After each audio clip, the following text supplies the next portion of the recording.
Novel Stream presents A Little Princess by Frances Hodgson Burnett. Chapter 1. Sara. Once on a dark winter's day, when the yellow fog hung so thick and heavy in the streets of London that the lamps were lighted and the shop windows blazed with gas as they do at night, an odd-looking little girl sat in a cab with her father and was driven rather slowly through the big thoroughfares. She sat with her feet tucked under her and leaned against her father, who held her in his arm, as she stared out of the window at the passing people with a queer old-fashioned thoughtfulness in her big eyes. She was such a little girl that one did not expect to see such a look on her small face. It would have been an old look for a child of 12, and Sara Crewe was only 7. The fact was, however, that she was always dreaming and thinking odd things, and could not herself remember any time when she had not been thinking things about grown-up people and the world they belonged to. She felt as if she had lived a long, long time. At this moment, she was remembering the voyage she had just made from Bombay with her father, Captain Crewe. She was thinking of the big ship, of the Lascars passing silently to and fro on it, of the children playing about on the hot deck, and of some young officers' wives who used to try to make her talk to them and laugh at the things she said. Principally, she was thinking of what a queer thing it was that at one time one was in India in the blazing sun, and then in the middle of the ocean, and then driving in a strange vehicle through strange streets where the day was as dark as the night. She found this so puzzling that she moved closer to her father. "Papa," she said in a low, mysterious little voice which was almost a whisper. "Papa." "What is it, darling?" Captain Crewe answered, holding her closer and looking down into her face. "What is Sara thinking of?" "Is this the place?" Sara whispered, cuddling still closer to him. "Is it, Papa?" "Yes, little Sara, it is. We have reached it at last."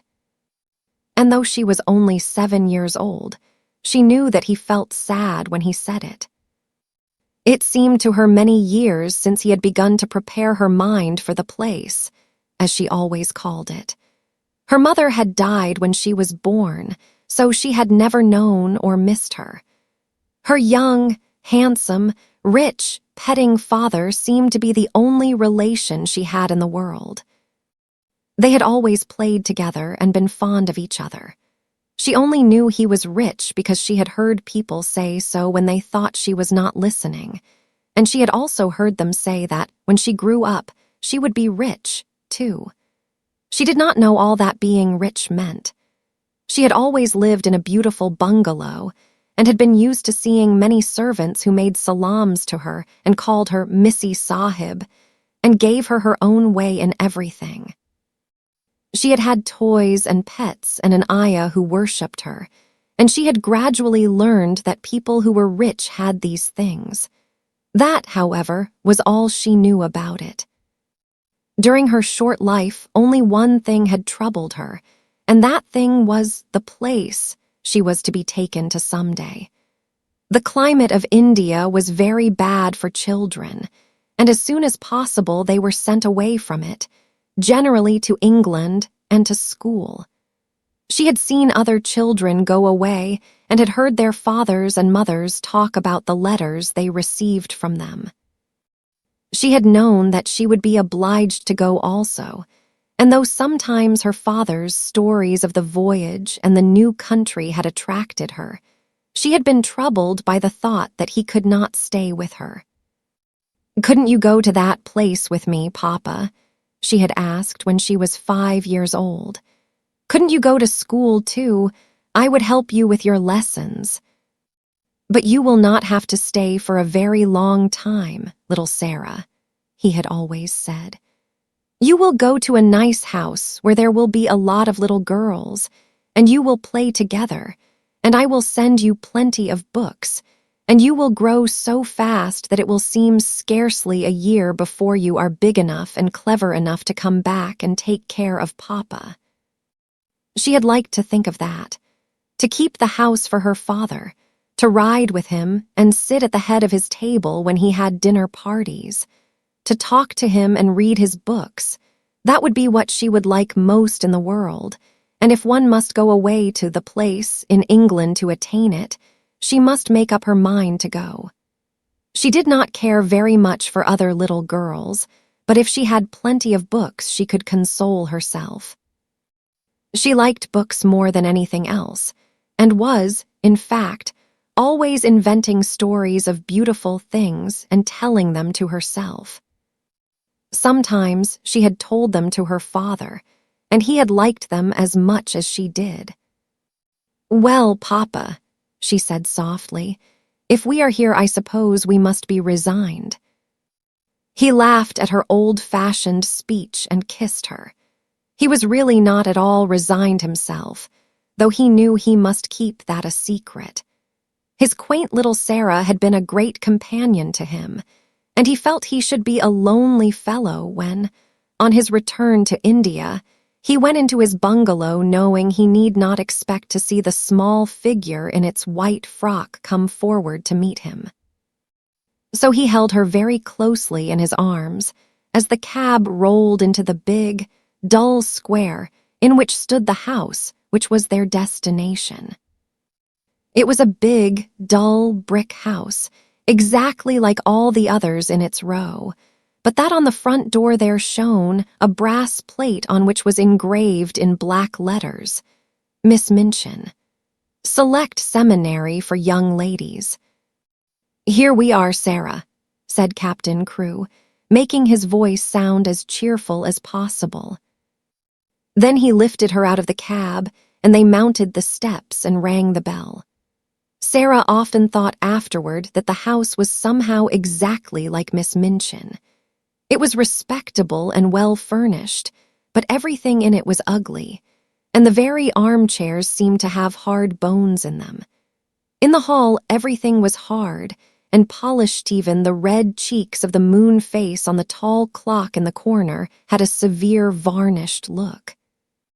The drawing room into which they were ushered was covered by a carpet with a square pattern upon it. The chairs were square, and a heavy marble timepiece stood upon the heavy marble mantel. As she sat down in one of the stiff mahogany chairs, Sara cast one of her quick looks about her. "I don't like it, Papa," she said, "but then I dare say soldiers, even brave ones, don't really like going into battle." Captain Crewe laughed outright at this. He was young and full of fun, and he never tired of hearing Sara's queer speeches. "Oh, little Sara," he said, "what shall I do when I have no one to say solemn things to me? No one else is as solemn as you are." "But why do solemn things make you laugh so?"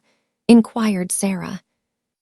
"Because you are such fun when you say them," he answered, laughing still more. And then suddenly he swept her into his arms and kissed her very hard, stopping laughing all at once and looking almost as if tears had come into his eyes. It was just then that Miss Minchin entered the room. She was very like her house, Sara felt, tall and dull and respectable and ugly. She had large, cold, fishy eyes and a large, cold, fishy smile. It spread itself into a very large smile when she saw Sara and Captain Crewe. She had heard a great many desirable things of the young soldier from the lady who had recommended her school to him. Among other things, she had heard that he was a rich father who was willing to spend a great deal of money on his little daughter. "It will be a great privilege to have charge of such a beautiful and promising child, Captain Crewe," she said, taking Sara's hand and stroking it. "Lady Meredith has told me of her unusual cleverness. A clever child is a great treasure in an establishment like mine." Sara stood quietly, with her eyes fixed upon Miss Minchin's face. She was thinking something odd, as usual. "Why does she say I am a beautiful child?" she was thinking. "I am not beautiful at all. Colonel Grange's little girl, Isabel, is beautiful. She has dimples and rose-colored cheeks and long hair the color of gold. I have short black hair and green eyes, besides which I am a thin child and not fair in the least. I am one of the ugliest children I ever saw. She is beginning by telling a story." She was mistaken, however, in thinking she was an ugly child. She was not in the least like Isabel Grange, who had been the beauty of the regiment, but she had an odd charm of her own. She was a slim, supple creature, rather tall for her age, and had an intense, attractive little face. Her hair was heavy and quite black and only curled at the tips. Her eyes were greenish-gray, it is true, but they were big, wonderful eyes with long, black lashes, and though she herself did not like the color of them, many other people did. Still, she was very firm in her belief that she was an ugly little girl, and she was not at all elated by Miss Minchin's flattery. "I should be telling a story if I said she was beautiful," she thought, "and I should know I was telling a story. I believe I am as ugly as she is in my way. What did she say that for?" After she had known Miss Minchin longer, she learned why she had said it. She discovered that she said the same thing to each papa and mamma who brought a child to her school. Sara stood near her father and listened while he and Miss Minchin talked. She had been brought to the seminary because Lady Meredith's 2 little girls had been educated there, and Captain Crewe had a great respect for Lady Meredith's experience. Sara was to be what was known as a parlor boarder, and she was to enjoy even greater privileges than parlor boarders usually did. She was to have a pretty bedroom and sitting room of her own. She was to have a pony and a carriage, and a maid to take the place of the ayah who had been her nurse in India. "I am not in the least anxious about her education," Captain Crewe said, with his gay laugh, as he held Sara's hand and patted it. "The difficulty will be to keep her from learning too fast and too much. She is always sitting with her little nose burrowing into books. She doesn't read them, Miss Minchin. She gobbles them up as if she were a little wolf instead of a little girl. She is always starving for new books to gobble, and she wants grown-up books great, big, fat ones, French and German as well as English history and biography and poets and all sorts of things. Drag her away from her books when she reads too much. Make her ride her pony in the Row or go out and buy a new doll. She ought to play more with dolls." "Papa," said Sara, "you see, if I went out and bought a new doll every few days I should have more than I could be fond of. Dolls ought to be intimate friends. Emily is going to be my intimate friend." Captain Crewe looked at Miss Minchin, and Miss Minchin looked at Captain Crewe. "Who is Emily?" she inquired. "Tell her, Sara," Captain Crewe said, smiling. Sara's green-gray eyes looked very solemn and quite soft as she answered. "She is a doll I haven't got yet," she said. "She is a doll Papa is going to buy for me. We are going out together to find her. I have called her Emily. She is going to be my friend when Papa is gone. I want her to talk to about him." Miss Minchin's large, fishy smile became very flattering indeed. "What an original child," she said. "What a darling little creature." "Yes," said Captain Crewe, drawing Sara close. "She is a darling little creature. Take great care of her for me, Miss Minchin." Sara stayed with her father at his hotel for several days. In fact, she remained with him until he sailed away again to India. They went out and visited many big shops together and bought a great many things. They bought, indeed, a great many more things than Sara needed.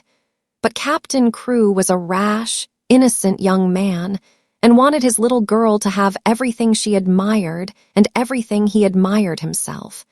So between them, they collected a wardrobe much too grand for a child of 7.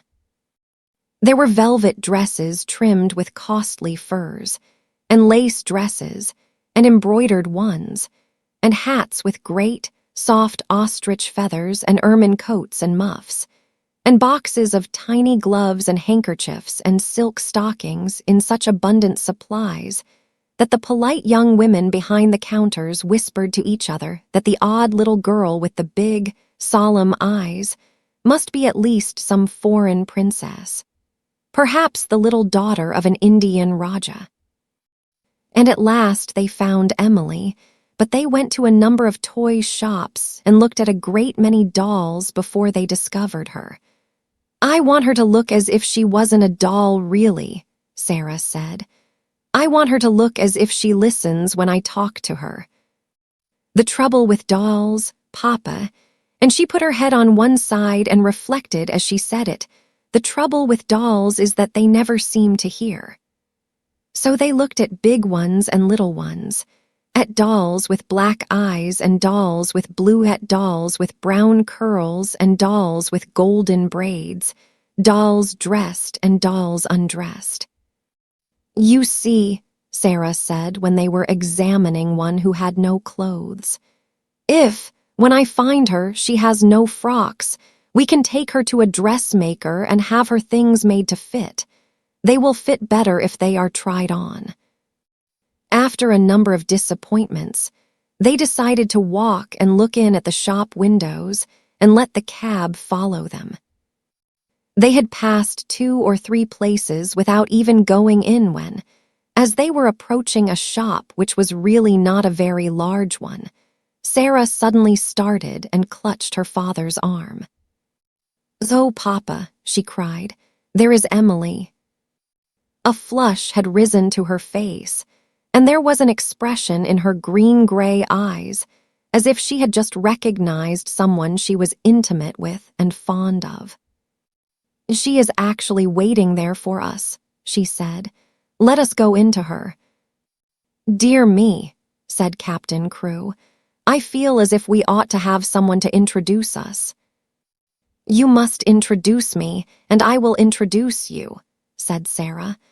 "But I knew her the minute I saw her, so perhaps she knew me, too." Perhaps she had known her. She had certainly a very intelligent expression in her eyes when Sara took her in her arms. She was a large doll, but not too large to carry about easily. She had naturally curling golden brown hair, which hung like a mantle about her, and her eyes were a deep, clear gray-blue with soft, thick eyelashes which were real eyelashes and not mere painted lines. "Of course," said Sara, looking into her face as she held her on her knee. "Of course, Papa, this is Emily." So Emily was bought and actually taken to a children's outfitter's shop and measured for a wardrobe as grand as Sara's own. She had lace frocks, too, and velvet and muslin ones, and hats and coats and beautiful lace-trimmed underclothes, and gloves and handkerchiefs and furs. "I should like her always to look as if she was a child with a good mother," said Sara. "I'm her mother, though I am going to make a companion of her." Captain Crewe would really have enjoyed the shopping tremendously, but that a sad thought kept tugging at his heart. This all meant that he was going to be separated from his beloved, quaint little comrade. He got out of his bed in the middle of that night and went and stood looking down at Sara, who lay asleep with Emily in her arms. Her black hair was spread out on the pillow, and Emily's golden brown hair mingled with it. Both of them had lace-ruffled nightgowns, and both had long eyelashes which lay and curled up on their cheeks. Emily looked so like a real child that Captain Crewe felt glad she was there. He drew a big sigh and pulled his mustache with a boyish expression. "Hey-ho, little Sara," he said to himself. I don't believe you know how much your daddy will miss you. The next day he took her to Miss Minchin's and left her there. He was to sail away the next morning. He explained to Miss Minchin that his solicitors, Messrs. Barrow and Skipworth, had charge of his affairs in England and would give her any advice she wanted, and that they would pay the bills she sent in for Sarah's expenses. He would write to Sara twice a week, and she was to be given every pleasure she asked for. She is a sensible little thing, and she never wants anything it isn't safe to give her, he said. Then he went with Sara into her little sitting room, and they bade each other goodbye. Sara sat on his knee and held the lapels of his coat in her small hands and looked long and hard at his face. Are you learning me by heart, little Sara? He said, stroking her hair. No, she answered. I know you by heart. You are inside my heart. And they put their arms round each other and kissed as if they would never let each other go. When the cab drove away from the door, Sara was sitting on the floor of her sitting room, with her hands under her chin and her eyes following it until it had turned the corner of the square. Emily was sitting by her, and she looked after it, too. When Miss Minchin sent her sister, Miss Amelia, to see what the child was doing, she found she could not open the door. I have locked it, said a queer, polite little voice from inside. I want to be quite by myself, if you please. Miss Amelia was fat and dumpy, and stood very much in awe of her sister. She was really the better-natured person of the two, but she never disobeyed Miss Minchin. She went downstairs again, looking almost alarmed.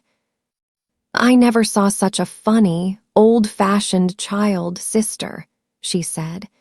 She has locked herself in, and she is not making the least particle of noise.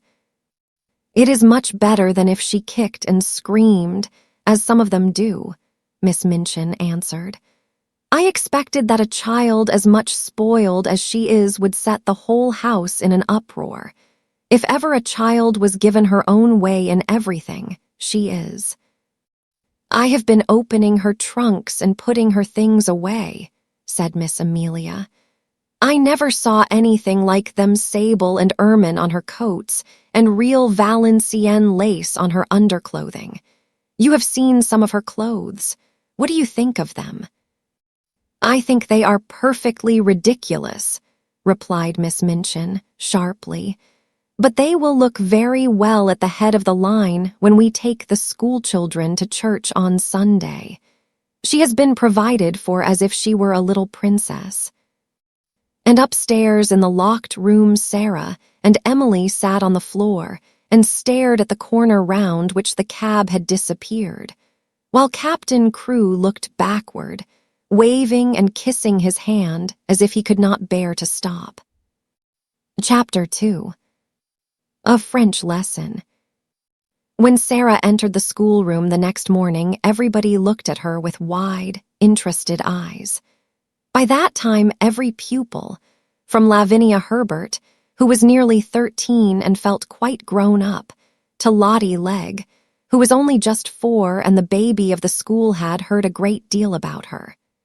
They knew very certainly that she was Miss Minchin's show pupil and was considered a credit to the establishment.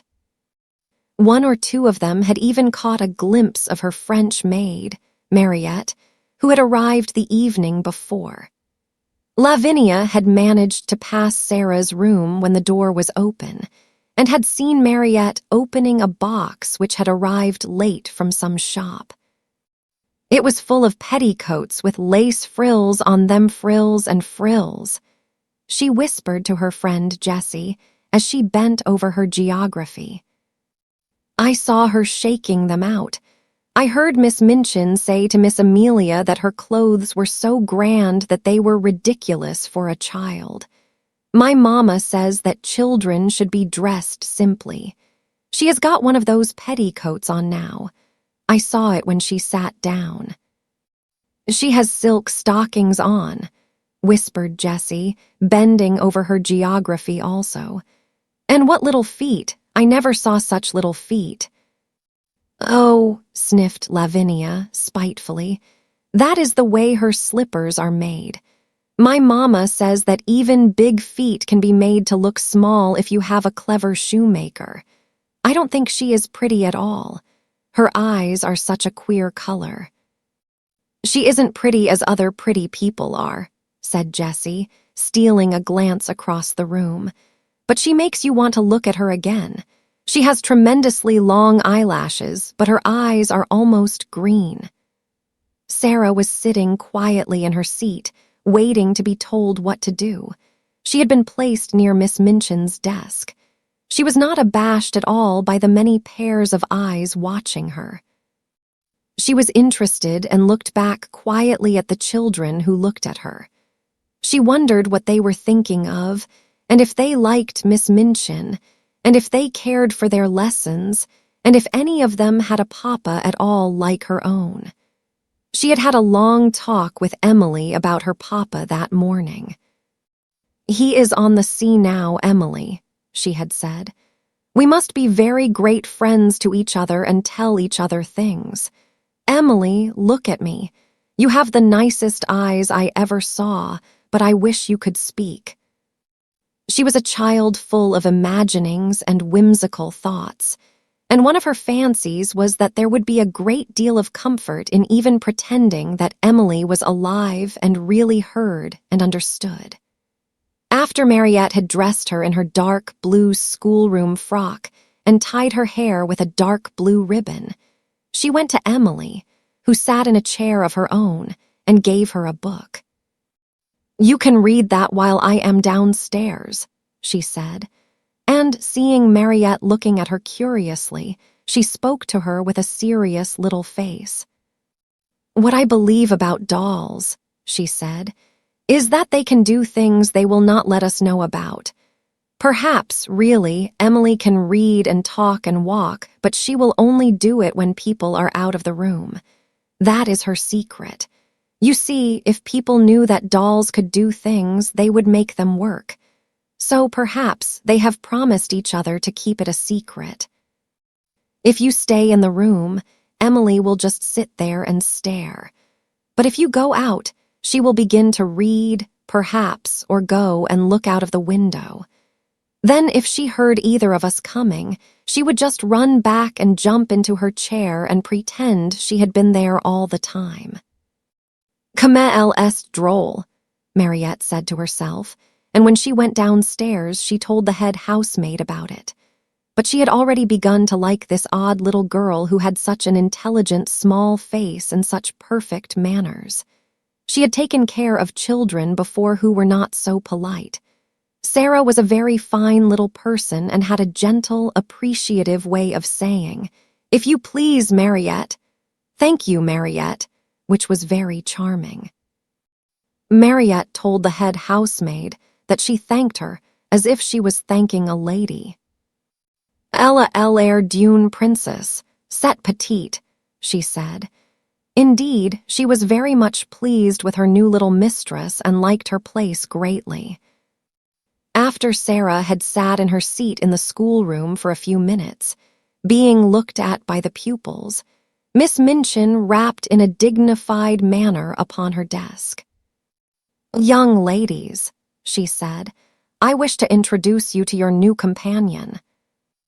All the little girls rose in their places, and Sara rose also. "I shall expect you all to be very agreeable to Miss Crewe. She has just come to us from a great distance, in fact, from India. As soon as lessons are over, you must make each other's acquaintance." The pupils bowed ceremoniously, and Sara made a little curtsy, and then they sat down and looked at each other again. "Sara," said Miss Minchin in her schoolroom manner, "come here to me." She had taken a book from the desk and was turning over its leaves. Sara went to her politely.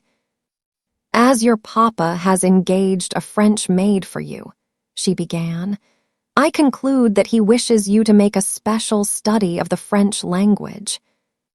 Sara felt a little awkward. "I think he engaged her," she said, "because he thought I would like her, Miss Minchin." "I am afraid," said Miss Minchin, with a slightly sour smile, "that you have been a very spoiled little girl and always imagine that things are done because you like them. My impression is that your papa wished you to learn French." If Sara had been older or less punctilious about being quite polite to people, she could have explained herself in a very few words. But as it was, she felt a flush rising on her cheeks. Miss Minchin was a very severe and imposing person, and she seemed so absolutely sure that Sara knew nothing whatever of French that she felt as if it would be almost rude to correct her. The truth was that Sara could not remember the time when she had not seemed to know French. Her father had often spoken it to her when she had been a baby. Her mother had been a French woman, and Captain Crewe had loved her language, so it happened that Sara had always heard and been familiar with it. "I have never really learned French," but she began, trying shyly to make herself clear.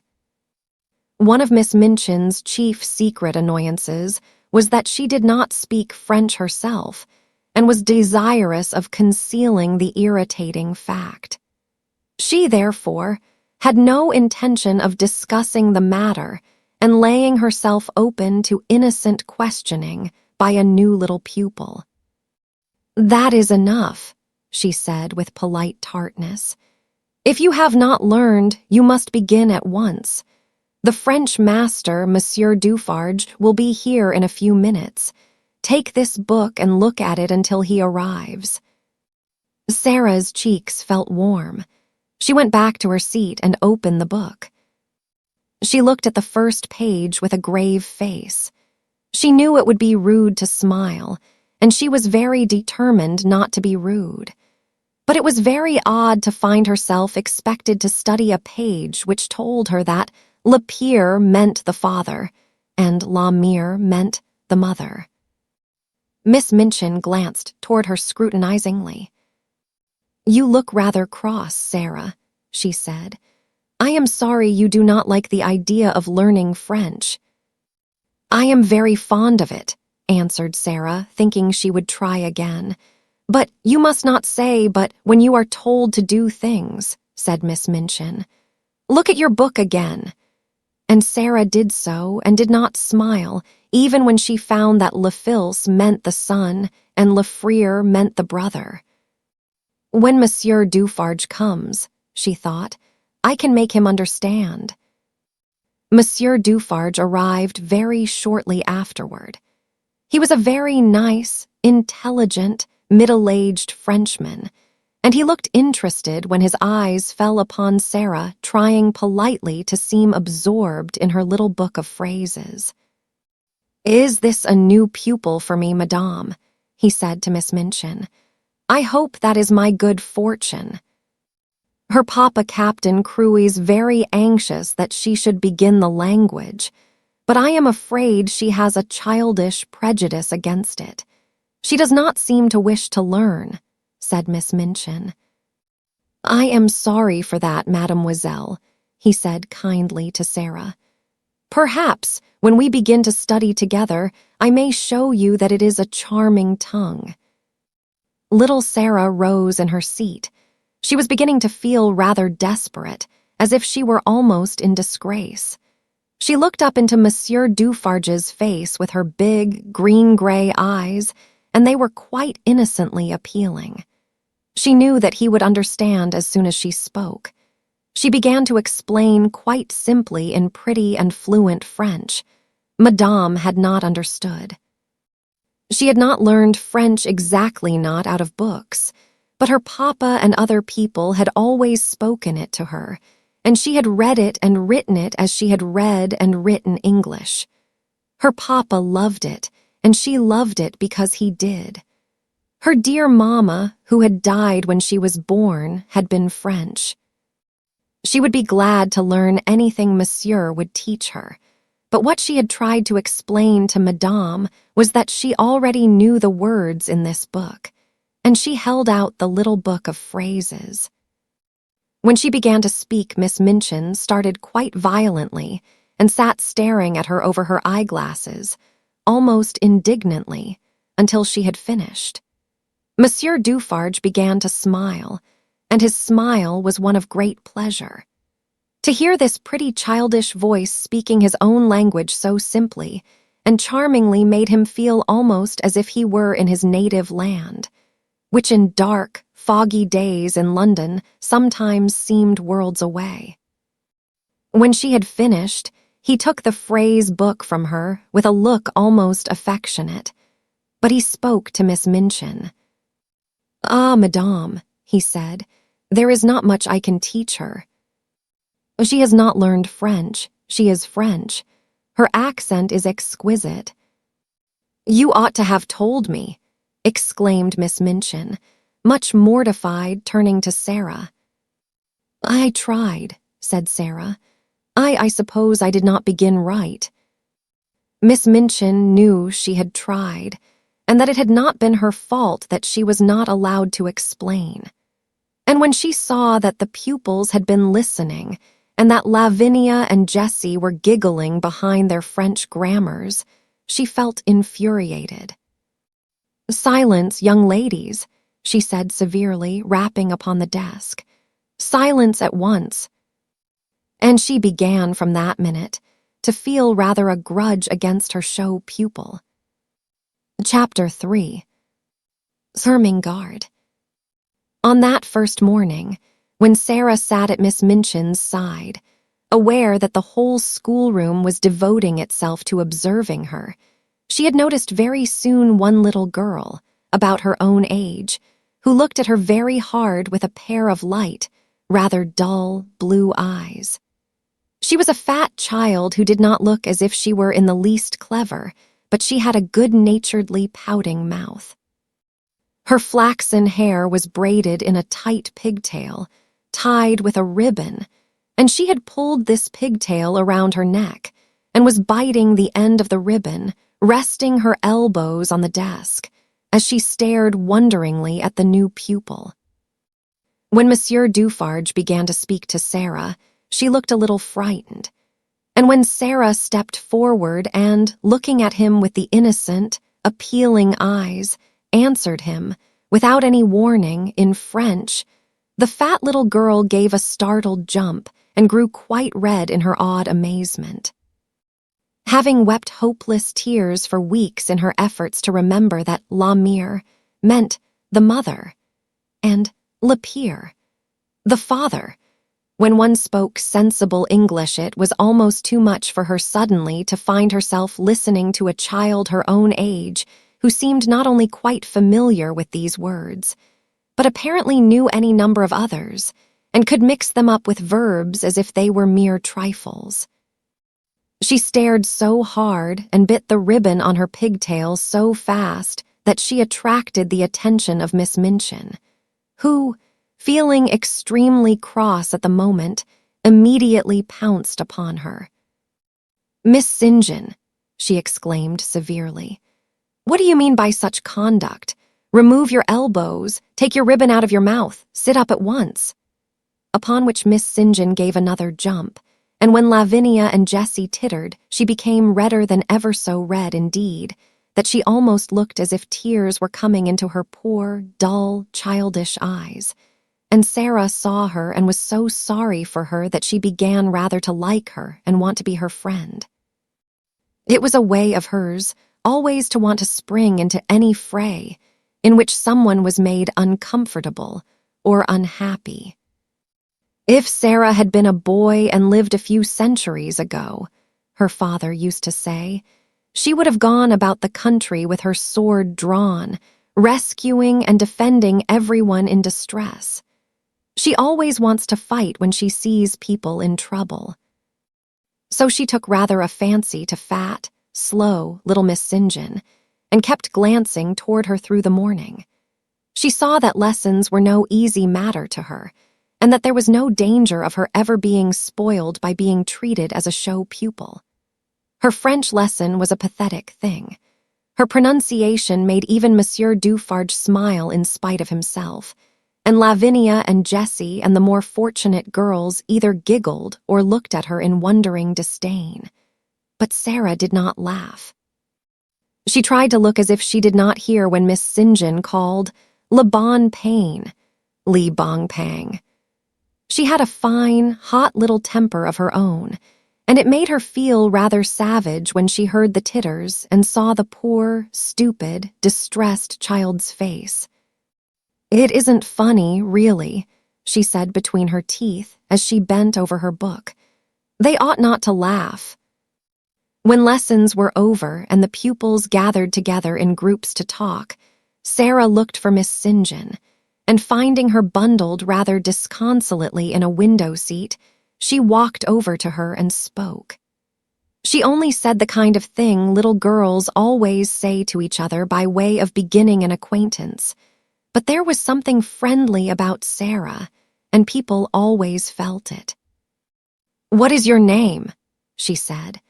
To explain Miss St. John's amazement, one must recall that a new pupil is, for a short time, a somewhat uncertain thing, and of this new pupil the entire school had talked the night before until it fell asleep quite exhausted by excitement and contradictory stories. A new pupil with a carriage and a pony and a maid, and a voyage from India to discuss, was not an ordinary acquaintance. "My name's Ermengarde St. John," she answered. "Mine is Sara Crewe," said Sara. "Yours is very pretty. It sounds like a storybook." "Do you like it?" fluttered Ermengarde. I like yours." Miss St. John's chief trouble in life was that she had a clever father.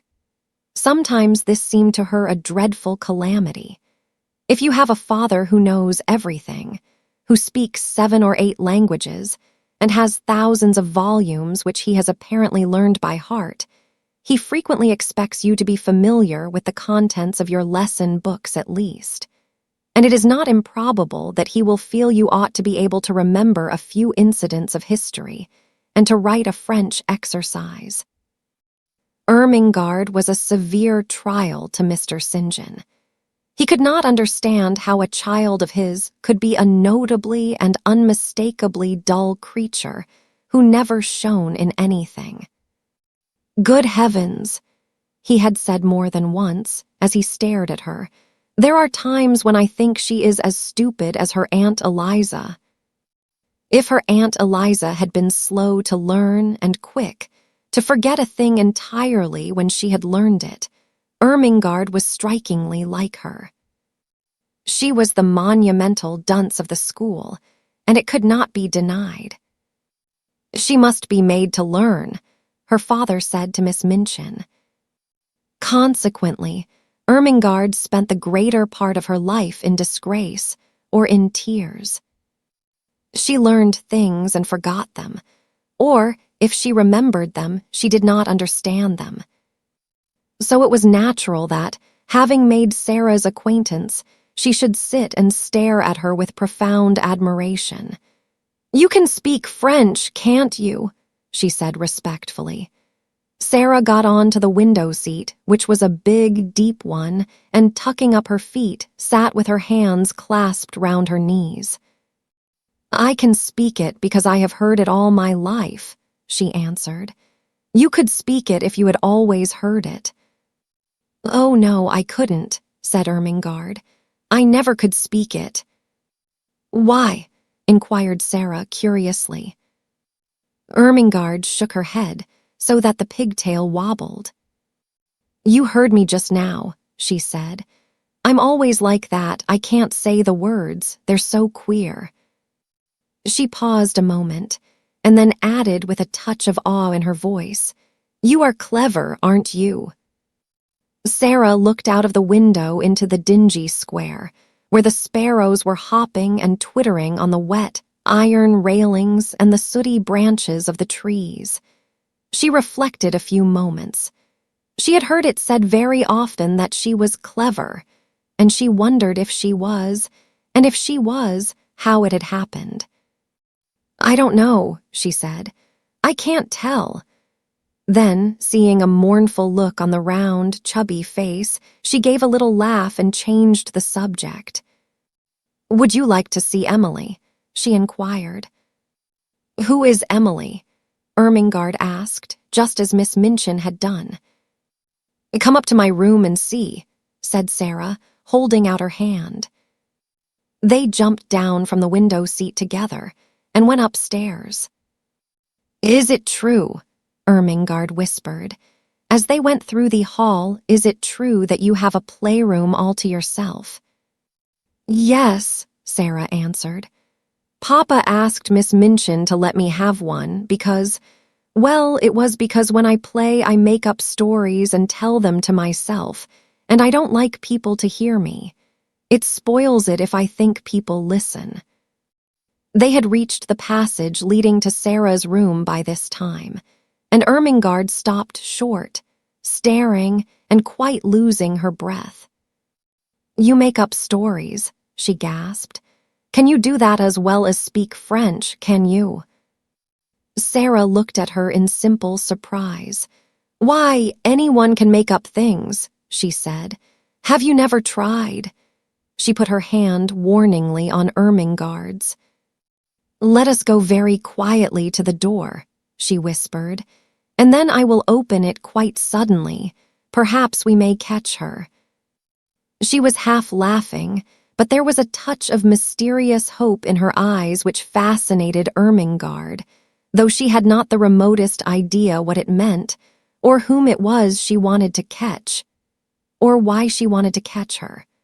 Whatsoever she meant, Ermengarde was sure it was something delightfully exciting. So, quite thrilled with expectation, she followed her on tiptoe along the passage.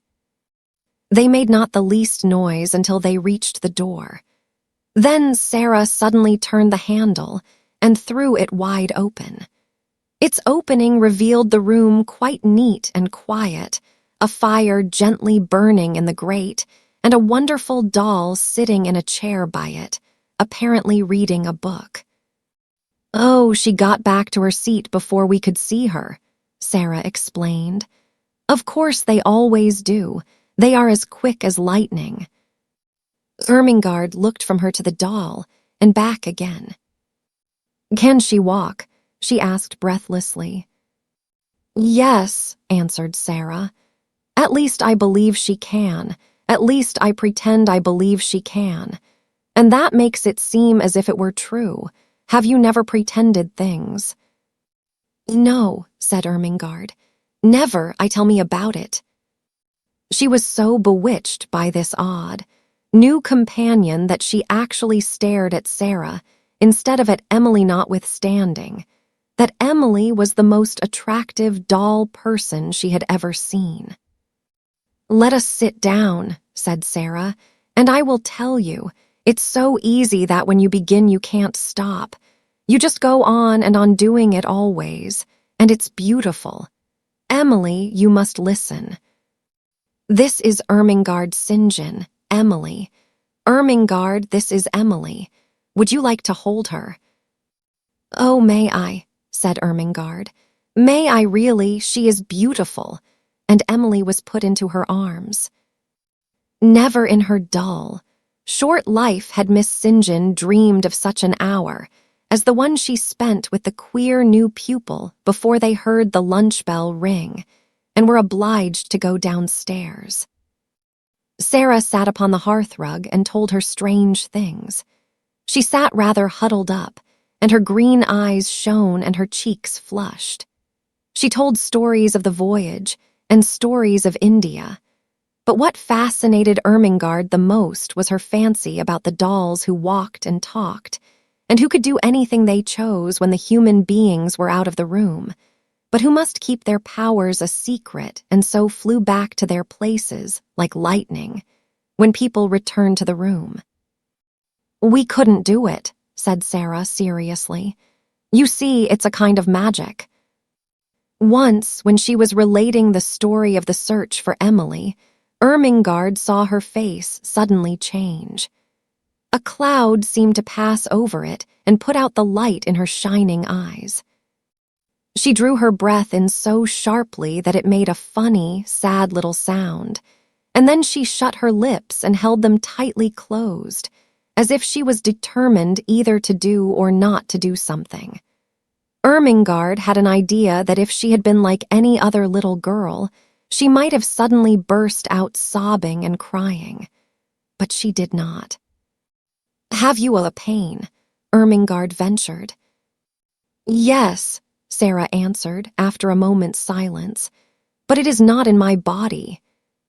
Then she added something in a low voice which she tried to keep quite steady, and it was this: "Do you love your father more than anything else in all the whole world?" Ermengarde's mouth fell open a little. She knew that it would be far from behaving like a respectable child at a select seminary to say that it had never occurred to you that you could love your father, that you would do anything desperate to avoid being left alone in his society for 10 minutes. She was, indeed, greatly embarrassed. "I scarcely ever see him," she stammered. "He is always in the library reading things." "I love mine more than all the world 10 times over," Sara said. "That is what my pain is. He has gone away." She put her head quietly down on her little, huddled-up knees and sat very still for a few minutes. "She's going to cry out loud," thought Ermengarde fearfully. But she did not. Her short, black locks tumbled about her ears, and she sat still. Then she spoke without lifting her head. "I promised him I would bear it," she said. "And I will. You have to bear things. Think what soldiers bear. Papa is a soldier. If there was a war, he would have to bear marching and thirstiness and perhaps deep wounds. And he would never say a word, not one word." Ermengarde could only gaze at her, but she felt that she was beginning to adore her. She was so wonderful and different from anyone else. Presently, she lifted her face and shook back her black locks with a queer little smile. "If I go on talking and talking," she said, "and telling you things about pretending, I shall bear it better. You don't forget, but you bear it better."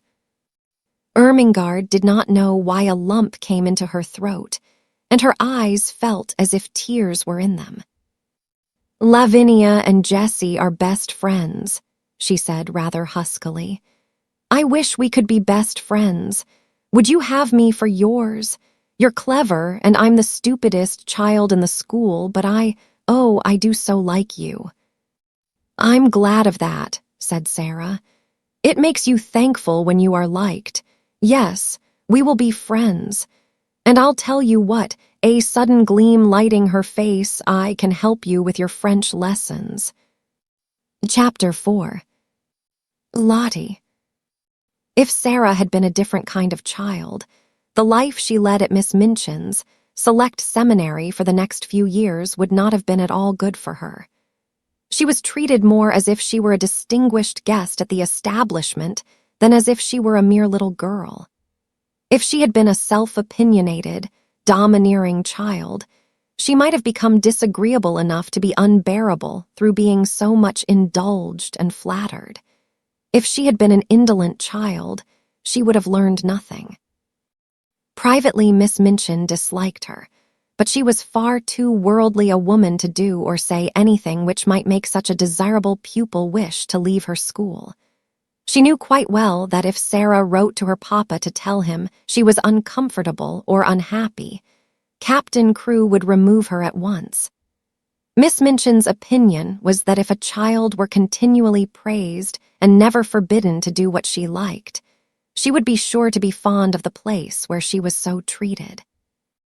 Accordingly, Sara was praised for her quickness at her lessons, for her good manners, for her amiability to her fellow pupils, for her generosity if she gave 6 pence to a beggar out of her full little purse. The simplest thing she did was treated as if it were a virtue, And if she had not had a disposition and a clever little brain, she might have been a very self-satisfied young person. But the clever little brain told her a great many sensible and true things about herself and her circumstances, and now and then she talked these things over to Ermengarde as time went on. "Things happen to people by accident," she used to say. "A lot of nice accidents have happened to me. It just happened that I always liked lessons and books and could remember things when I learned them. It just happened that I was born with a father who was beautiful and nice and clever and could give me everything I liked. Perhaps I have not really a good temper at all, but if you have everything you want and everyone is kind to you, how can you help but be good-tempered? I don't know," looking quite serious, "how I shall ever find out whether I am really a nice child or a horrid one. Perhaps I'm a hideous child, and no one will ever know, just because I never have any trials." "Lavinia has no trials," said Ermengarde stolidly, "and she is horrid enough."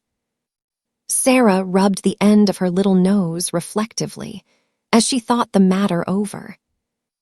"Well," she said at last, perhaps that is because Lavinia is growing." This was the result of a charitable recollection of having heard Miss Amelia say that Lavinia was growing so fast that she believed it affected her health and temper. Lavinia, in fact, was spiteful. She was inordinately jealous of Sara. Until the new pupil's arrival, she had felt herself the leader in the school. She had led because she was capable of making herself extremely disagreeable if the others did not follow her. She domineered over the little children and assumed grand airs with those big enough to be her companions. She was rather pretty and had been the best-dressed pupil in the procession when the select seminary walked out 2 by 2, until Sara's velvet coats and sable muffs appeared, combined with drooping ostrich feathers, and were led by Miss Minchin at the head of the line. This, at the beginning, had been bitter enough, but as time went on it became apparent that Sara was a leader, too, and not because she could make herself disagreeable, but because she never did. "There's one thing about Sara Crewe," Jessie had enraged her best friend by saying honestly. "She's never grand about herself the least bit, and you know she might be Lavvy. I believe I couldn't help being just a little, if I had so many fine things and was made such a fuss over. It's disgusting, the way Miss Minchin shows her off when parents come." "Dear Sara must come into the drawing room and talk to Mrs. Musgrave about India," mimicked Lavinia, in her most highly flavored imitation of Miss Minchin. "Dear Sara must speak French to Lady Pitkin. Her accent is so perfect. She didn't learn her French at the seminary, at any rate, and there's nothing so clever in her knowing it. She says herself she didn't learn it at all. She just picked it up because she always heard her papa speak it. And, as to her papa, there is nothing so grand in being an Indian officer." "Well," said Jessie slowly, "he's killed tigers." "He killed the one in the skin Sara has in her room. That's why she likes it so. She lies on it and strokes its head and talks to it as if it was a cat." "She's always doing something silly," snapped Lavinia. "My mama says that way of hers of pretending things is silly. She says she will grow up eccentric." It was quite true that Sara was never grand. She was a friendly little soul and shared her privileges and belongings with a free hand. The little ones, who were accustomed to being disdained and ordered out of the way by mature ladies aged 10 and 12, were never made to cry by this most envied of them all. She was a motherly young person, and when people fell down and scraped their knees, she ran and helped them up and patted them, or found in her pocket a bonbon or some other article of a soothing nature. She never pushed them out of her way or alluded to their years as a humiliation and a blot upon their small characters. "If you are four, you are four," she said severely to Lavinia on an occasion of her having, it must be confessed, slapped Lottie and called her a brat. "But you will be 5 next year, and 6 the year after that. And," opening large, convicting eyes, "it takes 16 years to make you 20. "Dear me," said Lavinia, "how we can calculate." In fact, it was not to be denied that 16 and 4 made 20, and 20 was an age the most daring were scarcely bold enough to dream of. So the younger children adored Sara. More than once she had been known to have a tea party, made up of these despised ones, in her own room. And Emily had been played with, and Emily's own tea service used, the one with cups which held quite a lot of much-sweetened weak tea and had blue flowers on them. No one had seen such a very real doll's tea set before. From that afternoon, Sara was regarded as a goddess and a queen by the entire alphabet class. Lottie Legg worshipped her to such an extent that if Sara had not been a motherly person, she would have found her tiresome. Lottie had been sent to school by a rather flighty young papa who could not imagine what else to do with her. Her young mother had died, and as the child had been treated like a favorite doll or a very spoiled pet monkey or lap dog ever since the first hour of her life, she was a very appalling little creature. When she wanted anything or did not want anything, she wept and howled. And as she always wanted the things she could not have, and did not want the things that were best for her, her shrill little voice was usually to be heard uplifted in wails in one part of the house or another. Her strongest weapon was that in some mysterious way she had found out that a very small girl who had lost her mother was a person who ought to be pitied and made much of. She had probably heard some grown-up people talking her over in the early days after her mother's death.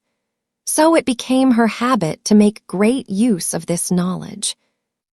The first time Sara took her in charge was one morning when, on passing a sitting room, she heard both Miss Minchin and Miss Amelia trying to suppress the angry wails of some child who, evidently, refused to be silenced. She refused so strenuously indeed that Miss Minchin was obliged to almost shout in a stately and severe manner to make herself heard. "What is she crying for?" she almost yelled. "Oh," Sara heard, "I haven't got any mama." "Oh, Lottie," screamed Miss Amelia.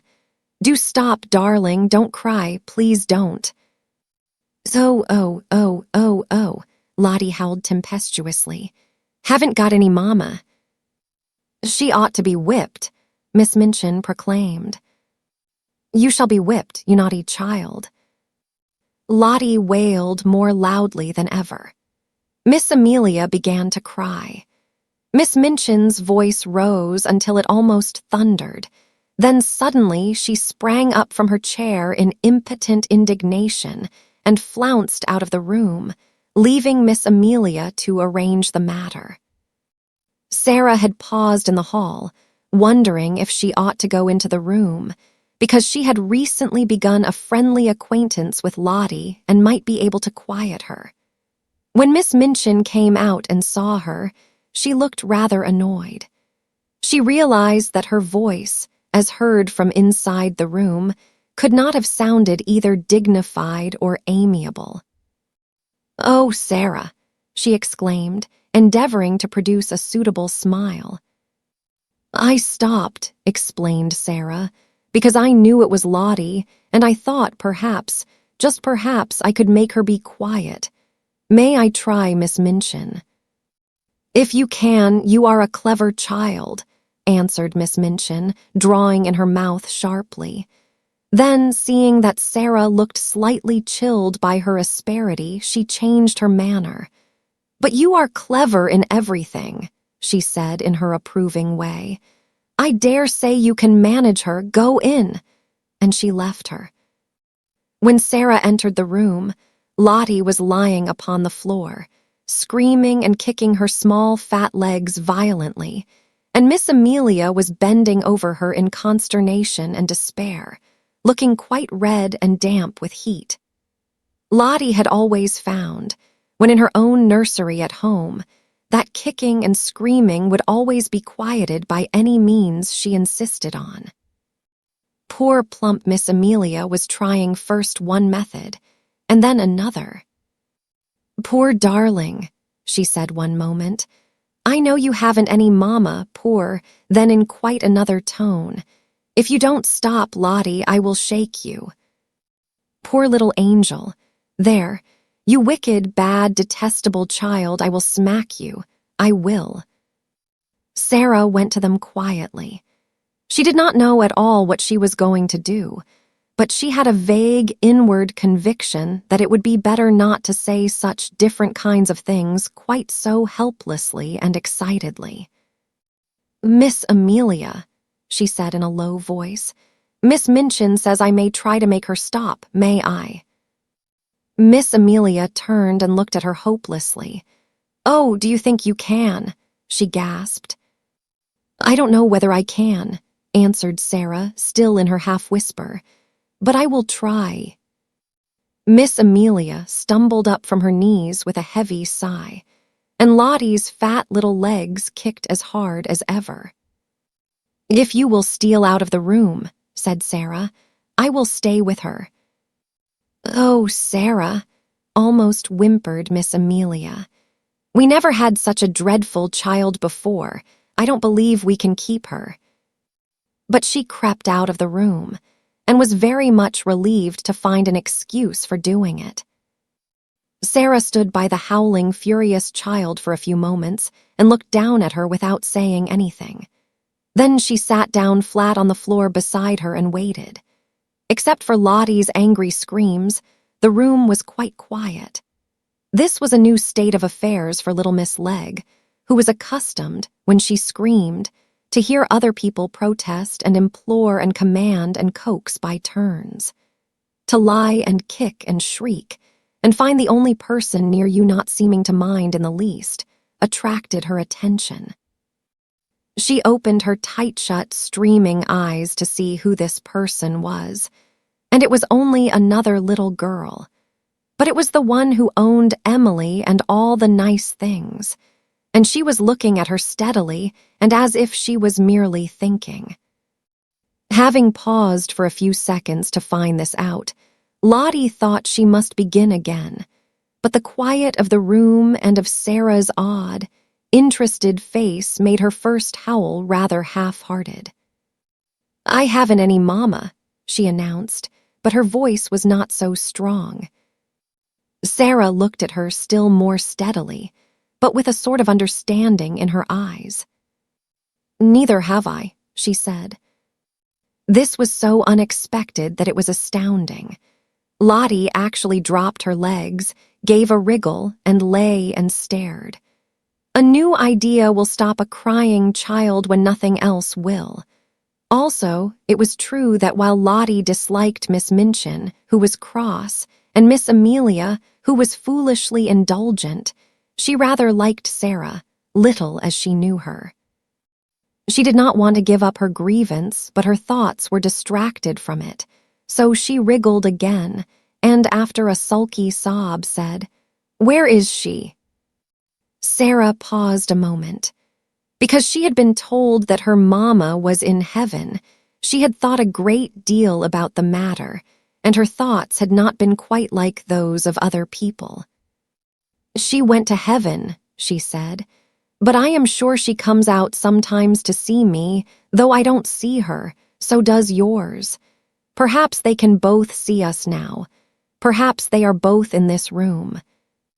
Lottie sat bolt upright and looked about her. She was a pretty little curly-headed creature, and her round eyes were like wet forget-me-nots. If her mamma had seen her during the last half-hour, she might not have thought her the kind of child who ought to be related to an angel. Sara went on talking. Perhaps some people might think that what she said was rather like a fairy story, but it was all so real to her own imagination that Lottie began to listen in spite of herself. She had been told that her mama had wings and a crown, and she had been shown pictures of ladies in beautiful white nightgowns who were said to be angels. But Sara seemed to be telling a real story about a lovely country where real people were. "There are fields and fields of flowers," she said, forgetting herself, as usual when she began, and talking rather as if she were in a dream.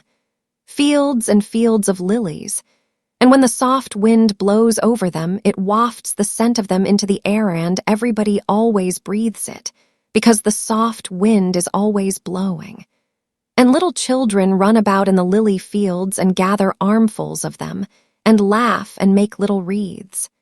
And the streets are shining. And people are never tired, however far they walk. They can float anywhere they like. And there are walls made of pearl and gold all round the city, but they are low enough for the people to go and lean on them and look down onto the earth and smile and send beautiful messages."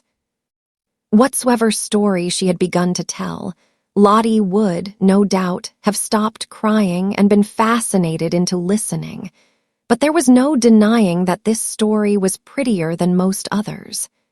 She dragged herself close to Sara and drank in every word until the end came, far too soon. When it did come, she was so sorry that she put up her lip ominously. "I want to go there," she cried.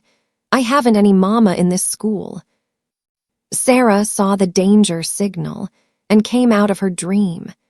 She took hold of the chubby hand and pulled her close to her side with a coaxing little laugh. "I will be your mama," she said. "We will play that you are my little girl, and Emily shall be your sister." Lottie's dimples all began to show themselves. "Shall she?" she said. "Yes," answered Sara, jumping to her feet. "Let us go and tell her, and then I will wash your face and brush your hair." To which Lottie agreed quite cheerfully, and trotted out of the room and upstairs with her, without seeming even to remember that the whole of the last hour's tragedy had been caused by the fact that she had refused to be washed and brushed for lunch, and Miss Minchin had been called in to use her majestic authority. And from that time, Sara was an adopted mother. Chapter 5. Becky. Of course, the greatest power Sara possessed, and the one which gained her even more followers than her luxuries, and the fact that she was the show pupil. The power that Lavinia and certain other girls were most envious of, and at the same time most fascinated by in spite of themselves, was her power of telling stories and of making everything she talked about seem like a story, whether it was one or not. Anyone who has been at school with a teller of stories knows what the wonder means, how he or she is followed about and besought in a whisper to relate romances, how groups gather round and hang on the outskirts of the favored party in the hope of being allowed to join in and listen. Sara not only could tell stories, but she adored telling them. When she sat or stood in the midst of a circle and began to invent wonderful things, her green eyes grew big and shining, her cheeks flushed, and without knowing that she was doing it, she began to act and made what she told lovely or alarming by the raising or dropping of her voice, the bend and sway of her slim body, and the dramatic movement of her hands. She forgot that she was talking to listening children. She saw and lived with the fairy folk, or the kings and queens and beautiful ladies whose adventures she was narrating. Sometimes when she had finished her story, she was quite out of breath with excitement, and would lay her hand on her thin, little, quick-rising chest and half laugh as if at herself. "When I am telling it," she would say, It doesn't seem as if it was only made up. It seems more real than you are, more real than the schoolroom. I feel as if I were all the people in the story, one after the other. It is queer. She had been at Miss Minchin's school about 2 years when, one foggy winter's afternoon, as she was getting out of her carriage, comfortably wrapped up in her warmest velvets and furs, and looking very much grander than she knew, she caught sight, as she crossed the pavement, of a dingy little figure standing on the area steps, and stretching its neck so that its wide-open eyes might peer at her through the railings. Something in the eagerness and timidity of the smudgy face made her look at it, and when she looked she smiled, because it was her way to smile at people. But the owner of the smudgy face and the wide-open eyes evidently was afraid that she ought not to have been caught looking at pupils of importance. She dodged out of sight like a jack-in-the-box and scurried back into the kitchen, disappearing so suddenly that if she had not been such a poor little forlorn thing, Sara would have laughed in spite of herself. That very evening, as Sara was sitting in the midst of a group of listeners in a corner of the schoolroom telling one of her stories, the very same figure timidly entered the room, carrying a coal box much too heavy for her, and knelt down upon the hearth rug to replenish the fire and sweep up the ashes. She was cleaner than she had been when she peeped through the area railings, but she looked just as frightened. She was evidently afraid to look at the children or seem to be listening. She put on pieces of coal cautiously with her fingers so that she might make no disturbing noise, and she swept about the fire irons very softly. But Sara saw in 2 minutes that she was deeply interested in what was going on, and that she was doing her work slowly in the hope of catching a word here and there. And realizing this, she raised her voice and spoke more clearly. The mermaids swam softly about in the crystal green water and dragged after them a fishing net woven of deep-sea pearls, she said. The princess sat on the white rock and watched them. It was a wonderful story about a princess who was loved by a prince merman and went to live with him in shining caves under the sea. The small drudge before the grate swept the hearth once and then swept it again.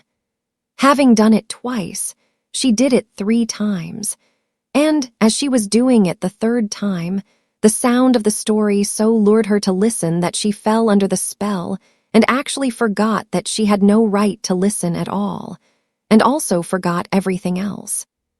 She sat down upon her heels as she knelt on the hearth rug, and the brush hung idly in her fingers. The voice of the storyteller went on and drew her with it into winding grottos under the sea, glowing with soft, clear blue light and paved with pure golden sands. Strange sea flowers and grasses waved about her, and far away faint singing and music echoed. The hearth brush fell from the work-roughened hand, and Lavinia Herbert looked round. "That girl has been listening," she said. The culprit snatched up her brush and scrambled to her feet. She caught at the coal box and simply scuttled out of the room like a frightened rabbit. Sara felt rather hot-tempered. "I knew she was listening," she said. "Why shouldn't she?" Lavinia tossed her head with great elegance. "Well," she remarked, "I do not know whether your mamma would like you to tell stories to servant girls, but I know my mamma wouldn't like me to do it." "My mamma," said Sara, looking odd. "I don't believe she would mind in the least. She knows that stories belong to everybody." "I thought," retorted Lavinia in severe recollection, "that your mamma was dead. How can she know things?" "Do you think she doesn't know things?" said Sara in her stern little voice. Sometimes she had a rather stern little voice. "Sara's mamma knows everything," piped in Lottie. So does my mama, except Sara is my mama at Miss Minchin's. My other one knows everything. The streets are shining, and there are fields and fields of lilies, and everybody gathers them. Sara tells me when she puts me to bed. You wicked thing, said Lavinia, turning on Sara, making fairy stories about heaven. There are much more splendid stories in Revelation, returned Sara. Just look and see. How do you know mine are fairy stories? But I can tell you, with a fine bit of unheavenly temper, you will never find out whether they are or not if you're not kinder to people than you are now. Come along, Lottie. And she marched out of the room, rather hoping that she might see the little servant again somewhere, but she found no trace of her when she got into the hall. Who is that little girl who makes the fires? She asked Mariette that night. Mariette broke forth into a flow of description. Ah, indeed, Mademoiselle Sara might well ask. She was a forlorn little thing who had just taken the place of scullery maid, though. As to being scullery maid, she was everything else besides. She blacked boots and grates, and carried heavy coal scuttles up and down stairs, and scrubbed floors and cleaned windows, and was ordered about by everybody. She was 14 years old, but was so stunted in growth that she looked about 12. In truth, Mariette was sorry for her. She was so timid that if one chanced to speak to her, it appeared as if her poor, frightened eyes would jump out of her head. "What is her name?" asked Sara, who had sat by the table with her chin on her hands, as she listened absorbedly to the recital. Her name was Becky. Mariette heard everyone below stairs calling, "Becky, do this," and "Becky, do that," every 5 minutes in the day. Sara sat and looked into the fire, reflecting on Becky for some time after Mariette left her. She made up a story of which Becky was the ill-used heroine. She thought she looked as if she had never had quite enough to eat. Her very eyes were hungry. She hoped she would see her again, but though she caught sight of her carrying things up or down stairs on several occasions, she always seemed in such a hurry and so afraid of being seen that it was impossible to speak to her. But a few weeks later, on another foggy afternoon, when she entered her sitting room, she found herself confronting a rather pathetic picture. In her own special and pet easy chair before the bright fire, Becky with a coal smudge on her nose and several on her apron, with her poor little cap hanging half off her head, and an empty coal box on the floor near her, sat fast asleep, tired out beyond even the endurance of her hard-working young body. She had been sent up to put the bedrooms in order for the evening. There were a great many of them, and she had been running about all day. Sara's rooms she had saved until the last. They were not like the other rooms, which were plain and bare. Ordinary pupils were expected to be satisfied with mere necessaries. Sara's comfortable sitting room seemed a bower of luxury to the scullery maid, though it was, in fact, merely a nice, bright little room. But there were pictures and books in it, and curious things from India. There was a sofa and the low, soft chair. Emily sat in a chair of her own, with the air of a presiding goddess, and there was always a glowing fire and a polished grate. Becky saved it until the end of her afternoon's work, because it rested her to go into it, and she always hoped to snatch a few minutes to sit down in the soft chair and look about her, and think about the wonderful good fortune of the child who owned such surroundings, and who went out on the cold days in beautiful hats and coats one tried to catch a glimpse of through the area railing.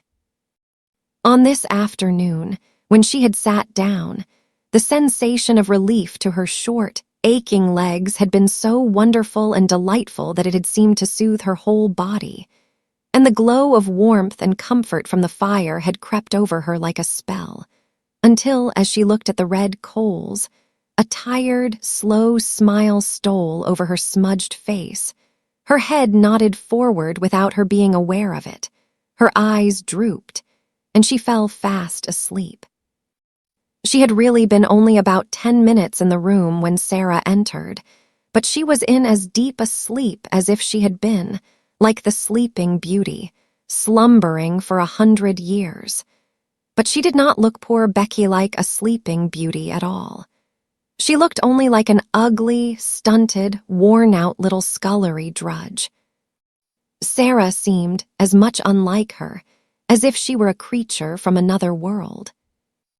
On this particular afternoon, she had been taking her dancing lesson, and the afternoon on which the dancing master appeared was rather a grand occasion at the seminary, though it occurred every week.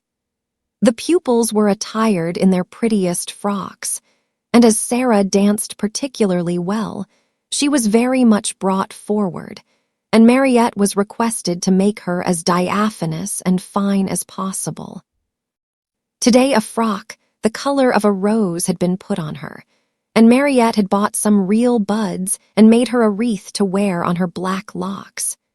She had been learning a new, delightful dance in which she had been skimming and flying about the room, like a large rose-colored butterfly, and the enjoyment and exercise had brought a brilliant, happy glow into her face.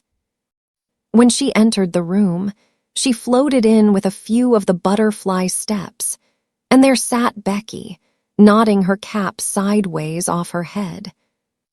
"Oh," cried Sara softly when she saw her, "that poor thing." It did not occur to her to feel cross at finding her pet chair occupied by the small, dingy figure. To tell the truth, she was quite glad to find it there. When the ill-used heroine of her story wakened, she could talk to her. She crept toward her quietly and stood looking at her. Becky gave a little snore. "I wish she'd waken herself," Sara said. "I don't like to waken her." But Miss Minchin would be cross if she found out. "I'll just wait a few minutes." She took a seat on the edge of the table and sat swinging her slim, rose-colored legs and wondering what it would be best to do. Miss Amelia might come in at any moment, and if she did, Becky would be sure to be scolded. "But she is so tired," she thought. "She is so tired." A piece of flaming coal ended her perplexity for her that very moment. It broke off from a large lump and fell onto the fender. Becky started and opened her eyes with a frightened gasp. She did not know she had fallen asleep. She had only sat down for one moment and felt the beautiful glow, and here she found herself staring in wild alarm at the wonderful pupil, who sat perched quite near her, like a rose-colored fairy with interested eyes. She sprang up and clutched at her cap. She felt it dangling over her ear and tried wildly to put it straight. Oh, she had got herself into trouble now with a vengeance. To have impudently fallen asleep on such a young lady's chair. She would be turned out of doors without wages. She made a sound like a big breathless sob. Oh, miss," she stuttered. "I asked your pardon, miss. Oh, I do, miss." Sara jumped down and came quite close to her. "Don't be frightened," she said, quite as if she had been speaking to a little girl like herself. "It doesn't matter the least bit." "I didn't mean to do it, miss," protested Becky. "It was the warm fire and me being so tired. It wasn't impertinence." Sara broke into a friendly little laugh and put her hand on her shoulder. "You were tired," she said. "You could not help it. You are not really awake yet." How poor Becky stared at her. In fact, she had never heard such a nice, friendly sound in anyone's voice before. She was used to being ordered about and scolded and having her ears boxed.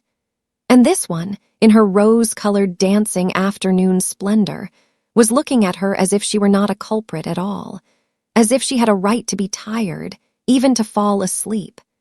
The touch of the soft, slim little paw on her shoulder was the most amazing thing she had ever known. Aren't you angry, miss?" she gasped.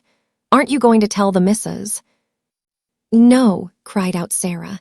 "Of course I'm not." The woeful fright in the coal-smutted face made her suddenly so sorry that she could scarcely bear it. One of her queer thoughts rushed into her mind. She put her hand against Becky's cheek.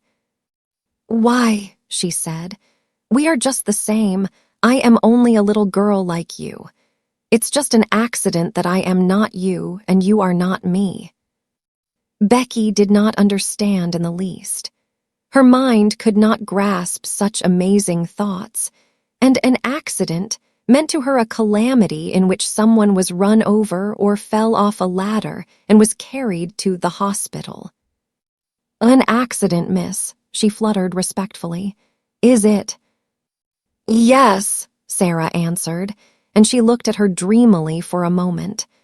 But the next she spoke in a different tone. She realized that Becky did not know what she meant. "Have you done your work?" she asked. "Dare you stay here a few minutes?" Becky lost her breath again. "Here, miss, me." Sara ran to the door, opened it, and looked out and listened. "No one is anywhere about," she explained. "If your bedrooms are finished, perhaps you might stay a tiny while. I thought perhaps you might like a piece of cake." The next 10 minutes seemed to Becky like a sort of delirium. Sara opened a cupboard and gave her a thick slice of cake. She seemed to rejoice when it was devoured in hungry bites. She talked and asked questions and laughed until Becky's fears actually began to calm themselves, and she once or twice gathered boldness enough to ask a question or so herself, daring as she felt it to be. "Is that," she ventured, looking longingly at the rose-colored frock, and she asked it almost in a whisper, "Is that your best?" "It is one of my dancing frocks," answered Sara. "I like it, don't you?" For a few seconds, Becky was almost speechless with admiration. Then she said in an odd voice, "Once I saw a princess. I was standing in the street with the crowd outside Covent Garden, watching the swells go into the opera. And there was one everyone stared at most. They said to each other, 'That's the princess.'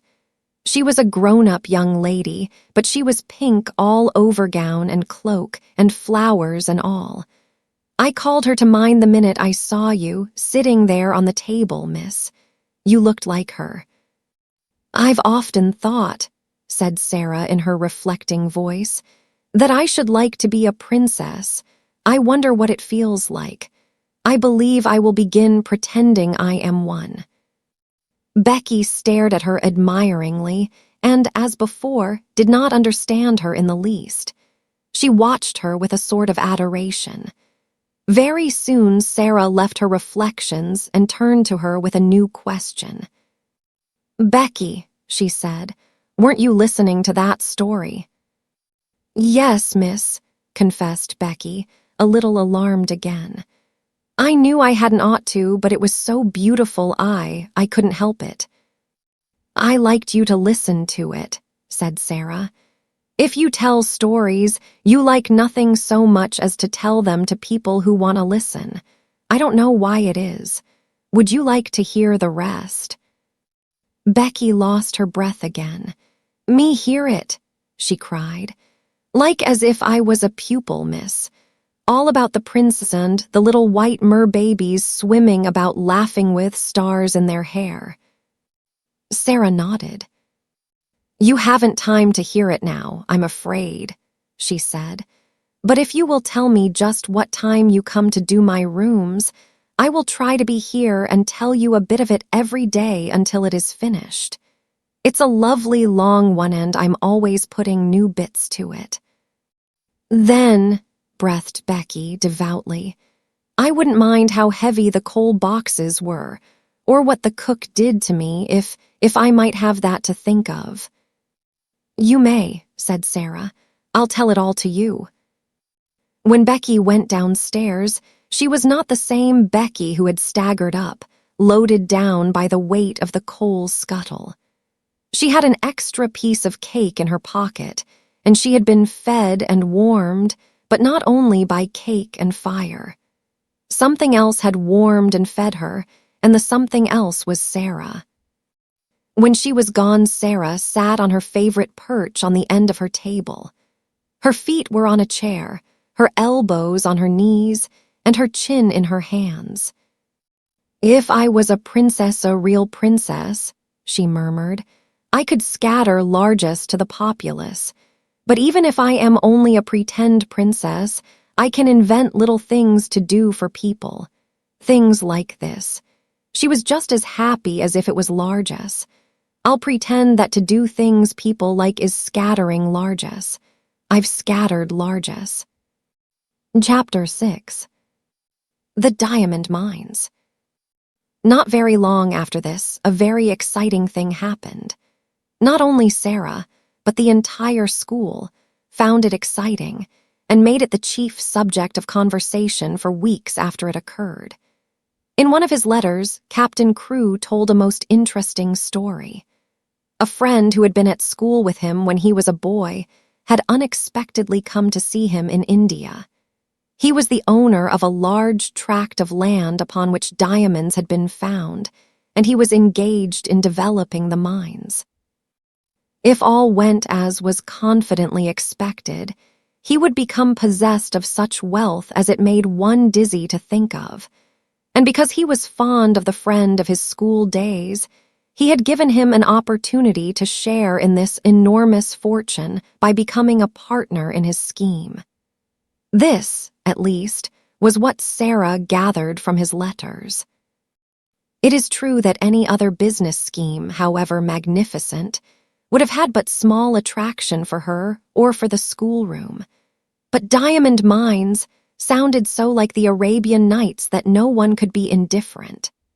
Sara thought them enchanting and painted pictures, for Ermengarde and Lottie, of labyrinthine passages in the bowels of the earth, where sparkling stones studded the walls and roofs and ceilings, and strange, dark men dug them out with heavy picks.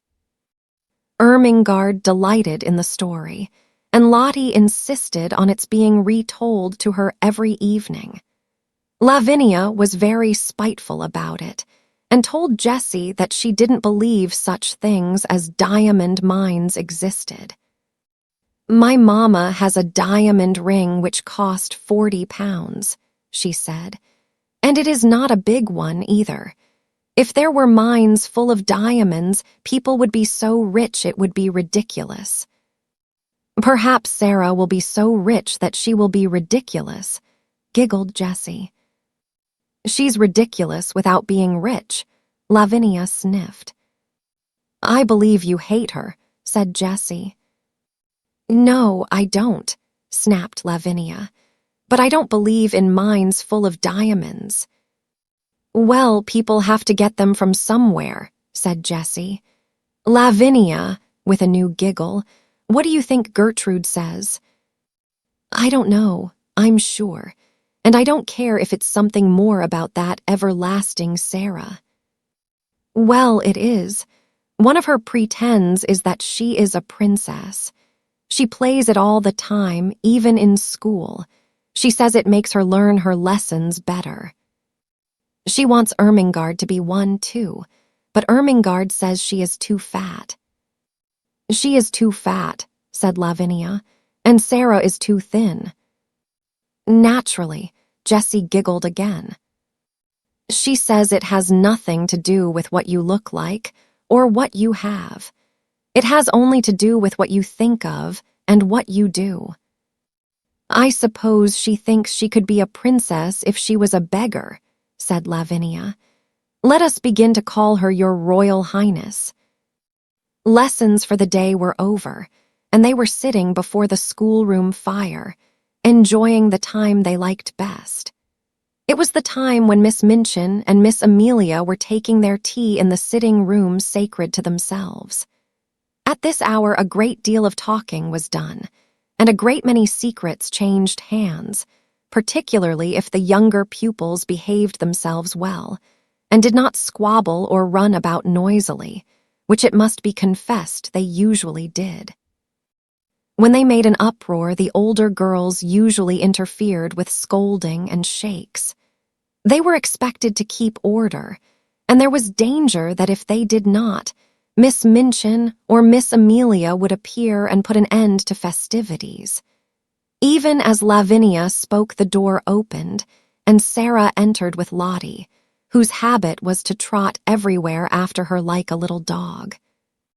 "There she is with that horrid child," exclaimed Lavinia in a whisper. "If she's so fond of her, why doesn't she keep her in her own room? She will begin howling about something in 5 minutes." It happened that Lottie had been seized with a sudden desire to play in the schoolroom and had begged her adopted parent to come with her. She joined a group of little ones who were playing in a corner. Sara curled herself up in the window seat, opened a book, and began to read. It was a book about the French Revolution, and she was soon lost in a harrowing picture of the prisoners in the Bastille men who had spent so many years in dungeons that, when they were dragged out by those who rescued them, their long, gray hair and beards almost hid their faces, and they had forgotten that an outside world existed at all, and were like beings in a dream. She was so far away from the schoolroom that it was not agreeable to be dragged back suddenly by a howl from Lottie. Never did she find anything so difficult as to keep herself from losing her temper when she was suddenly disturbed while absorbed in a book. People who are fond of books know the feeling of irritation which sweeps over them at such a moment. The temptation to be unreasonable and snappish is one not easy to manage. "It makes me feel as if someone had hit me," Sara had told Ermengarde once in confidence, "and as if I want to hit back. I have to remember things quickly to keep from saying something ill-tempered." She had to remember things quickly when she laid her book on the window seat and jumped down from her comfortable corner.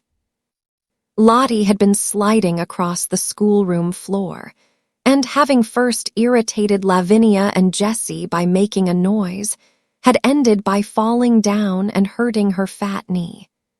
She was screaming and dancing up and down in the midst of a group of friends and enemies, who were alternately coaxing and scolding her.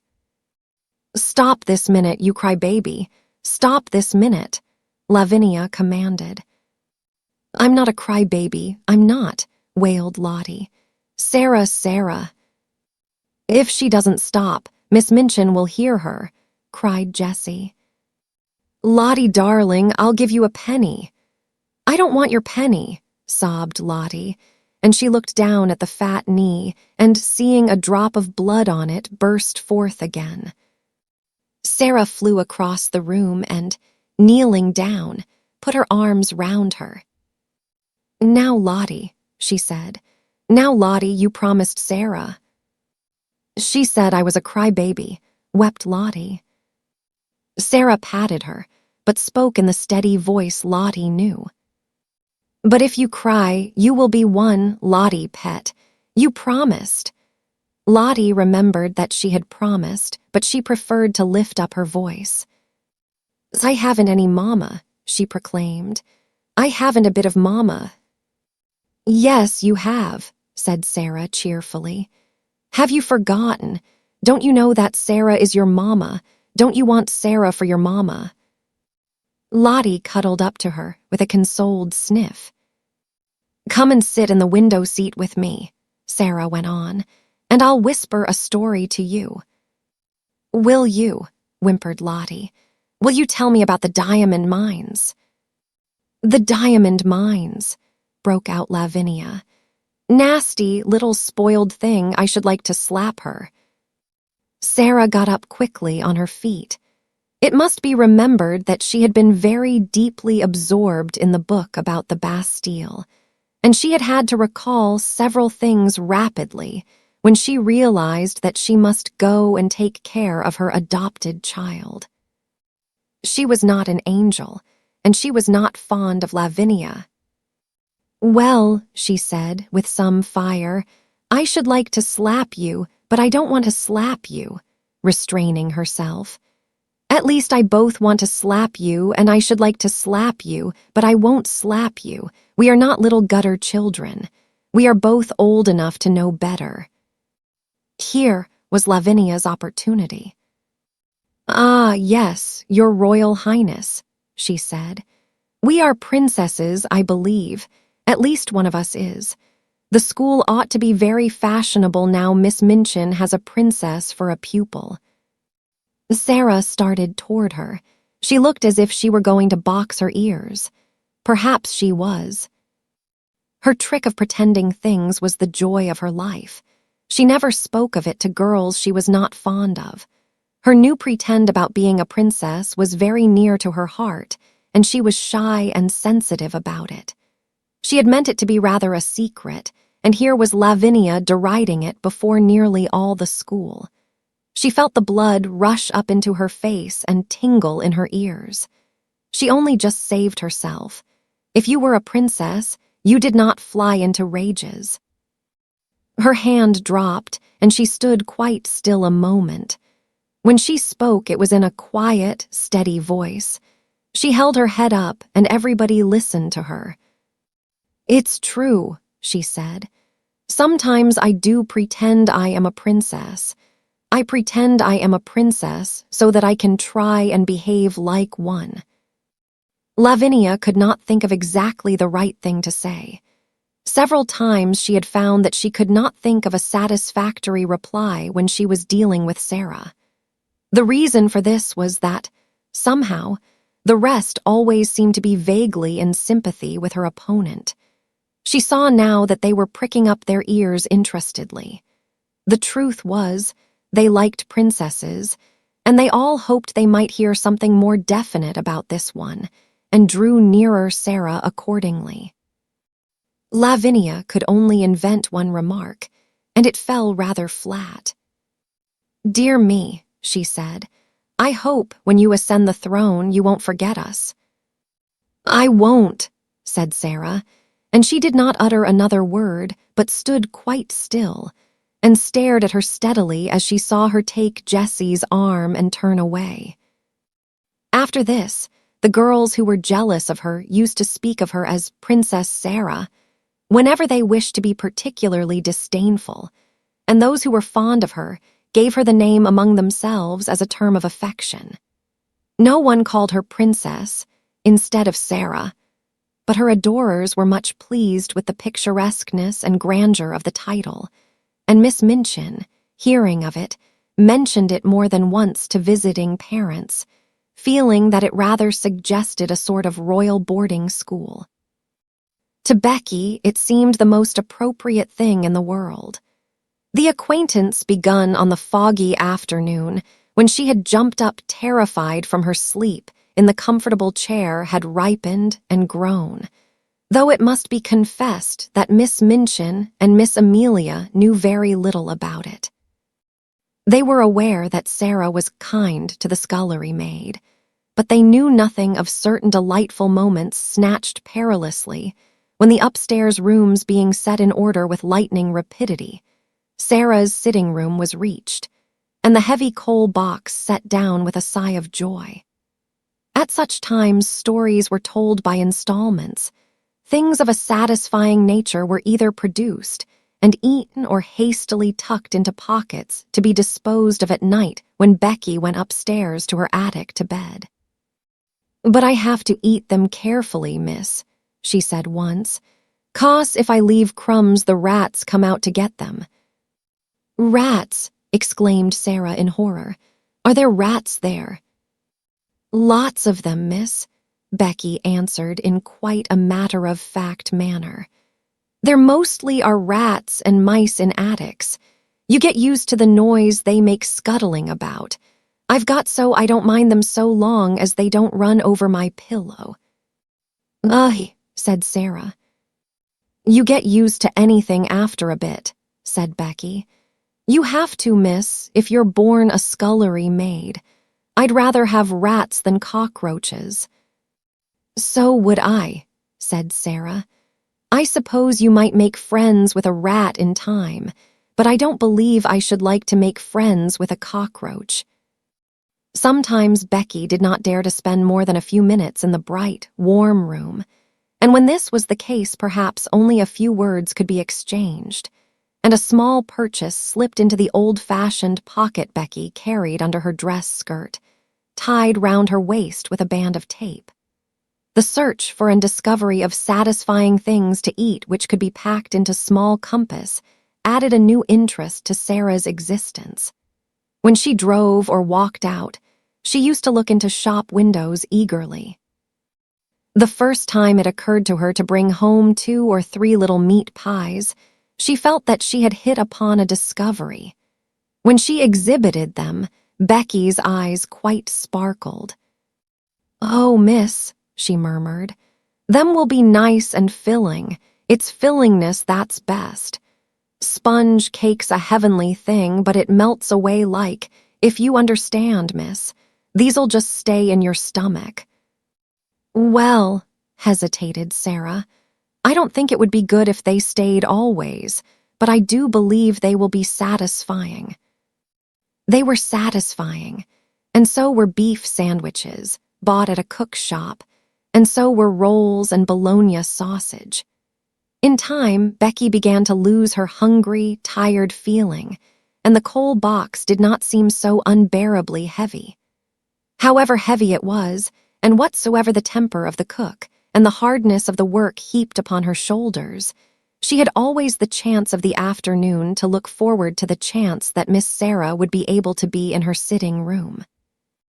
In fact, the mere seeing of Miss Sara would have been enough without meat pies. If there was time only for a few words, they were always friendly, merry words that put heart into one. And if there was time for more, then there was an installment of a story to be told, or some other thing one remembered afterward, and sometimes lay awake in one's bed in the attic to think over. Sara, who was only doing what she unconsciously liked better than anything else, nature having made her for a giver, had not the least idea what she meant to poor Becky, and how wonderful a benefactor she seemed. If nature has made you for a giver, your hands are borne open, and so is your heart. And though there may be times when your hands are empty, your heart is always full, and you can give things out of that, warm things, kind things, sweet things, help and comfort and laughter, and sometimes gay. Kind laughter is the best help of all. Becky had scarcely known what laughter was through all her poor, little hard-driven life. Sara made her laugh and laughed with her, and though neither of them quite knew it, the laughter was as fillin' as the meat pies. A few weeks before Sara's 11th birthday, a letter came to her from her father, which did not seem to be written in such boyish high spirits as usual. He was not very well, and was evidently overweighted by the business connected with the diamond mines. "You see, little Sara," he wrote, "your daddy is not a businessman at all, and figures and documents bother him. He does not really understand them, and all this seems so enormous. Perhaps, if I was not feverish, I should not be awake, tossing about, 1/2 of the night and spend the other half in troublesome dreams. If my little missus were here, I dare say she would give me some solemn, good advice. You would, wouldn't you, little missus?" One of his many jokes had been to call her his little missus, because she had such an old-fashioned air. He had made wonderful preparations for her birthday. Among other things, a new doll had been ordered in Paris, and her wardrobe was to be, indeed, a marvel of splendid perfection. When she had replied to the letter asking her if the doll would be an acceptable present, Sara had been very quaint. "I am getting very old," she wrote. "You see, I shall never live to have another doll given me. This will be my last doll. There is something solemn about it. If I could write poetry, I am sure a poem about a last doll would be very nice. But I cannot write poetry. I have tried, and it made me laugh. It did not sound like Watts or Coleridge or Shakespeare at all. No one could ever take Emily's place, but I should respect the last doll very much, and I am sure the school would love it. They all like dolls, though some of the big ones, the almost 15 ones, pretend they are too grown up." Captain Crewe had a splitting headache when he read this letter in his bungalow in India. The table before him was heaped with papers and letters which were alarming him and filling him with anxious dread, but he laughed as he had not laughed for weeks. "Oh," he said, "she's better fun every year she lives. God grant this business may right itself and leave me free to run home and see her. What wouldn't I give to have her little arms round my neck this minute? What wouldn't I give?" The birthday was to be celebrated by great festivities. The schoolroom was to be decorated, and there was to be a party. The boxes containing the presents were to be opened with great ceremony, and there was to be a glittering feast spread in Miss Minchin's sacred room. When the day arrived, the whole house was in a whirl of excitement. How the morning passed nobody quite knew, because there seemed such preparations to be made. The schoolroom was being decked with garlands of holly, the desks had been moved away, and red covers had been put on the forms which were arrayed round the room against the wall. When Sara went into her sitting room in the morning, she found on the table a small, dumpy package tied up in a piece of brown paper. She knew it was a present, and she thought she could guess whom it came from. She opened it quite tenderly. It was a square pincushion, made of not quite clean red flannel, and black pins had been stuck carefully into it to form the words, "Many happy returns." "Oh," cried Sara, with a warm feeling in her heart. "What pains she has taken. I like it so, it makes me feel sorrowful." But the next moment she was mystified. On the underside of the pincushion was secured a card, bearing in neat letters the name, Miss Amelia Minchin. Sara turned it over and over. "Miss Amelia," she said to herself, "how can it be?" And just at that very moment, she heard the door being cautiously pushed open and saw Becky peeping round it. There was an affectionate, happy grin on her face, and she shuffled forward and stood nervously pulling at her fingers. "Do you like it, Miss Sara?" she said. "Do you?" "Like it," cried Sara. "You darling Becky, you made it all yourself." Becky gave a hysteric but joyful sniff, and her eyes looked quite moist with delight. "It ain't nothin' but flannel, and the flannel ain't new, but I wanted to give you something, and I made it at night. I knew you could pretend it was satin with diamond pins in. I tried to when I was making it. The card, miss," rather doubtfully. "It wasn't wrong of me to pick it up out of the dustbin, was it? Miss Amelia had thrown it away. I didn't have a card of my own, and I knew it wouldn't be a proper present if I didn't pin a card on, so I pinned Miss Amelia's." Sara flew at her and hugged her. She could not have told herself or anyone else why there was a lump in her throat. "Oh, Becky," she cried out with a queer little laugh. "I love you, Becky, I do, I do." "Oh, miss," breathed Becky. "Thank you, miss, kindly. It isn't good enough for that. The flannel wasn't new." Chapter 7. The Diamond Mines Again. When Sara entered the holly-hung schoolroom in the afternoon, she did so as the head of a sort of procession. Miss Minchin, in her grandest silk dress, led her by the hand. A manservant followed, carrying the box containing the last doll. A housemaid carried a second box, and Becky brought up the rear, carrying a third and wearing a clean apron and a new cap. Sara would have much preferred to enter in the usual way, but Miss Minchin had sent for her, and after an interview in her private sitting room, had expressed her wishes. "This is not an ordinary occasion," she said. "I do not desire that it should be treated as one." So Sara was led grandly in and felt shy when, on her entry, the big girls stared at her and touched each other's elbows, and the little ones began to squirm joyously in their seats. "Silence, young ladies," said Miss Minchin at the murmur which arose. "James, place the box on the table and remove the lid. Emma, put yours upon a chair. Becky," suddenly and severely. Becky had quite forgotten herself in her excitement and was grinning at Lottie, who was wriggling with rapturous expectation.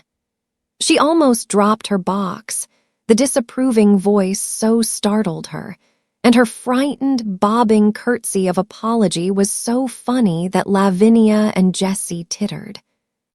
"It is not your place to look at the young ladies," said Miss Minchin. "You forget yourself. Put your box down." Becky obeyed with alarmed haste and hastily backed toward the door. "You may leave us," Miss Minchin announced to the servants with a wave of her hand. Becky stepped aside respectfully to allow the superior servants to pass out first. She could not help casting a longing glance at the box on the table. Something made of blue satin was peeping from between the folds of tissue paper. "If you please, Miss Minchin," said Sara suddenly, "mayn't Becky stay?" It was a bold thing to do. Miss Minchin was betrayed into something like a slight jump. Then she put her eyeglass up and gazed at her show pupil disturbedly. "Becky," she exclaimed, "my dearest Sara." Sara advanced a step toward her. "I want her because I know she will like to see the presents," she explained. "She is a little girl, too, you know."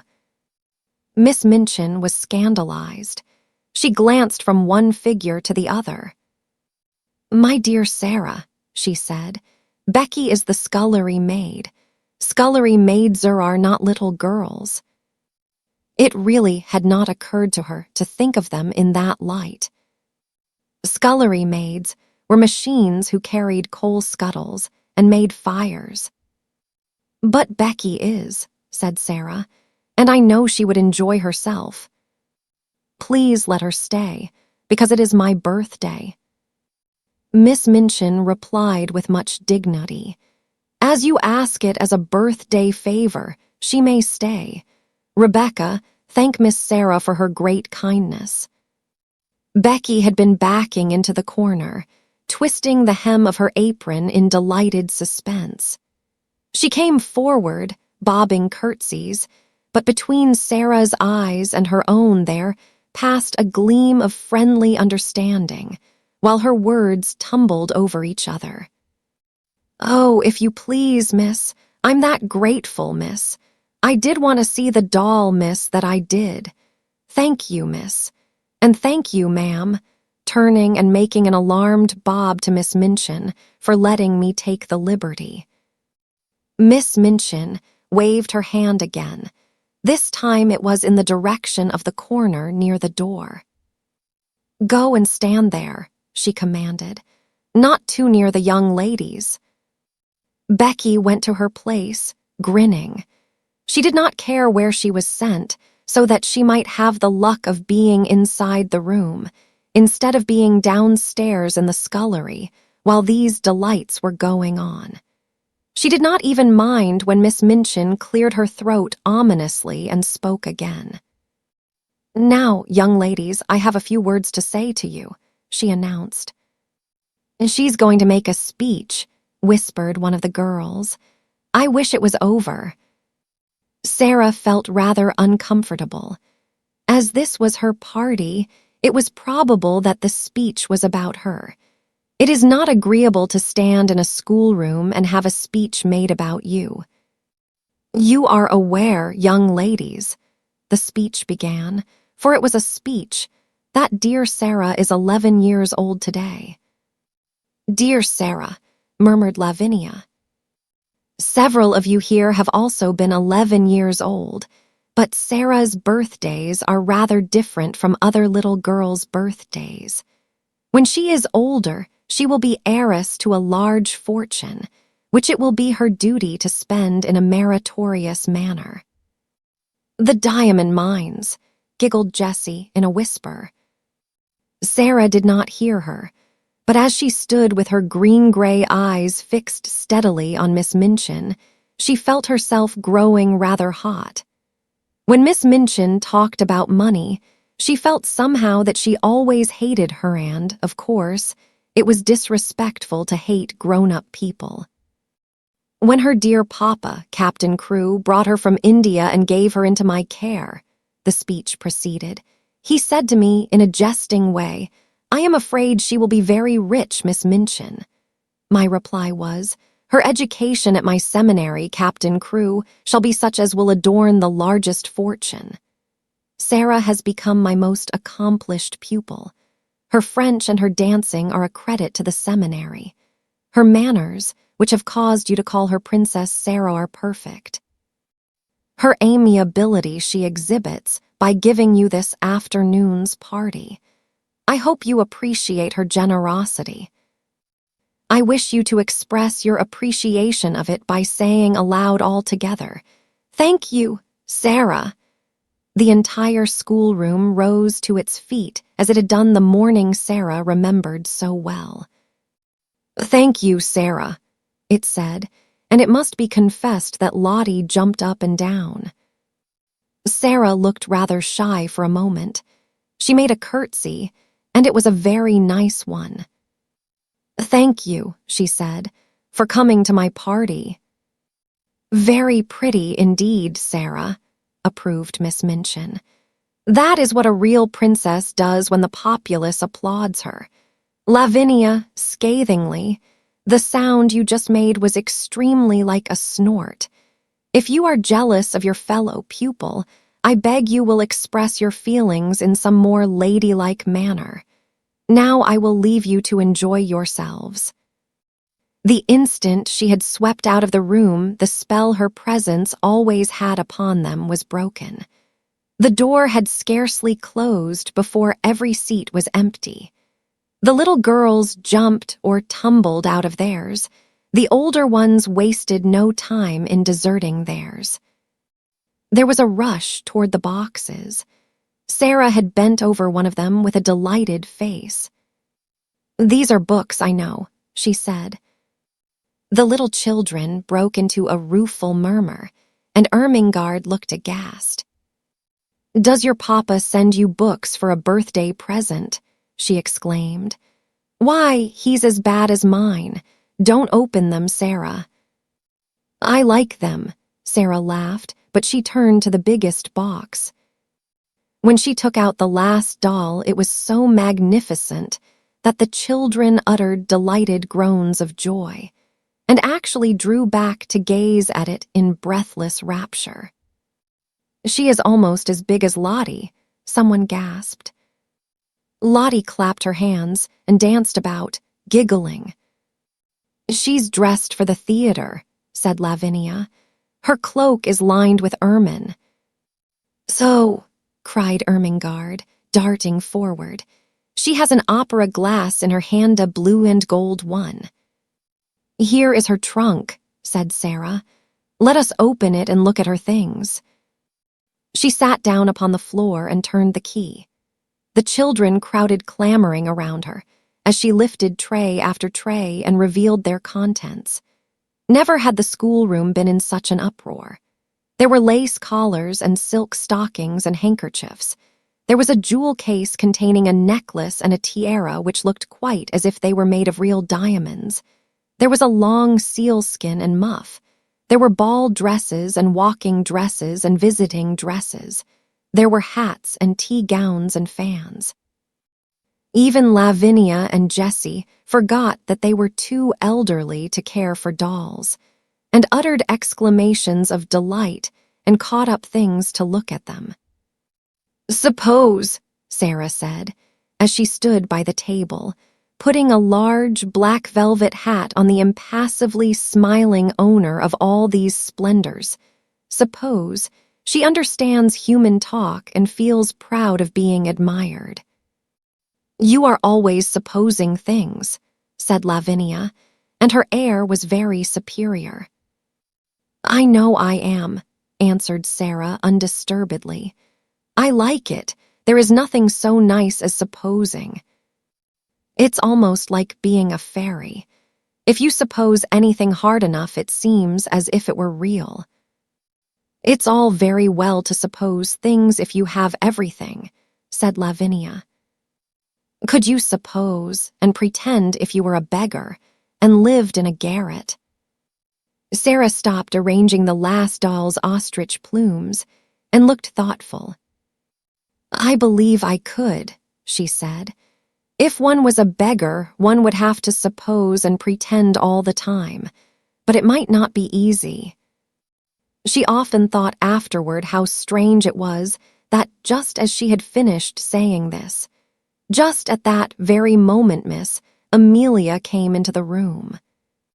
"Sara," she said, "your papa's solicitor, Mr. Barrow, has called to see Miss Minchin, and as she must talk to him alone and the refreshments are laid in her parlor, you had all better come and have your feast now, so that my sister can have her interview here in the schoolroom." Refreshments were not likely to be disdained at any hour, and many pairs of eyes gleamed. Miss Amelia arranged the procession into decorum, and then, with Sara at her side heading it, she led it away, leaving the last doll sitting upon a chair with the glories of her wardrobe scattered about her. Dresses and coats hung upon chair backs, piles of lace-frilled petticoats lying upon their seats. Becky, who was not expected to partake of refreshments, had the indiscretion to linger a moment to look at these beauties. It really was an indiscretion. "Go back to your work, Becky," Miss Amelia had said, but she had stopped to pick up reverently first a muff and then a coat, and while she stood looking at them adoringly, she heard Miss Minchin upon the threshold, and being smitten with terror at the thought of being accused of taking liberties, she rashly darted under the table, which hid her by its tablecloth. Miss Minchin came into the room, accompanied by a sharp-featured, dry little gentleman who looked rather disturbed. Miss Minchin herself also looked rather disturbed, it must be admitted, and she gazed at the dry little gentleman with an irritated and puzzled expression. She sat down with stiff dignity and waved him to a chair. "Pray be seated, Mr. Barrow," she said. Mr. Barrow did not sit down at once. His attention seemed attracted by the last doll and the things which surrounded her. He settled his eyeglasses and looked at them in nervous disapproval. The last doll herself did not seem to mind this in the least. She merely sat upright and returned his gaze indifferently. £100, Mr. Barrow remarked succinctly. "All expensive material and made at a Parisian modiste's. He spent money lavishly enough, that young man." Miss Minchin felt offended. This seemed to be a disparagement of her best patron and was a liberty. Even solicitors had no right to take liberties. "I beg your pardon, Mr. Barrow," she said stiffly. "I do not understand." "Birthday presents," said Mr. Barrow in the same critical manner, "to a child 11 years old. Mad extravagance, I call it." Miss Minchin drew herself up still more rigidly. "Captain Crewe is a man of fortune," she said. "The diamond mines alone." Mr. Barrow wheeled round upon her. "Diamond mines," he broke out. "There are none, never were." Miss Minchin actually got up from her chair. "What?" she cried. "What do you mean?" "At any rate," answered Mr. Barrow, quite snappishly, "it would have been much better if there never had been any." "Any diamond mines?" ejaculated Miss Minchin, catching at the back of a chair and feeling as if a splendid dream was fading away from her. "Diamond mines spell ruin oftener than they spell wealth," said Mr. Barrow. "When a man is in the hands of a very dear friend and is not a businessman himself, he had better steer clear of the dear friend's diamond mines, or gold mines, or any other kind of mines dear friends want his money to put into. The late Captain Crewe," here Miss Minchin stopped him with a gasp. "The late Captain Crewe," she cried out. "The late—" "You don't come to tell me that Captain Crewe is—" "He's dead, ma'am," Mr. Barrow answered with jerky brusqueness. "Died of jungle fever and business troubles combined. The jungle fever might not have killed him if he had not been driven mad by the business troubles, and the business troubles might not have put an end to him if the jungle fever had not assisted. Captain Crewe is dead." Miss Minchin dropped into her chair again. The words he had spoken filled her with alarm. "What were his business troubles?" she said. "What were they?" "Diamond mines," answered Mr. Barrow, "and dear friends and ruin." Miss Minchin lost her breath. "Ruin," she gasped out. "Lost every penny. That young man had too much money. The dear friend was mad on the subject of the diamond mine. He put all his own money into it and all Captain Crewe's. Then the dear friend ran away. Captain Crewe was already stricken with fever when the news came. The shock was too much for him. He died delirious, raving about his little girl, and didn't leave a penny." Now Miss Minchin understood, and never had she received such a blow in her life. Her show pupil, her show patron, swept away from the select seminary at one blow. She felt as if she had been outraged and robbed, and that Captain Crewe and Sara and Mr. Barrow were equally to blame. "Do you mean to tell me," she cried out, "that he left nothing, that Sara will have no fortune, that the child is a beggar, that she is left on my hands a little pauper instead of an heiress?" Mr. Barrow was a shrewd businessman, and felt it as well to make his own freedom from responsibility quite clear without any delay. "She is certainly left a beggar," he replied. "And she is certainly left on your hands, ma'am, as she hasn't a relation in the world that we know of." Miss Minchin started forward. She looked as if she was going to open the door and rush out of the room to stop the festivities going on joyfully, and rather noisily that moment over the refreshments. "It is monstrous," she said. "She's in my sitting room at this moment, dressed in silk gauze and lace petticoats, giving a party at my expense." "She's giving it at your expense, madam, if she's giving it," said Mr. Barrow calmly. "Barrow and Skipworth are not responsible for anything. There never was a cleaner sweep made of a man's fortune. Captain Crewe died without paying our last bill, and it was a big one." Miss Minchin turned back from the door in increased indignation. This was worse than anyone could have dreamed of its being. "That is what has happened to me," she cried. "I was always so sure of his payments that I went to all sorts of ridiculous expenses for the child. I paid the bills for that ridiculous doll and her ridiculous, fantastic wardrobe. The child was to have anything she wanted. She has a carriage and a pony and a maid, and I have paid for all of them since the last check came."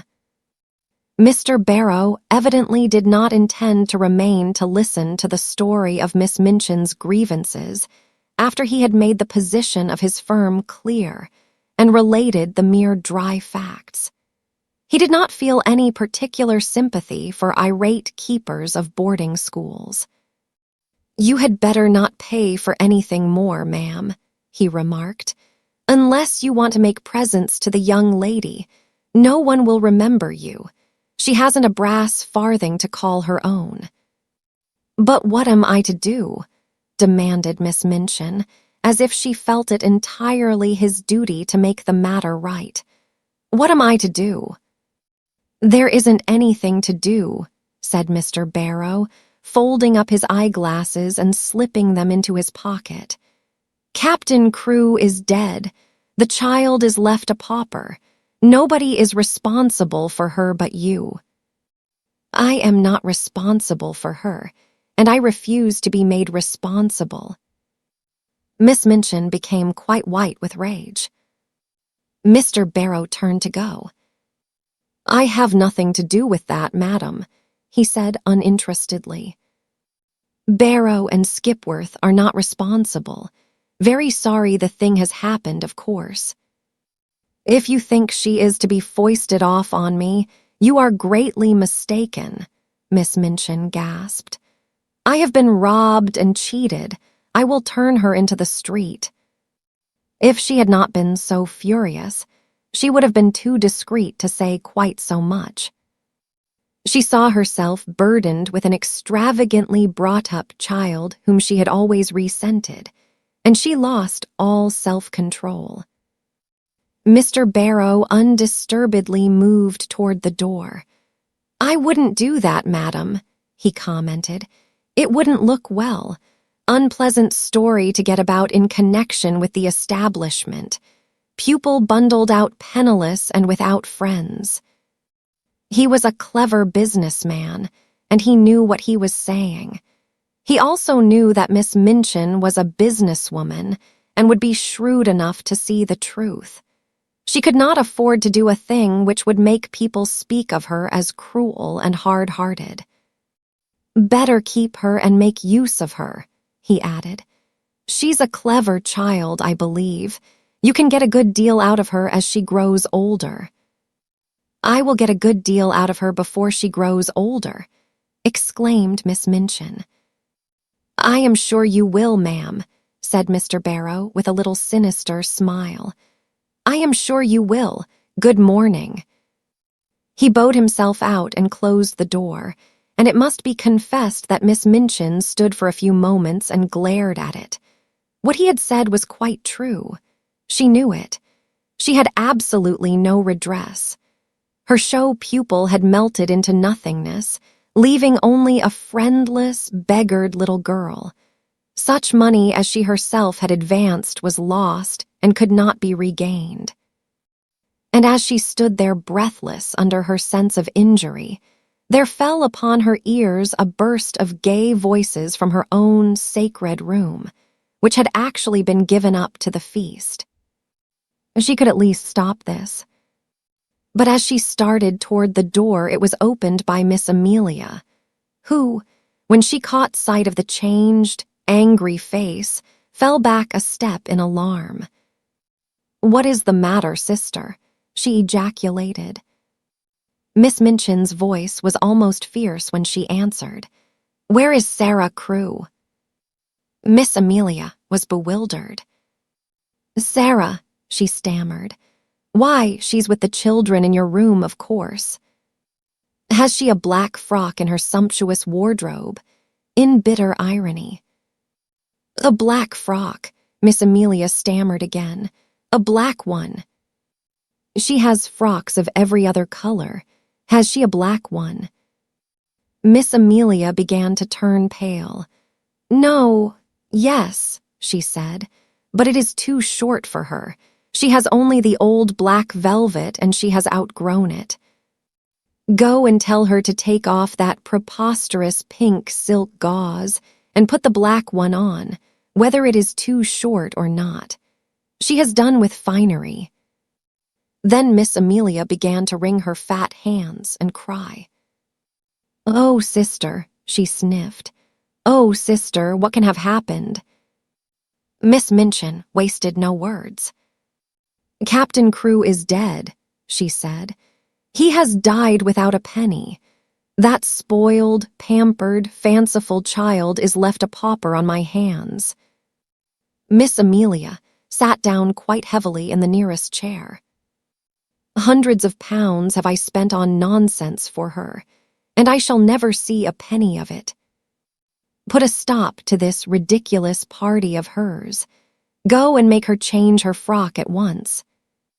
"I," panted Miss Amelia, "must I go and tell her now?" "This moment," was the fierce answer. "Don't sit staring like a goose. Go." Poor Miss Amelia was accustomed to being called a goose. She knew, in fact, that she was rather a goose, and that it was left to geese to do a great many disagreeable things. It was a somewhat embarrassing thing to go into the midst of a room full of delighted children and tell the giver of the feast that she had suddenly been transformed into a little beggar and must go upstairs and put on an old black frock which was too small for her. But the thing must be done. This was evidently not the time when questions might be asked. She rubbed her eyes with her handkerchief until they looked quite red, after which she got up and went out of the room without venturing to say another word. When her older sister looked and spoke as she had done just now, the wisest course to pursue was to obey orders without any comment. Miss Minchin walked across the room. She spoke to herself aloud without knowing that she was doing it. During the last year, the story of the diamond mines had suggested all sorts of possibilities to her. Even proprietors of seminaries might make fortunes in stocks with the aid of owners of mines. And now, instead of looking forward to gains, she was left to look back upon losses. "The Princess Sara, indeed," she said. "The child has been pampered as if she were a queen." She was sweeping angrily past the corner table as she said it, and the next moment she started at the sound of a loud, sobbing sniff which issued from under the cover. "What is that?" she exclaimed angrily. The loud, sobbing sniff was heard again, and she stooped and raised the hanging folds of the table cover. "How dare you?" she cried out. "How dare you come out immediately?" It was poor Becky who crawled out, and her cap was knocked on one side, and her face was red with repressed crying. "If you please, ma'am, it's me, Mum," she explained.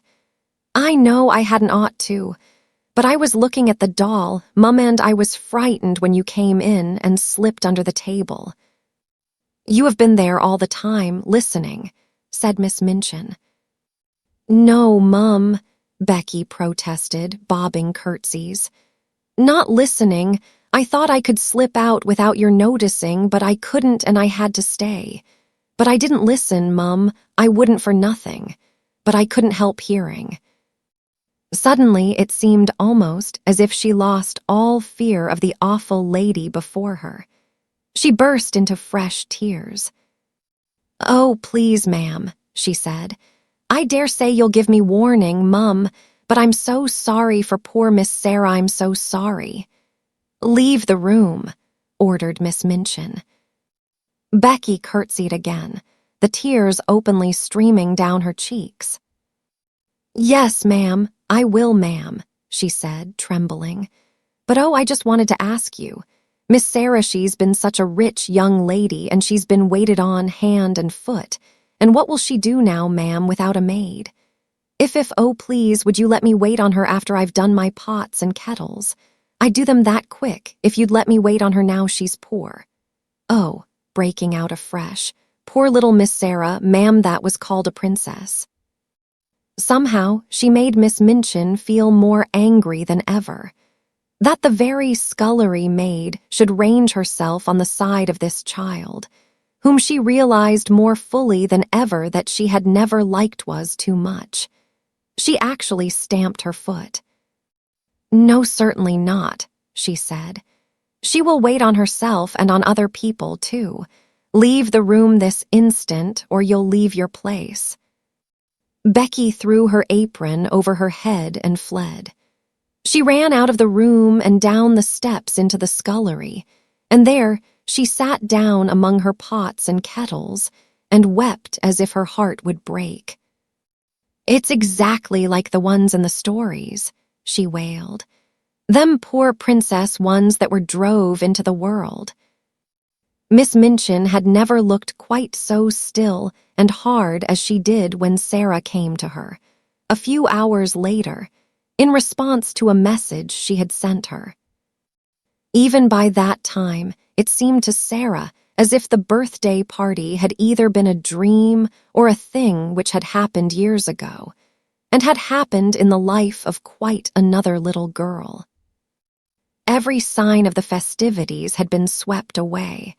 The holly had been removed from the schoolroom walls, and the forms and desks put back into their places. Miss Minchin's sitting room looked as it always did. All traces of the feast were gone, and Miss Minchin had resumed her usual dress. The pupils had been ordered to lay aside their party frocks, and this having been done, they had returned to the schoolroom and huddled together in groups, whispering and talking excitedly. "Tell Sara to come to my room," Miss Minchin had said to her sister, "and explain to her clearly that I will have no crying or unpleasant scenes." "Sister," replied Miss Amelia, "she is the strangest child I ever saw. She has actually made no fuss at all. You remember she made none when Captain Crewe went back to India. When I told her what had happened, she just stood quite still and looked at me without making a sound. Her eyes seemed to get bigger and bigger, and she went quite pale.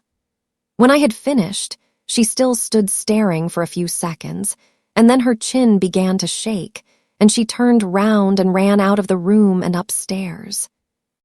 Several of the other children began to cry, but she did not seem to hear them or to be alive to anything but just what I was saying. It made me feel quite queer not to be answered. And when you tell anything sudden and strange, you expect people will say something, whatever it is. Nobody but Sara herself ever knew what had happened in her room after she had run upstairs and locked her door. In fact, she herself scarcely remembered anything but that she walked up and down, saying over and over again to herself in a voice which did not seem her own, "My papa is dead. My papa is dead." Once she stopped before Emily, who sat watching her from her chair, and cried out wildly, "Emily, do you hear? Do you hear Papa is dead? He is dead in India, thousands of miles away." When she came into Miss Minchin's sitting room in answer to her summons, her face was white and her eyes had dark rings around them. Her mouth was set as if she did not wish it to reveal what she had suffered and was suffering. She did not look in the least like the rose-colored butterfly child who had flown about from one of her treasures to the other in the decorated schoolroom. She looked instead a strange, desolate, almost grotesque little figure. She had put on, without Mariette's help, the cast-aside black velvet frock. It was too short and tight, and her slender legs looked long and thin, showing themselves from beneath the brief skirt. As she had not found a piece of black ribbon, her short, thick, black hair tumbled loosely about her face and contrasted strongly with its pallor. She held Emily tightly in one arm, and Emily was swathed in a piece of black material. "Put down your doll," said Miss Minchin. "What do you mean by bringing her here?" "No," Sara answered. "I will not put her down. She is all I have. My papa gave her to me." She had always made Miss Minchin feel secretly uncomfortable, and she did so now. She did not speak with rudeness so much as with a cold steadiness with which Miss Minchin felt it difficult to cope, perhaps because she knew she was doing a heartless and inhuman thing. "You will have no time for dolls in future," she said. "You will have to work and improve yourself and make yourself useful." Sara kept her big, strange eyes fixed on her and said not a word. "Everything will be very different now," Miss Minchin went on. "I suppose Miss Amelia has explained matters to you." "Yes," answered Sara. "My papa is dead. He left me no money. I am quite poor." "You are a beggar," said Miss Minchin, her temper rising at the recollection of what all this meant. "It appears that you have no relations and no home, and no one to take care of you." For a moment the thin, pale little face twitched, but Sara again said nothing. "What are you staring at?" demanded Miss Minchin sharply. "Are you so stupid that you cannot understand? I tell you that you are quite alone in the world and have no one to do anything for you, unless I choose to keep you here out of charity." "I understand," answered Sara in a low tone, and there was a sound as if she had gulped down something which rose in her throat. "I understand." "That doll," cried Miss Minchin, pointing to the splendid birthday gift seated near, that ridiculous doll, with all her nonsensical, extravagant things. "I actually paid the bill for her." Sara turned her head toward the chair. "The last doll," she said, "the last doll," and her little mournful voice had an odd sound. "The last doll, indeed," said Miss Minchin. "And she is mine, not yours. Everything you own is mine." "Please take it away from me, then," said Sara. "I do not want it." If she had cried and sobbed and seemed frightened, Miss Minchin might almost have had more patience with her. She was a woman who liked to domineer and feel her power, and as she looked at Sara's pale little steadfast face and heard her proud little voice, she quite felt as if her might was being set at naught. "Don't put on grand airs," she said. "The time for that sort of thing is past. You are not a princess any longer. Your carriage and your pony will be sent away. Your maid will be dismissed. You will wear your oldest and plainest clothes. Your extravagant ones are no longer suited to your station. You are like Becky, you must work for your living." To her surprise, a faint gleam of light came into the child's eyes, a shade of relief. "Can I work?" she said. "If I can work, it will not matter so much. What can I do?" "You can do anything you are told," was the answer. "You are a sharp child and pick up things readily. If you make yourself useful, I may let you stay here. You speak French well, and you can help with the younger children." "May I?" exclaimed Sara. "Oh, please let me. I know I can teach them. I like them and they like me." "Don't talk nonsense about people liking you," said Miss Minchin. "You will have to do more than teach the little ones. You will run errands and help in the kitchen as well as in the schoolroom. If you don't please me, you will be sent away. Remember that. Now go." Sara stood still just a moment, looking at her. In her young soul, she was thinking deep and strange things. Then she turned to leave the room.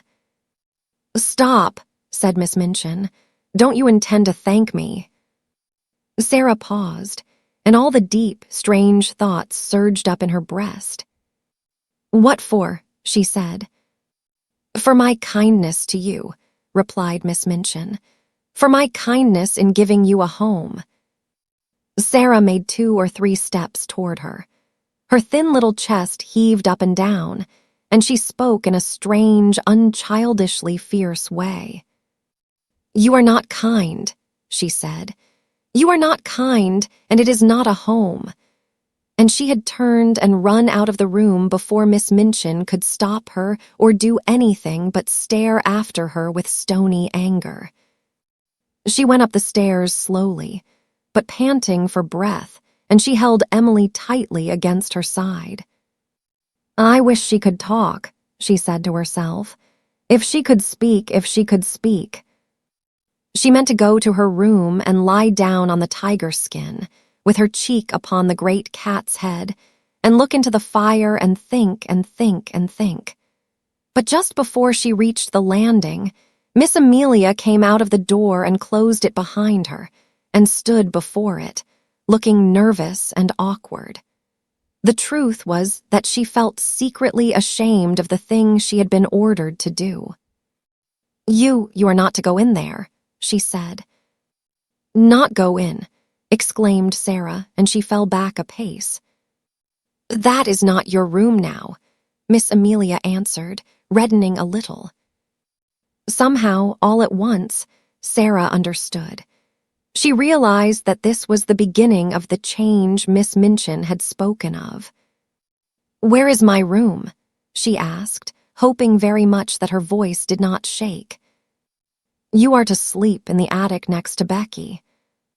Sara knew where it was. Becky had told her about it. She turned and mounted up 2 flights of stairs. The last one was narrow and covered with shabby strips of old carpet. She felt as if she were walking away and leaving far behind her the world in which that other child, who no longer seemed herself, had lived. This child, in her short, tight old frock, climbing the stairs to the attic, was quite a different creature. When she reached the attic door and opened it, her heart gave a dreary little thump. Then she shut the door and stood against it and looked about her. Yes, this was another world. The room had a slanting roof and was whitewashed. The whitewash was dingy and had fallen off in places. There was a rusty grate, an old iron bedstead, and a hard bed covered with a faded coverlet. Some pieces of furniture too much worn to be used downstairs had been sent up. Under the skylight in the roof, which showed nothing but an oblong piece of dull gray sky, there stood an old battered red footstool. Sara went to it and sat down. She seldom cried. She did not cry now. She laid Emily across her knees and put her face down upon her and her arms around her, and sat there, her little black head resting on the black draperies, not saying one word, not making one sound. And as she sat in this silence, there came a low tap at the door, such a low, humble one that she did not at first hear it, and, indeed, was not roused until the door was timidly pushed open, and a poor tear-smeared face appeared peeping round it. It was Becky's face, and Becky had been crying furtively for hours and rubbing her eyes with her kitchen apron until she looked strange indeed. "Oh, miss," she said under her breath, would you allow me just to come in?" Sara lifted her head and looked at her. She tried to begin a smile, and somehow she could not. Suddenly, and it was all through the loving mournfulness of Becky's streaming eyes, her face looked more like a child's, not so much too old for her years. She held out her hand and gave a little sob. "Oh, Becky," she said, "I told you we were just the same, only 2 little girls, just 2 little girls. You see how true it is. There's no difference now. I'm not a princess anymore."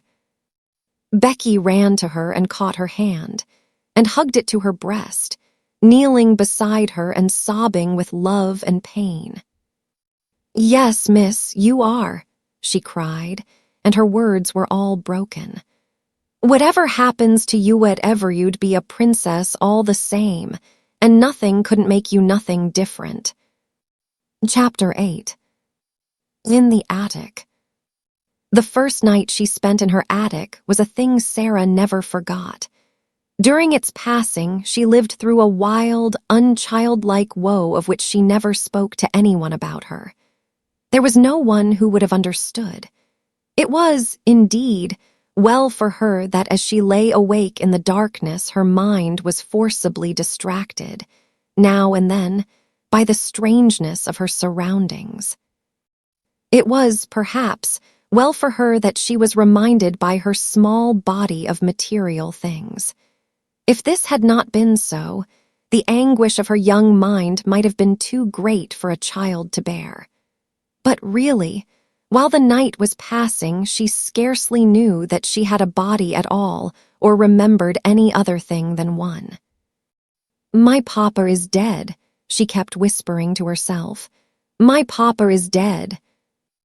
It was not until long afterward that she realized that her bed had been so hard that she turned over and over in it to find a place to rest, that the darkness seemed more intense than any she had ever known, and that the wind howled over the roof among the chimneys like something which wailed aloud. Then there was something worse. This was certain scufflings and scratchings and squeakings in the walls and behind the skirting boards. She knew what they meant, because Becky had described them. They meant rats and mice, who were either fighting with each other or playing together.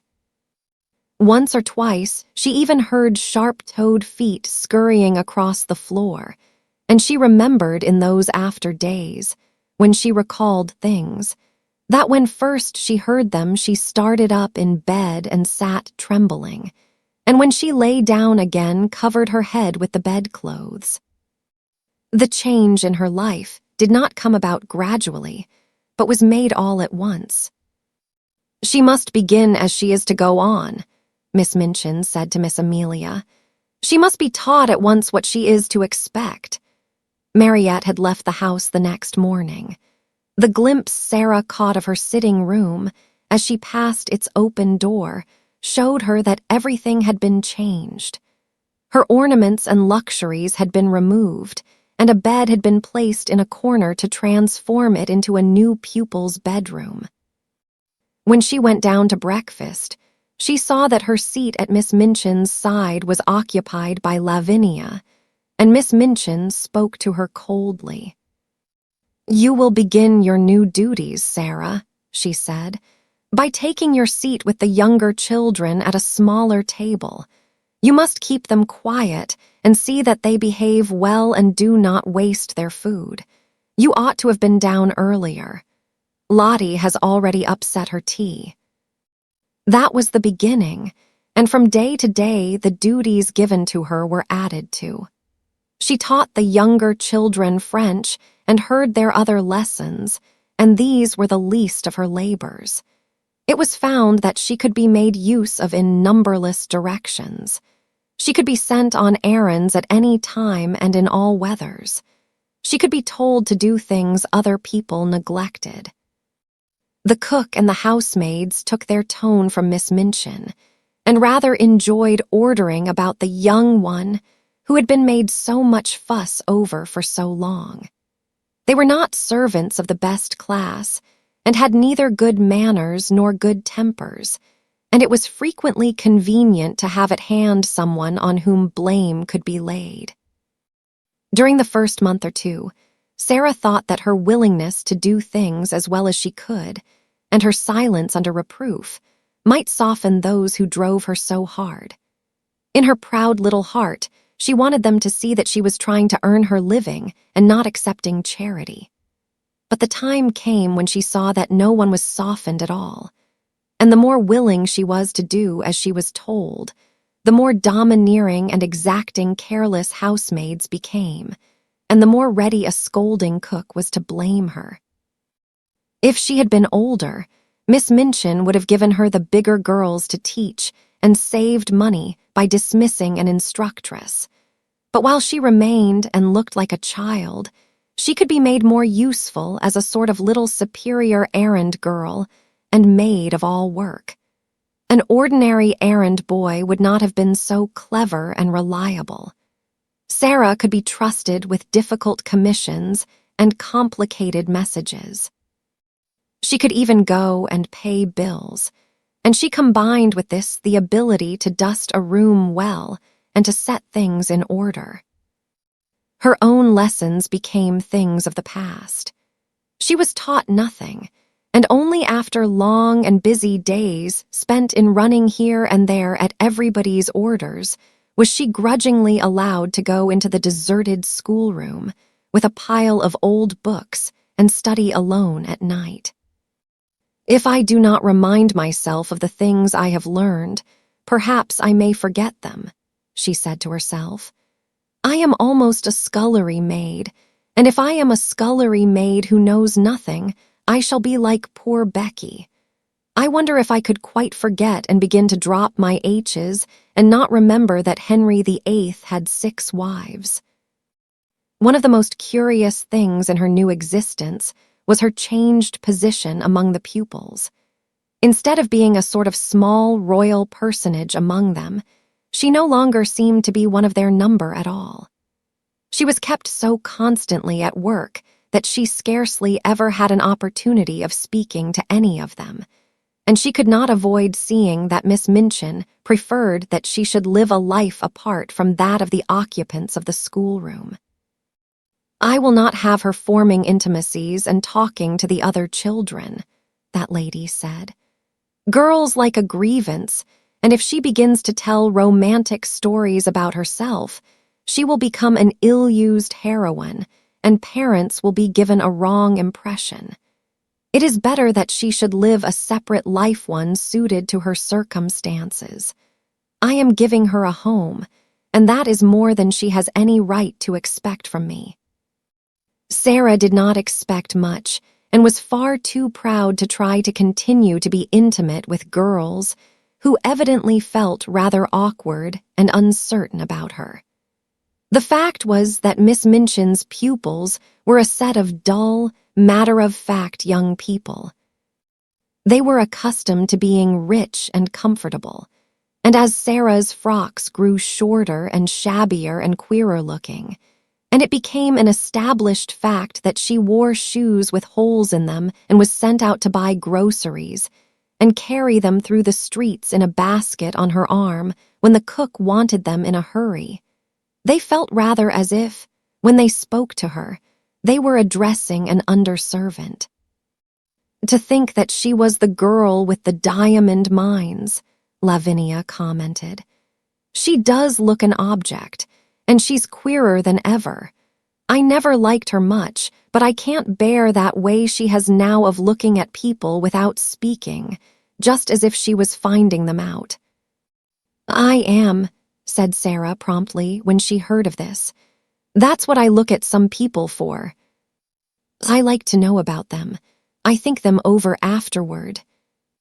The truth was that she had saved herself annoyance several times by keeping her eye on Lavinia, who was quite ready to make mischief, and would have been rather pleased to have made it for the ex-show pupil. Sara never made any mischief herself, or interfered with anyone. She worked like a drudge. She tramped through the wet streets, carrying parcels and baskets. She labored with the childish inattention of the little one's French lessons. As she became shabbier and more forlorn-looking, she was told that she had better take her meals downstairs. She was treated as if she was nobody's concern, and her heart grew proud and sore, but she never told anyone what she felt. Soldiers don't complain, she would say between her small, shut teeth. I am not going to do it. I will pretend this is part of a war. But there were hours when her child heart might almost have broken with loneliness, but for 3 people. The first, it must be owned, was Becky just Becky.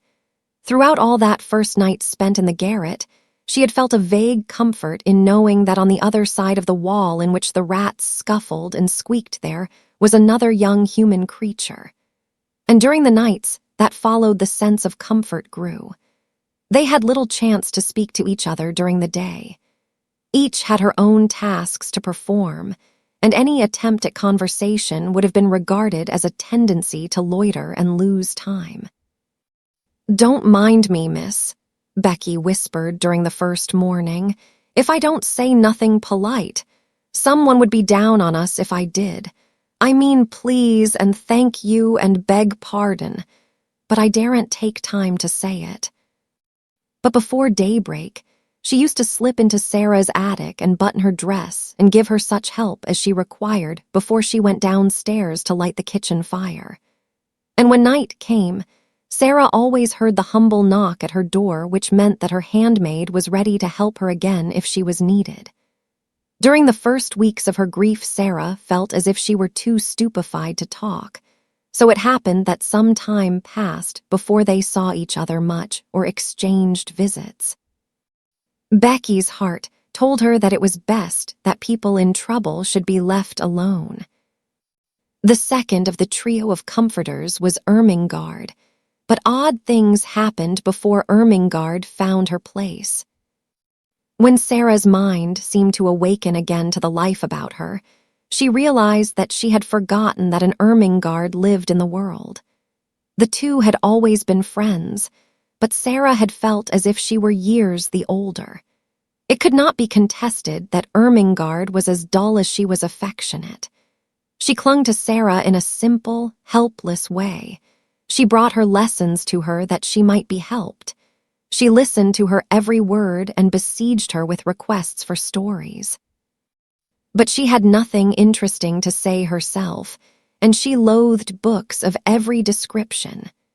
She was, in fact, not a person one would remember when one was caught in the storm of a great trouble, and Sara forgot her. It had been all the easier to forget her, because she had been suddenly called home for a few weeks. When she came back, she did not see Sara for a day or two, and when she met her for the first time, she encountered her coming down a corridor with her arms full of garments which were to be taken downstairs to be mended. Sara herself had already been taught to mend them. She looked pale and unlike herself, and she was attired in the queer, outgrown frock whose shortness showed so much thin black leg. Ermengarde was too slow a girl to be equal to such a situation. She could not think of anything to say. She knew what had happened, but somehow she had never imagined Sara could look like this, so odd and poor and almost like a servant. It made her quite miserable, and she could do nothing but break into a short hysterical laugh and exclaim aimlessly, and as if without any meaning, "Oh, Sara, is that you?"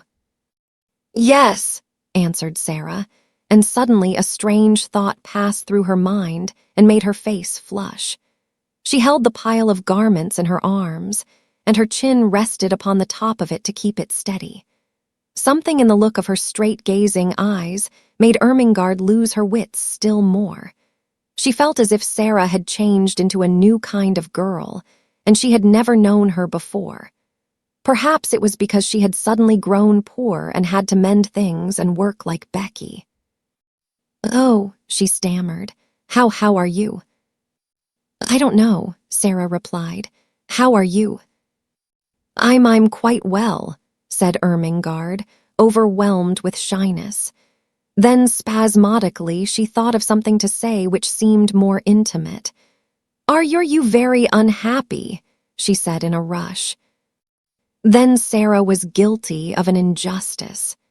Just at that moment, her torn heart swelled within her, and she felt that if anyone was as stupid as that, one had better get away from her. "What do you think?" she said. "Do you think I am very happy?" And she marched past her without another word. In course of time, she realized that if her wretchedness had not made her forget things, she would have known that poor, dull Ermengarde was not to be blamed for her unready, awkward ways. She was always awkward, and the more she felt, the more stupid she was given to being. But the sudden thought which had flashed upon her had made her oversensitive. She is like the others, she had thought. She does not really want to talk to me. She knows no one does. So for several weeks a barrier stood between them. When they met by chance, Sara looked the other way and Ermengarde felt too stiff and embarrassed to speak. Sometimes they nodded to each other in passing, but there were times when they did not even exchange a greeting. If she would rather not talk to me, Sara thought, I will keep out of her way. Miss Minchin makes that easy enough. Miss Minchin made it so easy that at last they scarcely saw each other at all. At that time it was noticed that Ermengarde was more stupid than ever, and that she looked listless and unhappy. She used to sit in the window seat, huddled in a heap, and stare out of the window without speaking. Once Jessie, who was passing, stopped to look at her curiously. "What are you crying for, Ermengarde?" she asked. "I'm not crying," answered Ermengarde in a muffled, unsteady voice. "You are," said Jessie. "A great big tear just rolled down the bridge of your nose and dropped off at the end of it, and there goes another." "Well," said Ermengarde, "I'm miserable, and no one need interfere." And she turned her plump back and took out her handkerchief and boldly hid her face in it. That night, when Sara went to her attic, she was later than usual. She had been kept at work until after the hour at which the pupils went to bed, and after that she had gone to her lessons in the lonely schoolroom. When she reached the top of the stairs, she was surprised to see a glimmer of light coming from under the attic door. "Nobody goes there but myself," she thought quickly, "but someone has lighted a candle." Someone had indeed lighted a candle, and it was not burning in the kitchen candlestick she was expected to use, but in one of those belonging to the pupils' bedrooms. The someone was sitting upon the battered footstool and was dressed in her nightgown and wrapped up in a red shawl. It was Ermengarde. "Ermengarde!" cried Sara. She was so startled that she was almost frightened. "You will get into trouble." Ermengarde stumbled up from her footstool. She shuffled across the attic in her bedroom slippers, which were too large for her. Her eyes and nose were pink with crying. "I know I shall if I'm found out," she said. "But I don't care a bit. Oh, Sara, please tell me, what is the matter? Why don't you like me any more?" Something in her voice made the familiar lump rise in Sara's throat. It was so affectionate and simple, so like the old Ermengarde who had asked her to be best friends. It sounded as if she had not meant what she had seemed to mean during these past weeks. "I do like you," Sara answered. "I thought, you see, everything is different now. I thought you were different." Ermengarde opened her wet eyes wide. "Why, it was you who were different," she cried. "You didn't want to talk to me. I didn't know what to do. It was you who were different after I came back." Sara thought a moment. She saw she had made a mistake. "I am different," she explained, "though not in the way you think. Miss Minchin does not want me to talk to the girls. Most of them don't want to talk to me. I thought perhaps you didn't, so I tried to keep out of your way." "Oh, Sara," Ermengarde almost wailed in her reproachful dismay. And then after one more look, they rushed into each other's arms. It must be confessed that Sara's small black head lay for some minutes on the shoulder covered by the red shawl. When Ermengarde had seemed to desert her, she had felt horribly lonely. Afterward, they sat down upon the floor together, Sara clasping her knees with her arms, and Ermengarde rolled up in her shawl. Ermengarde looked at the odd, big-eyed little face adoringly. "I couldn't bear it any more," she said. "I dare say you could live without me, Sara, but I couldn't live without you. I was nearly dead. So tonight, when I was crying under the bedclothes, I thought all at once of creeping up here and just begging you to let us be friends again." "You are nicer than I am," said Sara. "I was too proud to try and make friends. You see, now that trials have come, they have shown that I am not a nice child. I was afraid they would." Perhaps, wrinkling her forehead wisely, that is what they were sent for. "I don't see any good in them," said Ermengarde stoutly. "Neither do I, to speak the truth," admitted Sara frankly. "But I suppose there might be good in things, even if we don't see it. There might doubtfully be good in Miss Minchin." Ermengarde looked round the attic with a rather fearsome curiosity. "Sara," she said, "do you think you can bear living here?" Sara looked round also. "If I pretend it's quite different, I can," she answered. "Or if I pretend it is a place in a story." She spoke slowly. Her imagination was beginning to work for her. It had not worked for her at all since her troubles had come upon her. She had felt as if it had been stunned. Other people have lived in worse places. Think of the Count of Monte Cristo in the dungeons of the Chateau d'If, and think of the people in the Bastille. "The Bastille," half-whispered Ermengarde, watching her and beginning to be fascinated. She remembered stories of the French Revolution, which Sara had been able to fix in her mind by her dramatic relation of them. No one but Sara could have done it. A well-known glow came into Sara's eyes. "Yes," she said, hugging her knees. "That will be a good place to pretend about. I am a prisoner in the Bastille. I have been here for years and years and years, and everybody has forgotten about me. Miss Minchin is the jailer and Becky, a sudden light adding itself to the glow in her eyes, Becky is the prisoner in the next cell." She turned to Ermengarde, looking quite like the old Sara. "I shall pretend that," she said, "and it will be a great comfort." Ermengarde was at once enraptured and awed. "And will you tell me all about it?" she said. "May I creep up here at night whenever it is safe and hear the things you have made up in the day? It will seem as if we were more best friends than ever." "Yes," answered Sara, nodding. "Adversity tries people, and mine has tried you and proved how nice you are." Chapter 9. Melchizedek. The third person in the trio was Lottie. She was a small thing and did not know what adversity meant, and was much bewildered by the alteration she saw in her young adopted mother. She had heard it rumored that strange things had happened to Sara, but she could not understand why she looked different, why she wore an old black frock and came into the schoolroom only to teach instead of to sit in her place of honor and learn lessons herself. There had been much whispering among the little ones when it had been discovered that Sara no longer lived in the rooms in which Emily had so long sat in state. Lottie's chief difficulty was that Sara said so little when one asked her questions. At 7, mysteries must be made very clear if one is to understand them. "Are you very poor now, Sara?" she had asked confidentially the first morning her friend took charge of the small French class. "Are you as poor as a beggar?"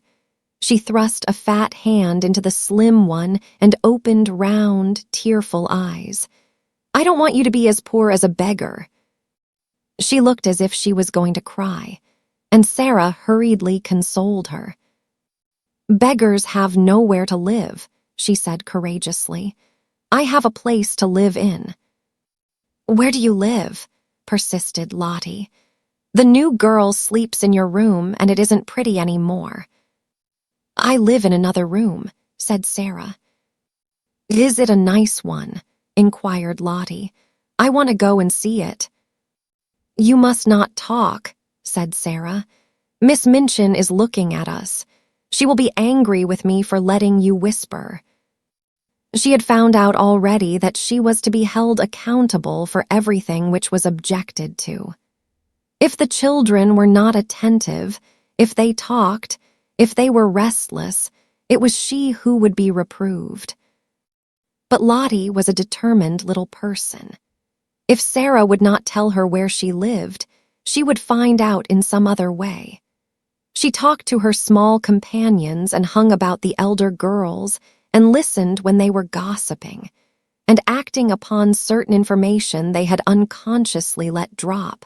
She started late one afternoon on a voyage of discovery, climbing stairs she had never known the existence of, until she reached the attic floor.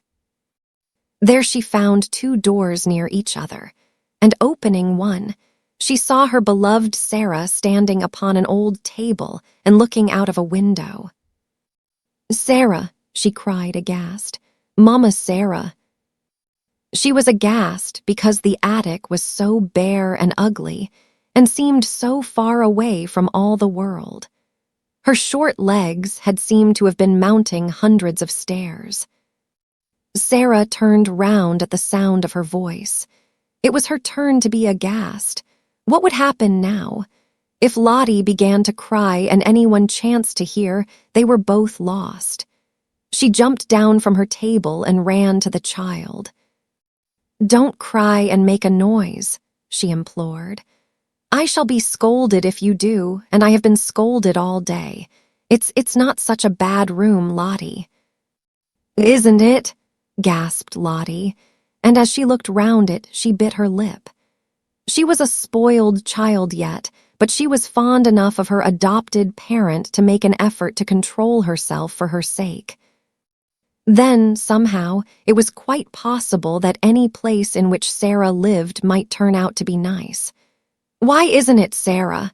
she almost whispered. Sara hugged her close and tried to laugh. There was a sort of comfort in the warmth of the plump, childish body. She had had a hard day and had been staring out of the windows with hot eyes. "You can see all sorts of things you can't see downstairs," she said. "What sort of things?"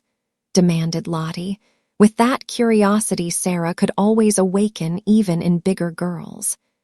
"Chimneys, quite close to us with smoke curling up in wreaths and clouds, and going up into the sky and sparrows hopping about and talking to each other just as if they were people, and other attic windows where heads may pop out any minute and you can wonder who they belong to. And it all feels as high up as if it was another world." "Oh, let me see it," cried Lottie. "Lift me up." Sara lifted her up, and they stood on the old table together and leaned on the edge of the flat window in the roof and looked out. Anyone who has not done this does not know what a different world they saw. The slates spread out on either side of them and slanted down into the rain gutter pipes. The sparrows, being at home there, twittered and hopped about quite without fear. 2 of them perched on the chimney top nearest and quarreled with each other fiercely until one pecked the other and drove him away. The garret window next to theirs was shut because the house next door was empty. "I wish someone lived there," Sara said. "It is so close that if there was a little girl in the attic, we could talk to each other through the windows and climb over to see each other if we were not afraid of falling." The sky seemed so much nearer than when one saw it from the street that Lottie was enchanted. From the attic window, among the chimney pots, the things which were happening in the world below seemed almost unreal. One scarcely believed in the existence of Miss Minchin and Miss Amelia and the schoolroom, and the roll of wheels in the square seemed a sound belonging to another existence. "Oh, Sara," cried Lottie, cuddling in her guarding arm. "I like this attic, I like it. It is nicer than downstairs." "Look at that sparrow," whispered Sara. "I wish I had some crumbs to throw to him." "I have some," came in a little shriek from Lottie.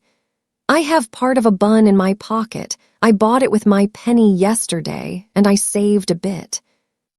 When they threw out a few crumbs, the sparrow jumped and flew away to an adjacent chimney top. He was evidently not accustomed to intimates in attics, and unexpected crumbs startled him.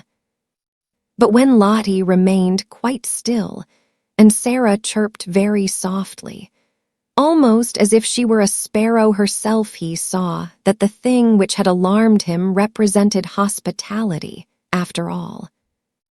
He put his head on one side, and from his perch on the chimney looked down at the crumbs with twinkling eyes. Lottie could scarcely keep still. "Will he come? Will he come?" she whispered. "His eyes look as if he would," Sara whispered back. "He is thinking and thinking whether he dare. Yes, he will. Yes, he is coming." He flew down and hopped toward the crumbs, but stopped a few inches away from them, putting his head on one side again, as if reflecting on the chances that Sara and Lottie might turn out to be big cats and jump on him. At last, his heart told him they were really nicer than they looked, and he hopped nearer and nearer, darted at the biggest crumb with a lightning peck, seized it, and carried it away to the other side of his chimney. "Now he knows," said Sara, "and he will come back for the others." He did come back, and even brought a friend, and the friend went away and brought a relative, and among them they made a hearty meal over which they twittered and chattered and exclaimed, stopping every now and then to put their heads on one side and examine Lottie and Sara. Lottie was so delighted that she quite forgot her first shocked impression of the attic. In fact, when she was lifted down from the table and returned to earthly things, as it were, Sara was able to point out to her many beauties in the room which she herself would not have suspected the existence of. "It is so little and so high above everything," she said, "that it is almost like a nest in a tree. The slanting ceiling is so funny. See, you can scarcely stand up at this end of the room, and when the morning begins to come, I can lie in bed and look right up into the sky through that flat window in the roof. It is like a square patch of light. If the sun is going to shine, little pink clouds float about, and I feel as if I could touch them. And if it rains, the drops patter and patter as if they were saying something nice. Then if there are stars, you can lie and try to count how many go into the patch. It takes such a lot. And just look at that tiny, rusty grate in the corner. If it was polished and there was a fire in it, just think how nice it would be. You see, it's really a beautiful little room." She was walking round the small place, holding Lottie's hand and making gestures which described all the beauties she was making herself see. She quite made Lottie see them, too. Lottie could always believe in the things Sara made pictures of. "You see," she said, "there could be a thick, soft blue Indian rug on the floor, and in that corner there could be a soft little sofa with cushions to curl up on, and just over it could be a shelf full of books so that one could reach them easily, and there could be a fur rug before the fire, and hangings on the wall to cover up the whitewash and pictures. They would have to be little ones, but they could be beautiful, and there could be a lamp with a deep rose-colored shade, and a table in the middle, with things to have tea with, and a little fat copper kettle singing on the hob, and the bed could be quite different. It could be made soft and covered with a lovely silk coverlet. It could be beautiful. And perhaps we could coax the sparrows until we made such friends with them that they would come and peck at the window and ask to be let in." "Oh, Sara," cried Lottie, "I should like to live here."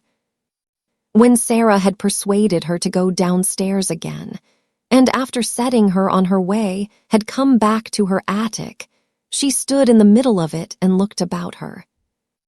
The enchantment of her imaginings for Lottie had died away. The bed was hard and covered with its dingy quilt. The whitewashed wall showed its broken patches, the floor was cold and bare, the grate was broken and rusty, and the battered footstool, tilted sideways on its injured leg, was the only seat in the room. She sat down on it for a few minutes and let her head drop in her hands. The mere fact that Lottie had come and gone away again made things seem a little worse, just as perhaps prisoners feel a little more desolate after visitors come and go, leaving them behind. "It's a lonely place," she said. "Sometimes it's the loneliest place in the world." She was sitting in this way when her attention was attracted by a slight sound near her. She lifted her head to see where it came from, and if she had been a nervous child, she would have left her seat on the battered footstool in a great hurry. A large rat was sitting up on his hindquarters and sniffing the air in an interested manner. Some of Lottie's crumbs had dropped upon the floor, and their scent had drawn him out of his hole. He looked so queer, and so like a gray-whiskered dwarf or gnome, that Sara was rather fascinated. He looked at her with his bright eyes, as if he were asking a question. He was evidently so doubtful that one of the child's queer thoughts came into her mind. "I dare say it is rather hard to be a rat," she mused. "Nobody likes you. People jump and run away and scream out, 'Oh, a horrid rat!' I shouldn't like people to scream and jump and say, 'Oh, a horrid Sara,' the moment they saw me, and set traps for me and pretend they were dinner. It's so different to be a sparrow. But nobody asked this rat if he wanted to be a rat when he was made. Nobody said, 'Wouldn't you rather be a sparrow?'" She had sat so quietly that the rat had begun to take courage. He was very much afraid of her, but perhaps he had a heart like the sparrow, and it told him that she was not a thing which pounced. He was very hungry. He had a wife and a large family in the wall, and they had had frightfully bad luck for several days.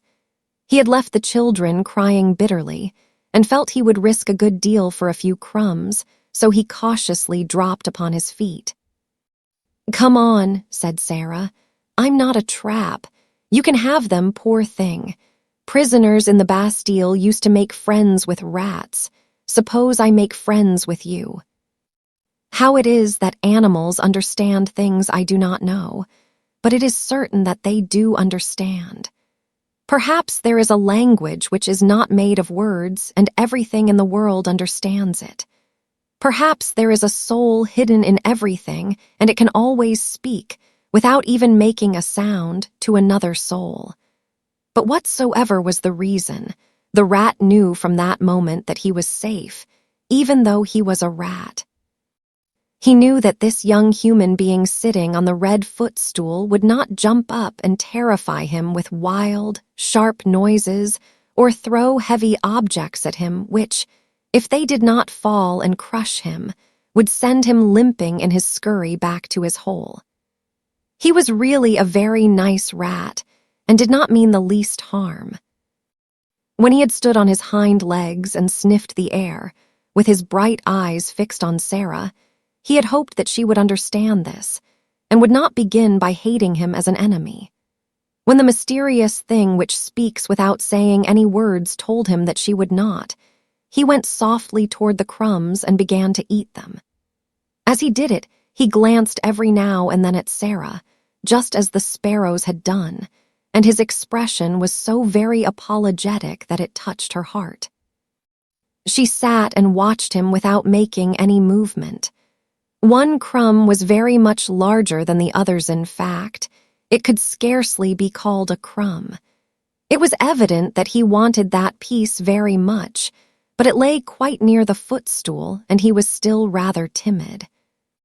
"I believe he wants it to carry to his family in the wall," Sara thought. "If I do not stir at all, perhaps he will come and get it." She scarcely allowed herself to breathe. She was so deeply interested. The rat shuffled a little nearer and ate a few more crumbs. Then he stopped and sniffed delicately, giving a side glance at the occupant of the footstool. Then he darted at the piece of bun with something very like the sudden boldness of the sparrow, and the instant he had possession of it fled back to the wall, slipped down a crack in the skirting board, and was gone. "I knew he wanted it for his children," said Sara. "I do believe I could make friends with him." A week or so afterward, on one of the rare nights when Ermengarde found it safe to steal up to the attic, when she tapped on the door with the tips of her fingers, Sara did not come to her for 2 or 3 minutes. There was, indeed, such a silence in the room at first that Ermengarde wondered if she could have fallen asleep. Then, to her surprise, she heard her utter a little low laugh and speak coaxingly to someone. "There," Ermengarde heard her say. "Take it and go home, Melchizedek. Go home to your wife." Almost immediately, Sara opened the door, and when she did so, she found Ermengarde standing with alarmed eyes upon the threshold. Who are you talking to, Sara?" she gasped out. Sara drew her in cautiously, but she looked as if something pleased and amused her. "You must promise not to be frightened, not to scream the least bit, or I can't tell you," she answered.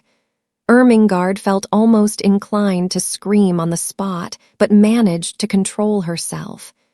She looked all around the attic and saw no one. And yet Sara had certainly been speaking to someone. She thought of ghosts. "Is it something that will frighten me?" she asked timorously. "Some people are afraid of them," said Sara. "I was at first, but I am not now." "Was it a ghost?" quaked Ermengarde. "No," said Sara, laughing. "It was my rat." Ermengarde made one bound and landed in the middle of the little dingy bed. She tucked her feet under her nightgown and the red shawl. She did not scream, but she gasped with fright. "Oh," she cried under her breath. "A rat, a rat." "I was afraid you would be frightened," said Sara. "But you needn't be. I am making him tame. He actually knows me and comes out when I call him. Are you too frightened to want to see him?" The truth was that, as the days had gone on, and with the aid of scraps brought up from the kitchen, her curious friendship had developed. She had gradually forgotten that the timid creature she was becoming familiar with was a mere rat. At first Ermengarde was too much alarmed to do anything but huddle in a heap upon the bed and tuck up her feet. But the sight of Sara's composed little countenance, and the story of Melchizedek's first appearance began at last to rouse her curiosity, and she leaned forward over the edge of the bed and watched Sara go and kneel down by the hole in the skirting board. "He won't run out quickly and jump on the bed, will he?" she said. "No," answered Sara. "He's as polite as we are. He is just like a person. Now watch." She began to make a low, whistling sound so low and coaxing that it could only have been heard in entire stillness. She did it several times, looking entirely absorbed in it. Ermengarde thought she looked as if she were working a spell, and at last, evidently in response to it, a gray-whiskered, bright-eyed head peeped out of the hole. Sara had some crumbs in her hand. She dropped them, and Melchizedek came quietly forth and ate them. A piece of larger size than the rest he took and carried in the most businesslike manner back to his home. "You see," said Sara, "that is for his wife and children. He is very nice. He only eats the little bits. After he goes back, I can always hear his family squeaking for joy. There are 3 kinds of squeaks. One kind is the children's, and one is Mrs. Melchizedek's, and one is Melchizedek's own." Ermengarde began to laugh. "Oh, Sara," she said, "you are queer, but you are nice." "I know I am queer," admitted Sara cheerfully, "and I try to be nice." She rubbed her forehead with her little brown paw, and a puzzled, tender look came into her face. "Papa always laughed at me," she said, "but I liked it. He thought I was queer, but he liked me to make up things. I can't help making up things. If I didn't, I don't believe I could live." She paused and glanced around the attic. "I'm sure I couldn't live here," she added in a low voice. Ermengarde was interested, as she always was. "When you talk about things," she said, "they seem as if they grew real. You talk about Melchizedek as if he was a person." "He is a person," said Sara. "He gets hungry and frightened just as we do, and he is married and has children.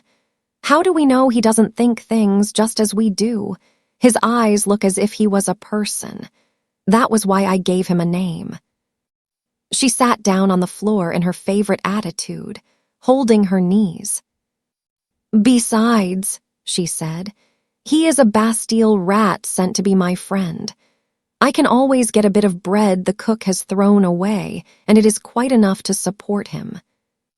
"Is it the Bastille yet?" asked Ermengarde eagerly. "Do you always pretend it is the Bastille?" "Nearly always," answered Sara.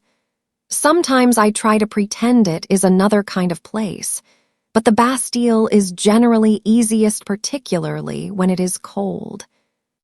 Just at that moment, Ermengarde almost jumped off the bed. She was so startled by a sound she heard. It was like two distinct knocks on the wall. "What is that?" she exclaimed. Sara got up from the floor and answered quite dramatically. "It is the prisoner in the next cell." "Becky!" cried Ermengarde, enraptured. "Yes," said Sara. "Listen, the two knocks meant, 'Prisoner, are you there?'" She knocked 3 times on the wall herself, as if in answer. "That means, 'Yes, I am here, and all is well.'" 4 knocks came from Becky's side of the wall. "That means," explained Sara, "'Then, fellow sufferer, we will sleep in peace. Good night.'" Ermengarde quite beamed with delight. "Oh, Sara," she whispered joyfully, "it is like a story."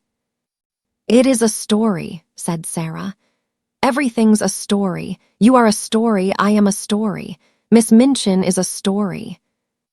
And she sat down again and talked until Ermengarde forgot that she was a sort of escaped prisoner herself, and had to be reminded by Sara that she could not remain in the Bastille all night, but must steal noiselessly downstairs again and creep back into her deserted bed. Chapter 10. The Indian Gentleman. But it was a perilous thing for Ermengarde and Lottie to make pilgrimages to the attic.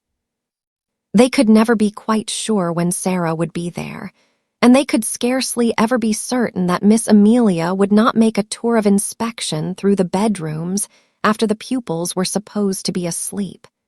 So their visits were rare ones, and Sara lived a strange and lonely life. It was a lonelier life when she was downstairs than when she was in her attic.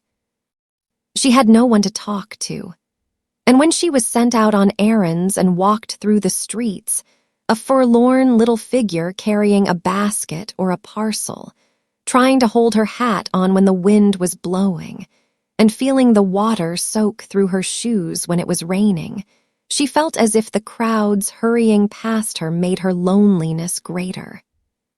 When she had been the Princess Sara, driving through the streets in her brougham, or walking, attended by Mariette, the sight of her bright, eager little face and picturesque coats and hats had often caused people to look after her. A happy, beautifully cared for little girl naturally attracts attention. Shabby, poorly dressed children are not rare enough and pretty enough to make people turn around to look at them and smile. No one looked at Sara in these days, and no one seemed to see her as she hurried along the crowded pavements. She had begun to grow very fast, and as she was dressed only in such clothes as the plainer remnants of her wardrobe would supply, she knew she looked very queer indeed. All her valuable garments had been disposed of, and such as had been left for her use she was expected to wear so long as she could put them on at all. Sometimes, when she passed a shop window with a mirror in it, she almost laughed outright on catching a glimpse of herself, and sometimes her face went red and she bit her lip and turned away.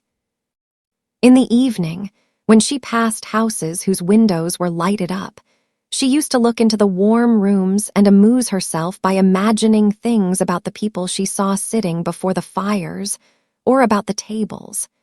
It always interested her to catch glimpses of rooms before the shutters were closed.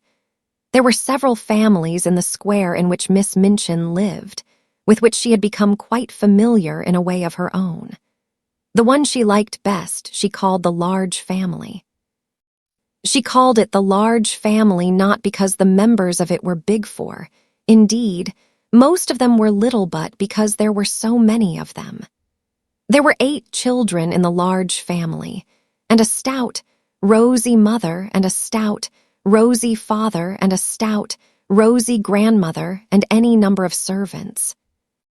The 8 children were always either being taken out to walk or to ride in perambulators by comfortable nurses, or they were going to drive with their mama, or they were flying to the door in the evening to meet their papa and kiss him and dance around him and drag off his overcoat and look in the pockets for packages, or they were crowding about the nursery windows and looking out and pushing each other and laughing. In fact, they were always doing something enjoyable and suited to the tastes of a large family.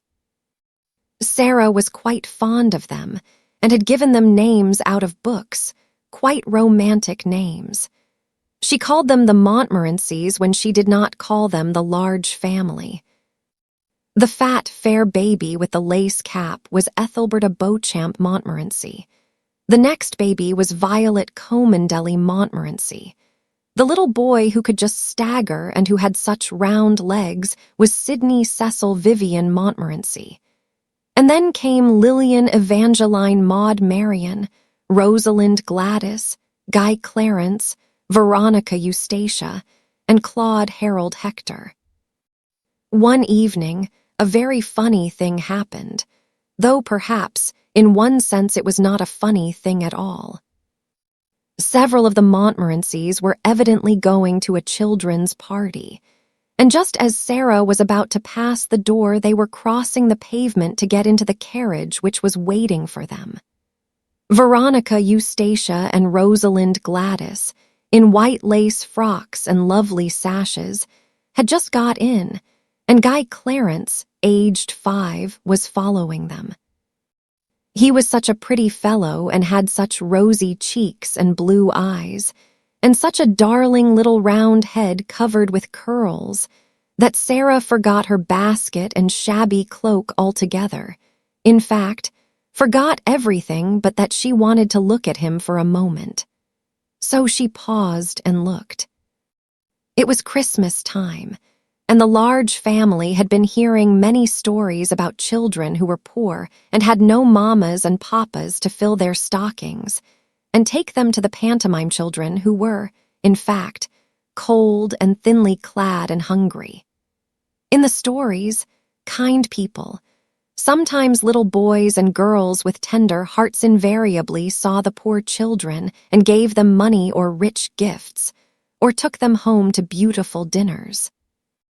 Guy Clarence had been affected to tears that very afternoon by the reading of such a story, and he had burned with a desire to find such a poor child and give her a certain sixpence he possessed, and thus provide for her for life. An entire sixpence, he was sure, would mean affluence forevermore. As he crossed the strip of red carpet laid across the pavement from the door to the carriage, he had this very sixpence in the pocket of his very short man-o'-war trousers. And just as Rosalind Gladys got into the vehicle and jumped on the seat in order to feel the cushions spring under her, he saw Sara standing on the wet pavement in her shabby frock and hat, with her old basket on her arm, looking at him hungrily. He thought that her eyes looked hungry because she had perhaps had nothing to eat for a long time. He did not know that they looked so because she was hungry for the warm, merry life his home held and his rosy face spoke of, and that she had a hungry wish to snatch him in her arms and kiss him. He only knew that she had big eyes and a thin face and thin legs and a common basket and poor clothes. So he put his hand in his pocket and found his sixpence and walked up to her benignly. "Here, poor little girl," he said. "Here is a sixpence, I will give it to you." Sara started, and all at once realized that she looked exactly like poor children she had seen, in her better days, waiting on the pavement to watch her as she got out of her brougham. And she had given them pennies many a time. Her face went red, and then it went pale, and for a second she felt as if she could not take the dear little sixpence. "Oh, no," she said. "Oh, no, thank you, I mustn't take it, indeed." Her voice was so unlike an ordinary street child's voice, and her manner was so like the manner of a well-bred little person that Veronica Eustacia, whose real name was Janet, and Rosalind Gladys, who was really called Nora, leaned forward to listen. But Guy Clarence was not to be thwarted in his benevolence. He thrust the sixpence into her hand. "Yes, you must take it, poor little girl." He insisted stoutly. "You can buy things to eat with it. It is a whole sixpence." There was something so honest and kind in his face, and he looked so likely to be heartbrokenly disappointed if she did not take it, that Sara knew she must not refuse him. To be as proud as that would be a cruel thing, so she actually put her pride in her pocket, though it must be admitted her cheeks burned. "Thank you," she said. "You are a kind, kind little darling thing."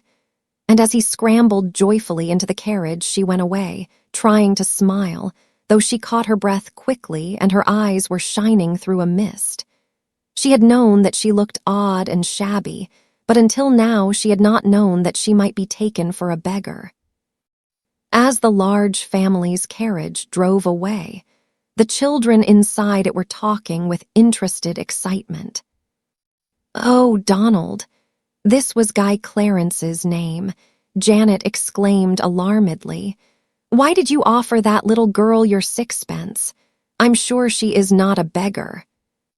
"She didn't speak like a beggar," cried Nora, "and her face didn't really look like a beggar's face." "Besides, she didn't beg," said Janet. "I was so afraid she might be angry with you. You know, it makes people angry to be taken for beggars when they are not beggars." "She wasn't angry," said Donald, a trifle dismayed but still firm. "She laughed a little, and she said I was a kind, kind little darling thing, and I was," stoutly. "It was my whole sixpence." Janet and Nora exchanged glances. "A beggar girl would never have said that," decided Janet. "She would have said, 'Thank you kindly, little gentleman, thank you, sir,' and perhaps she would have bobbed a curtsy." Sara knew nothing about the fact, but from that time the large family was as profoundly interested in her as she was in it. Faces used to appear at the nursery windows when she passed, and many discussions concerning her were held round the fire. "She is a kind of servant at the seminary," Janet said. "I don't believe she belongs to anybody. I believe she is an orphan, but she is not a beggar, however shabby she looks." And afterward she was called by all of them, "The little girl who is not a beggar," which was, of course, rather a long name, and sounded very funny sometimes when the youngest ones said it in a hurry. Sara managed to bore a hole in the sixpence and hung it on an old bit of narrow ribbon round her neck. Her affection for the large family increased as, indeed, her affection for everything she could love increased. She grew fonder and fonder of Becky, and she used to look forward to the 2 mornings a week when she went into the schoolroom to give the little ones their French lesson. Her small pupils loved her and strove with each other for the privilege of standing close to her and insinuating their small hands into hers. It fed her hungry heart to feel them nestling up to her. She made such friends with the sparrows that, when she stood upon the table, put her head and shoulders out of the attic window, and chirped, she heard almost immediately a flutter of wings and answering twitters, and a little flock of dingy town birds appeared and alighted on the slates to talk to her and make much of the crumbs she scattered. With Melchizedek, she had become so intimate that he actually brought Mrs. Melchizedek with him sometimes, and now and then 1 or 2 of his children. She used to talk to him, and somehow he looked quite as if he understood. There had grown in her mind rather a strange feeling about Emily, who always sat and looked on at everything. It arose in one of her moments of great desolateness. She would have liked to believe or pretend to believe that Emily understood and sympathized with her. She did not like to own to herself that her only companion could feel and hear nothing. She used to put her in a chair sometimes and sit opposite to her on the old red footstool, and stare and pretend about her until her own eyes would grow large with something which was almost like fear. Particularly at night, when everything was so still, when the only sound in the attic was the occasional sudden scurry and squeak of Melchizedek's family in the wall. One of her pretends was that Emily was a kind of good witch who could protect her. Sometimes, after she had stared at her until she was wrought up to the highest pitch of fancifulness, she would ask her questions and find herself almost feeling as if she would presently answer. But she never did. "As to answering, though," said Sara, trying to console herself, "I don't answer very often. I never answer when I can help it. When people are insulting you, there is nothing so good for them as not to say a word, just to look at them and think. Miss Minchin turns pale with rage when I do it. Miss Amelia looks frightened, and so do the girls. When you will not fly into a passion, people know you are stronger than they are, because you are strong enough to hold in your rage, and they are not, and they say stupid things they wish they hadn't said afterward. There's nothing so strong as rage, except what makes you hold it in. That's stronger. It's a good thing not to answer your enemies. I scarcely ever do. Perhaps Emily is more like me than I am like myself. Perhaps she would rather not answer her friends, even. She keeps it all in her heart." But though she tried to satisfy herself with these arguments, she did not find it easy. When, after a long, hard day, in which she had been sent here and there, sometimes on long errands through wind and cold and rain, she came in wet and hungry, and was sent out again because nobody chose to remember that she was only a child, and that her slim legs might be tired and her small body might be chilled.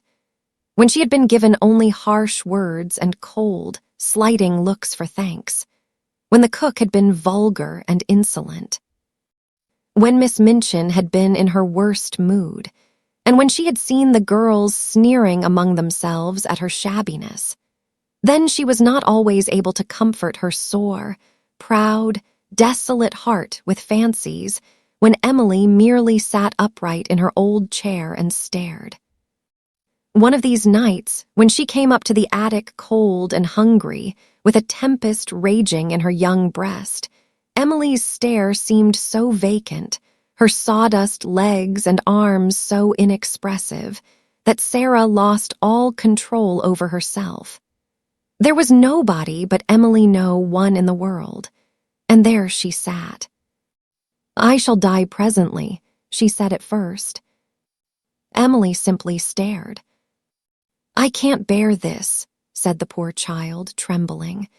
"I know I shall die. I'm cold, I'm wet, I'm starving to death. I've walked 1,000 miles today, and they have done nothing but scold me from morning until night. And because I could not find that last thing the cook sent me for, they would not give me any supper.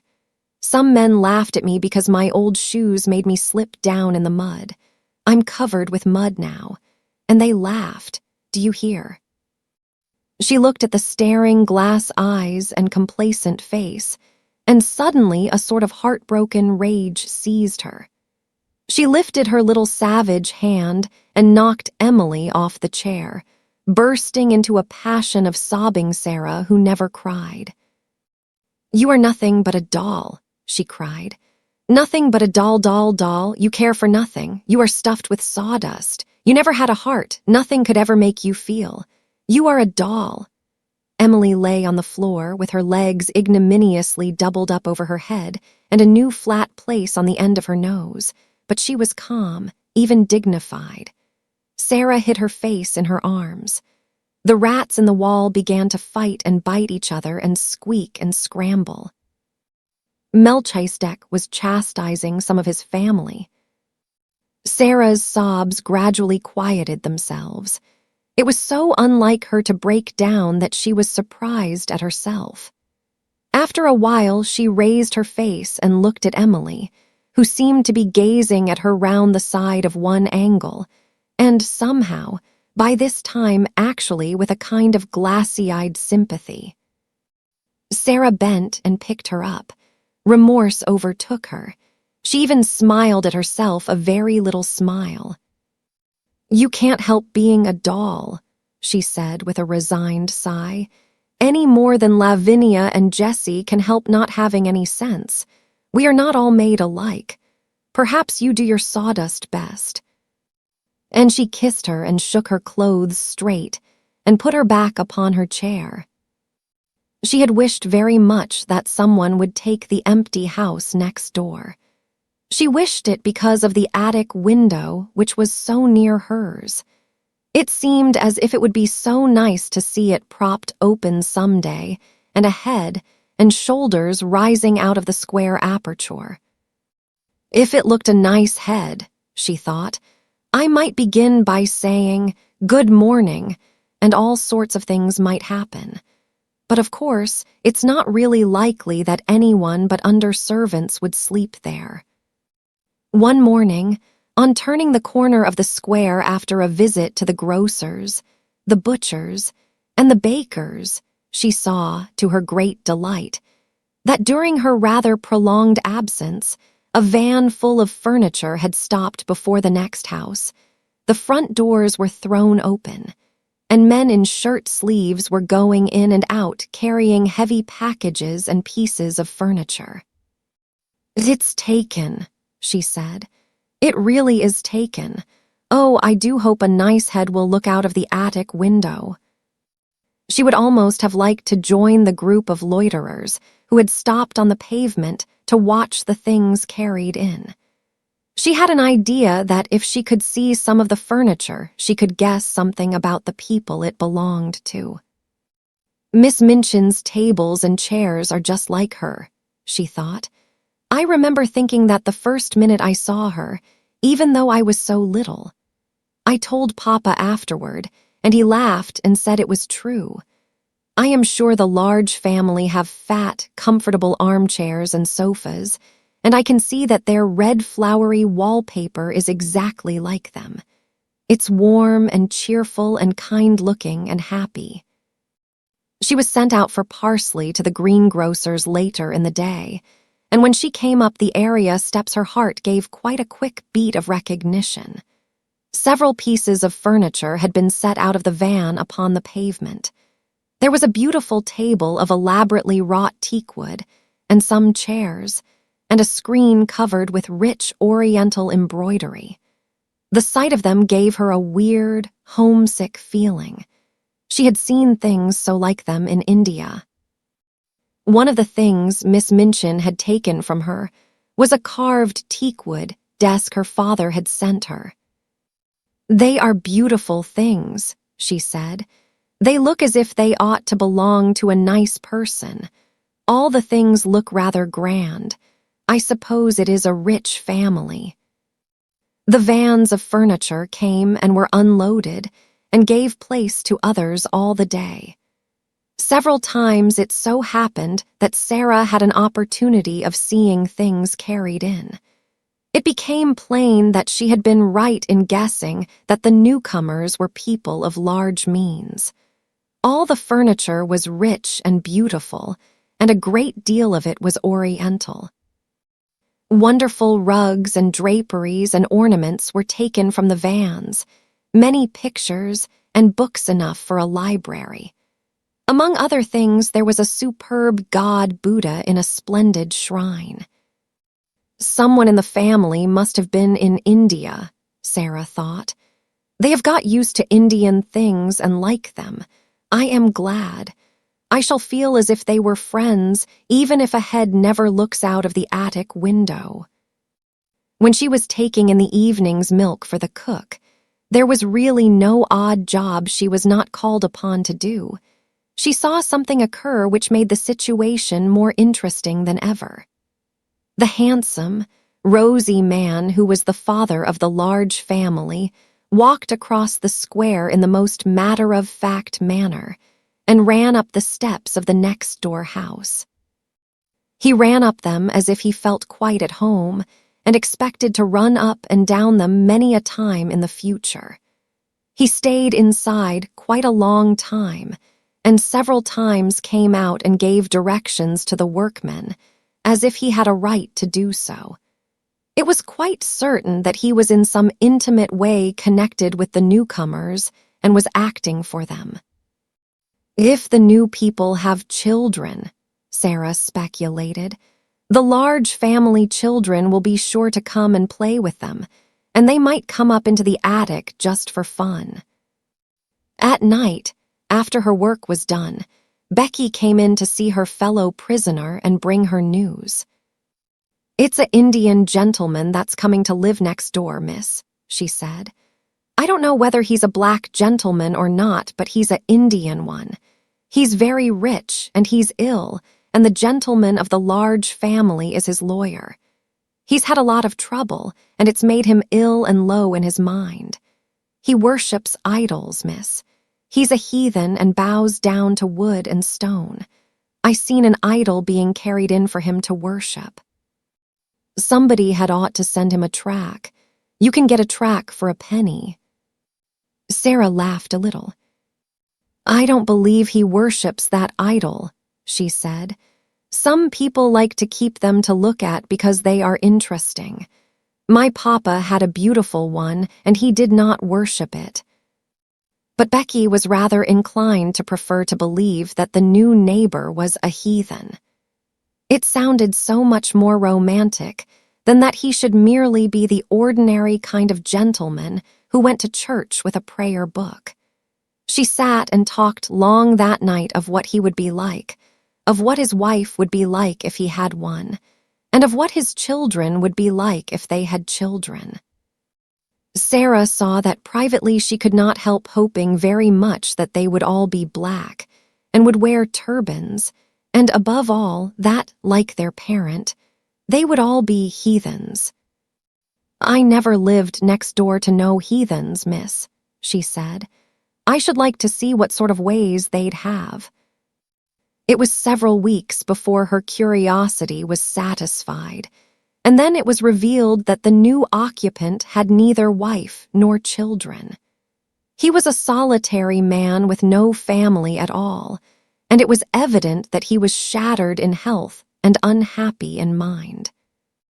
A carriage drove up one day and stopped before the house. When the footman dismounted from the box and opened the door, the gentleman who was the father of the large family got out first. After him there descended a nurse in uniform, then came down the steps 2 men servants. They came to assist their master, who, when he was helped out of the carriage, proved to be a man with a haggard, distressed face and a skeleton body wrapped in furs. He was carried up the steps, and the head of the large family went with him, looking very anxious. Shortly afterward, a doctor's carriage arrived, and the doctor went in, plainly to take care of him. "There is such a yellow gentleman next door, Sara," Lottie whispered at the French class afterward. "Do you think he is a Chinese? The geography says the Chinese men are yellow." "No, he is not Chinese," Sara whispered back. "He is very ill. Go on with your exercise, Lottie." "Non, monsieur. Gni pas le canif de mon oncle." That was the beginning of the story of the Indian gentleman. Chapter 11. Ram Dass. There were fine sunsets even in the square, sometimes. One could only see parts of them, however, between the chimneys and over the roofs. From the kitchen windows, one could not see them at all, and could only guess that they were going on because the bricks looked warm and the air rosy or yellow for a while. Or perhaps one saw a blazing glow strike a particular pane of glass somewhere. There was, however, one place from which one could see all the splendor of them: the piles of red or gold clouds in the west, or the purple ones edged with dazzling brightness, or the little fleecy, floating ones, tinged with rose color and looking like flights of pink doves scurrying across the blue in a great hurry if there was a wind. The place where one could see all this, and seem at the same time to breathe a purer air, was, of course, the attic window. When the square suddenly seemed to begin to glow in an enchanted way and look wonderful in spite of its sooty trees and railings, Sara knew something was going on in the sky. And when it was at all possible to leave the kitchen without being missed or called back, she invariably stole away and crept up the flights of stairs, and climbing on the old table, got her head and body as far out of the window as possible. When she had accomplished this, she always drew a long breath and looked all round her. It used to seem as if she had all the sky and the world to herself. No one else ever looked out of the other attics. Generally, the skylights were closed, but even if they were propped open to admit air, no one seemed to come near them. And there Sara would stand, sometimes turning her face upward to the blue, which seemed so friendly and near just like a lovely vaulted ceiling, sometimes watching the west and all the wonderful things that happened there. The clouds melting or drifting or waiting softly to be changed pink or crimson or snow white or purple or pale dove gray. Sometimes they made islands or great mountains enclosing lakes of deep turquoise blue or liquid amber or chrysoprase green. Sometimes dark headlands jutted into strange, lost seas. Sometimes slender strips of wonderful lands joined other wonderful lands together. There were places where it seemed that one could run or climb or stand and wait to see what next was coming until, perhaps, as it all melted, one could float away. At least it seemed so to Sara, and nothing had ever been quite so beautiful to her as the things she saw as she stood on the table, her body half out of the skylight, the sparrows twittering with sunset softness on the slates. The sparrows always seemed to her to twitter with a sort of subdued softness just when these marvels were going on.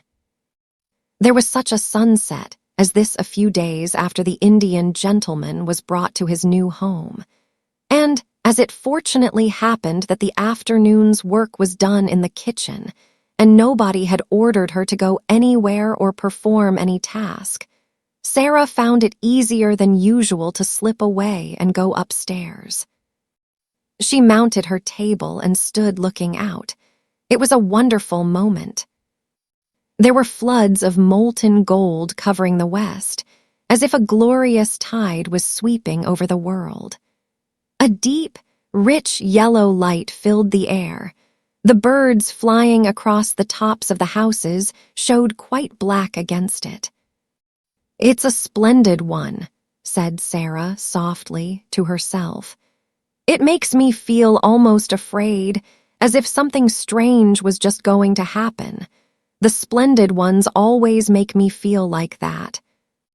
She suddenly turned her head because she heard a sound a few yards away from her. It was an odd sound, like a queer little squeaky chattering. It came from the window of the next attic. Someone had come to look at the sunset as she had. There was a head and a part of a body emerging from the skylight, but it was not the head or body of a little girl or a housemaid. It was the picturesque, white-swathed form and dark-faced, gleaming-eyed, white-turbaned head of a native Indian manservant. "A Lasker," Sara said to herself quickly, and the sound she had heard came from a small monkey he held in his arms as if he were fond of it, and which was snuggling and chattering against his breast. As Sara looked toward him, he looked toward her. The first thing she thought was that his dark face looked sorrowful and homesick. She felt absolutely sure he had come up to look at the sun, because he had seen it so seldom in England that he longed for a sight of it. She looked at him interestedly for a second, and then smiled across the slates.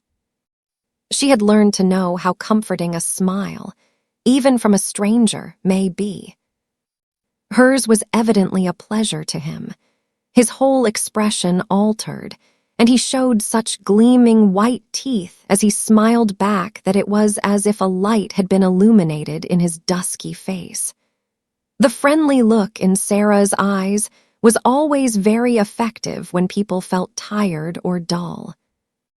It was perhaps in making his salute to her that he loosened his hold on the monkey. He was an impish monkey and always ready for adventure, and it is probable that the sight of a little girl excited him. He suddenly broke loose, jumped onto the slates, ran across them chattering, and actually leaped onto Sara's shoulder, and from there down into her attic room. It made her laugh and delighted her, but she knew he must be restored to his master. If the Lasker was his master, and she wondered how this was to be done. Would he let her catch him, or would he be naughty and refuse to be caught, and perhaps get away and run off over the roofs and be lost? That would not do at all. Perhaps he belonged to the Indian gentleman, and the poor man was fond of him. She turned to the Lasker, feeling glad that she remembered still some of the Hindustani she had learned when she lived with her father. She could make the man understand. She spoke to him in the language he knew. "Will he let me catch him?" she asked. She thought she had never seen more surprise and delight than the dark face expressed when she spoke in the familiar tongue. The truth was that the poor fellow felt as if his gods had intervened, and the kind little voice came from heaven itself. At once Sara saw that he had been accustomed to European children. He poured forth a flood of respectful thanks. He was the servant of Missy Sahib. The monkey was a good monkey and would not bite, but unfortunately, he was difficult to catch.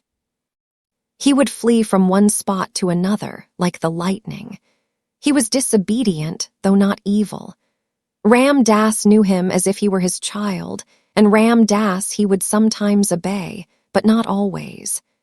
If Missy Sahib would permit Ram Das, he himself could cross the roof to her room, enter the windows, and regain the unworthy little animal. But he was evidently afraid Sara might think he was taking a great liberty and perhaps would not let him come. But Sara gave him leave at once. "Can you get across?" she inquired. "In a moment," he answered her. "Then come," she said. "He is flying from side to side of the room as if he was frightened." Ram Das slipped through his attic window and crossed to hers as steadily and lightly as if he had walked on roofs all his life. He slipped through the skylight and dropped upon his feet without a sound. Then he turned to Sara and salaamed again. The monkey saw him and uttered a little scream. Ram Das hastily took the precaution of shutting the skylight and then went in chase of him. It was not a very long chase. The monkey prolonged it a few minutes evidently for the mere fun of it, but presently he sprang chattering onto Ram Dass's shoulder and sat there chattering and clinging to his neck with a weird little skinny arm. Ram Dass thanked Sara profoundly. She had seen that his quick native eyes had taken in at a glance all the bare shabbiness of the room, but he spoke to her as if he were speaking to the little daughter of a Raja and pretended that he observed nothing. He did not presume to remain more than a few moments after he had caught the monkey, and those moments were given to further deep and grateful obeisance to her in return for her indulgence. "This little evil one," he said, stroking the monkey, was in truth not so evil as he seemed, and his master, who was ill, was sometimes amused by him. He would have been made sad if his favorite had run away and been lost. Then he salaamed once more and got through the skylight and across the slates again with as much agility as the monkey himself had displayed. When he had gone, Sara stood in the middle of her attic and thought of many things his face and his manner had brought back to her. The sight of his native costume and the profound reverence of his manner stirred all her past memories. It seemed a strange thing to remember that she, the drudge whom the cook had said insulting things to an hour ago, had only a few years ago been surrounded by people who all treated her as Ram Dass had treated her, who salaamed when she went by, whose foreheads almost touched the ground when she spoke to them, who were her servants and her slaves. It was like a sort of dream. It was all over, and it could never come back. It certainly seemed that there was no way in which any change could take place. She knew what Miss Minchin intended that her future should be. So long as she was too young to be used as a regular teacher, she would be used as an errand girl and servant, and yet expected to remember what she had learned and in some mysterious way to learn more. The greater number of her evenings she was supposed to spend at study, and at various indefinite intervals she was examined and knew she would have been severely admonished if she had not advanced as was expected of her. The truth, indeed, was that Miss Minchin knew that she was too anxious to learn to require teachers. Give her books, and she would devour them and end by knowing them by heart. She might be trusted to be equal to teaching a good deal in the course of a few years. This was what would happen. When she was older, she would be expected to drudge in the schoolroom as she drudged now in various parts of the house. They would be obliged to give her more respectable clothes, but they would be sure to be plain and ugly and to make her look somehow like a servant. That was all there seemed to be to look forward to, and Sara stood quite still for several minutes and thought it over. Then a thought came back to her which made the color rise in her cheek and a spark light itself in her eyes. She straightened her thin little body and lifted her head. "Whatever comes," she said, "cannot alter one thing. If I am a princess in rags and tatters, I can be a princess inside.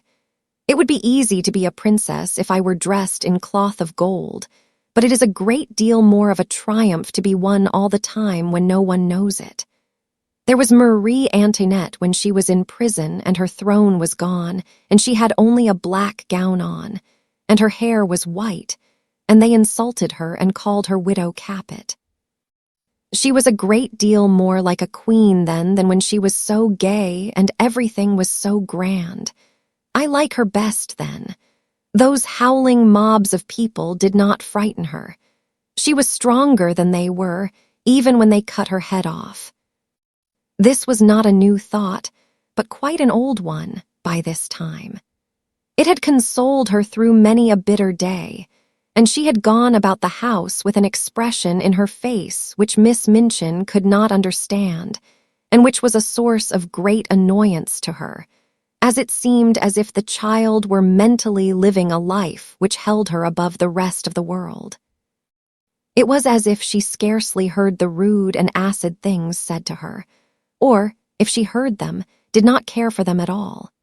Sometimes, when she was in the midst of some harsh, domineering speech, Miss Minchin would find the still, unchildish eyes fixed upon her with something like a proud smile in them. At such times, she did not know that Sara was saying to herself, "You don't know that you are saying these things to a princess, and that if I chose, I could wave my hand and order you to execution.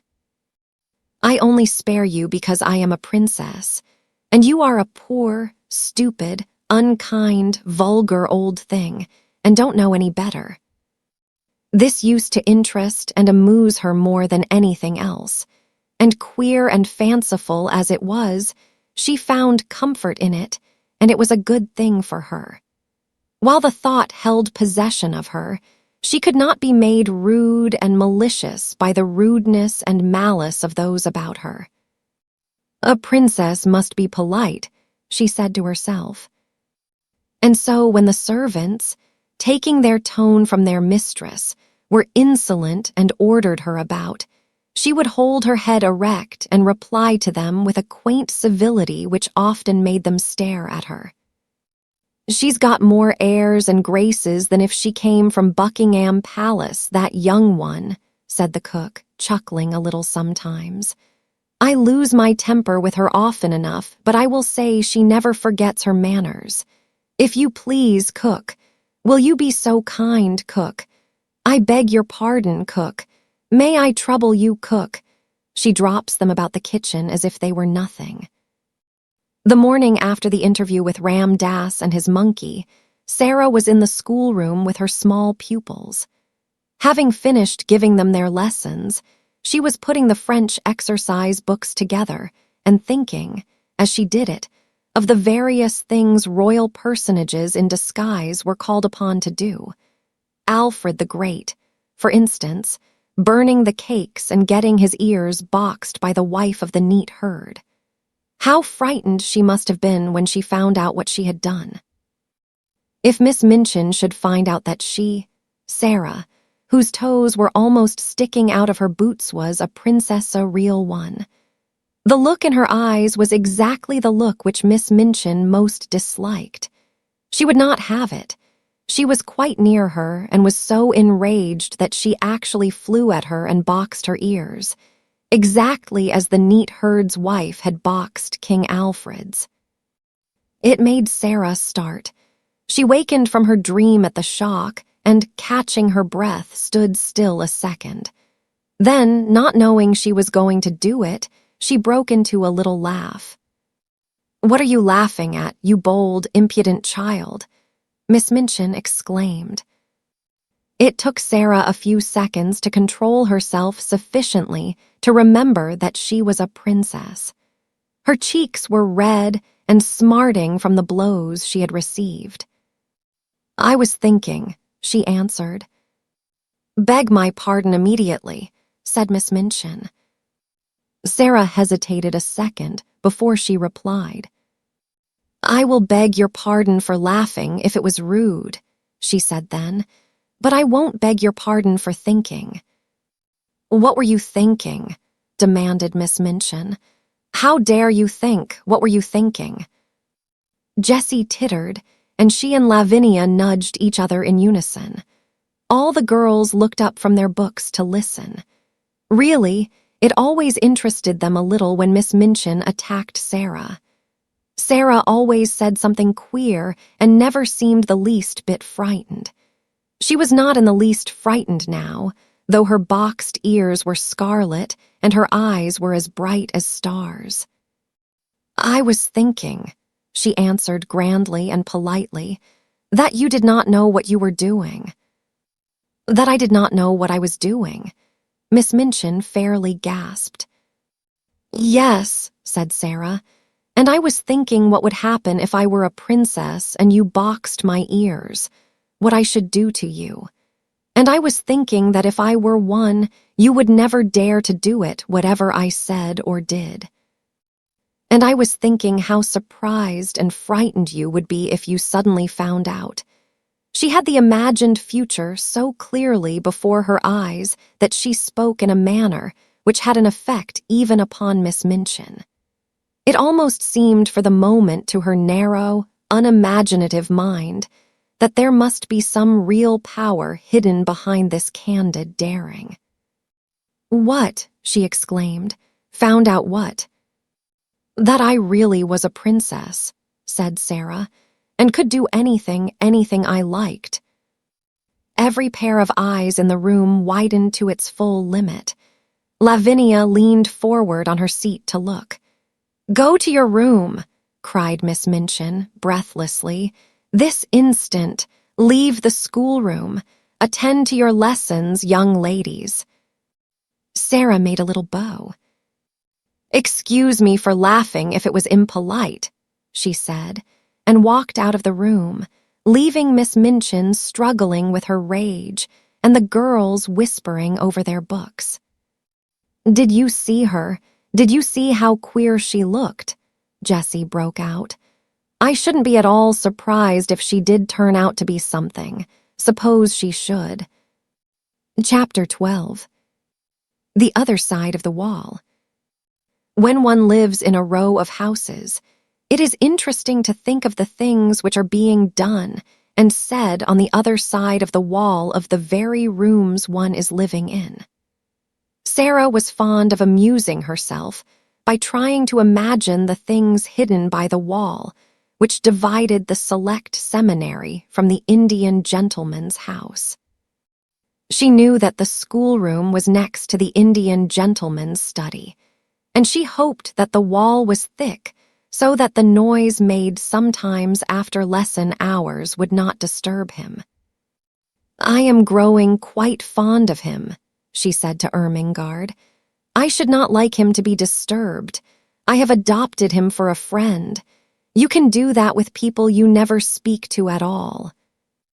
You can just watch them and think about them and be sorry for them until they seem almost like relations. I'm quite anxious sometimes when I see the doctor call twice a day." "I have very few relations," said Ermengarde reflectively, "and I'm very glad of it. I don't like those I have. My two aunts are always saying, 'Dear me, Ermengarde, you are very fat. You shouldn't eat sweets.' And my uncle is always asking me things like, 'When did Edward III ascend the throne?' And 'Who died of a surfeit of lampreys?'" Sara laughed. "People you never speak to can't ask you questions like that," she said. "And I'm sure the Indian gentleman wouldn't even if he was quite intimate with you. I am fond of him." She had become fond of the large family because they looked happy, but she had become fond of the Indian gentleman because he looked unhappy. He had evidently not fully recovered from some very severe illness. In the kitchenware, of course, the servants, through some mysterious means, knew everything. There was much discussion of his case. He was not an Indian gentleman, really, but an Englishman who had lived in India. He had met with great misfortunes which had for a time so imperiled his whole fortune that he had thought himself ruined and disgraced forever.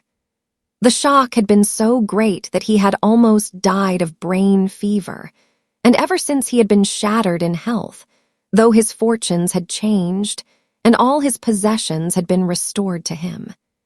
His trouble and peril had been connected with mines. "And mines with diamonds in them," said the cook. "No savings of mine never goes into no mine's particular diamond ones," with a side glance at Sara. "We all know something of them." "He felt as my papa felt," Sara thought. "He was ill as my papa was, but he did not die." So her heart was more drawn to him than before. When she was sent out at night, she used sometimes to feel quite glad, because there was always a chance that the curtains of the house next door might not yet be closed, and she could look into the warm room and see her adopted friend. When no one was about, she used sometimes to stop, and holding to the iron railings, Wish him good night as if he could hear her. Perhaps you can feel if you can't hear, was her fancy. Perhaps kind thoughts reach people somehow, even through windows and doors and walls. Perhaps you feel a little warm and comforted, and don't know why when I am standing here in the cold and hoping you will get well and happy again. I am so sorry for you, she would whisper in an intense little voice. I wish you had a little missus who could pet you, as I used to pet Papa when he had a headache. I should like to be your little missus myself, poor dear. Good night, good night. God bless you. She would go away, feeling quite comforted and a little warmer herself. Her sympathy was so strong that it seemed as if it must reach him somehow as he sat alone in his armchair by the fire, nearly always in a great dressing gown, and nearly always with his forehead resting in his hand as he gazed hopelessly into the fire. He looked to Sara like a man who had a trouble on his mind still, not merely like one whose troubles lay all in the past. He always seems as if he were thinking of something that hurts him now, she said to herself, but he has got his money back and he will get over his brain fever in time, so he ought not to look like that. I wonder if there is something else. If there was something else, something even servants did not hear of. She could not help believing that the father of the large family knew it, the gentleman she called Mr. Montmorency. Mr. Montmorency went to see him often, and Mrs. Montmorency and all the little Montmorencys went, too, though less often. He seemed particularly fond of the two elder little girls, the Janet and Nora who had been so alarmed when their small brother Donald had given Sara his sixpence. He had, in fact, a very tender place in his heart for all children, and particularly for little girls. Janet and Nora were as fond of him as he was of them, and looked forward with the greatest pleasure to the afternoons when they were allowed to cross the square and make their well-behaved little visits to him. They were extremely decorous little visits because he was an invalid. "He is a poor thing," said Janet, "and he says we cheer him up. We try to cheer him up very quietly." Janet was the head of the family and kept the rest of it in order. It was she who decided when it was discreet to ask the Indian gentleman to tell stories about India, and it was she who saw when he was tired, and it was the time to steal quietly away and tell Ram Dass to go to him. They were very fond of Ram Dass. He could have told any number of stories if he had been able to speak anything but Hindustani. The Indian gentleman's real name was Mr. Carrisford, and Janet told Mr. Carrisford about the encounter with the little girl who was not a beggar. He was very much interested, and all the more so when he heard from Ram Dass of the adventure of the monkey on the roof. Ram Dass made for him a very clear picture of the attic and its desolateness of the bare floor and broken plaster, the rusty, empty grate, and the hard, narrow bed. "Carmichael," he said to the father of the large family, after he had heard this description, "I wonder how many of the attics in this square are like that one, and how many wretched little servant girls sleep on such beds, while I toss on my down pillows, loaded and harassed by wealth that is, most of it not mine." "My dear fellow," Mr. Carmichael answered cheerily, "the sooner you cease tormenting yourself, the better it will be for you. If you possessed all the wealth of all the Indies, you could not set right all the discomforts in the world, and if you began to refurnish all the attics in this square, there would still remain all the attics in all the other squares and streets to put in order. And there you are." Mr. Carrisford sat and bit his nails as he looked into the glowing bed of coals in the grate.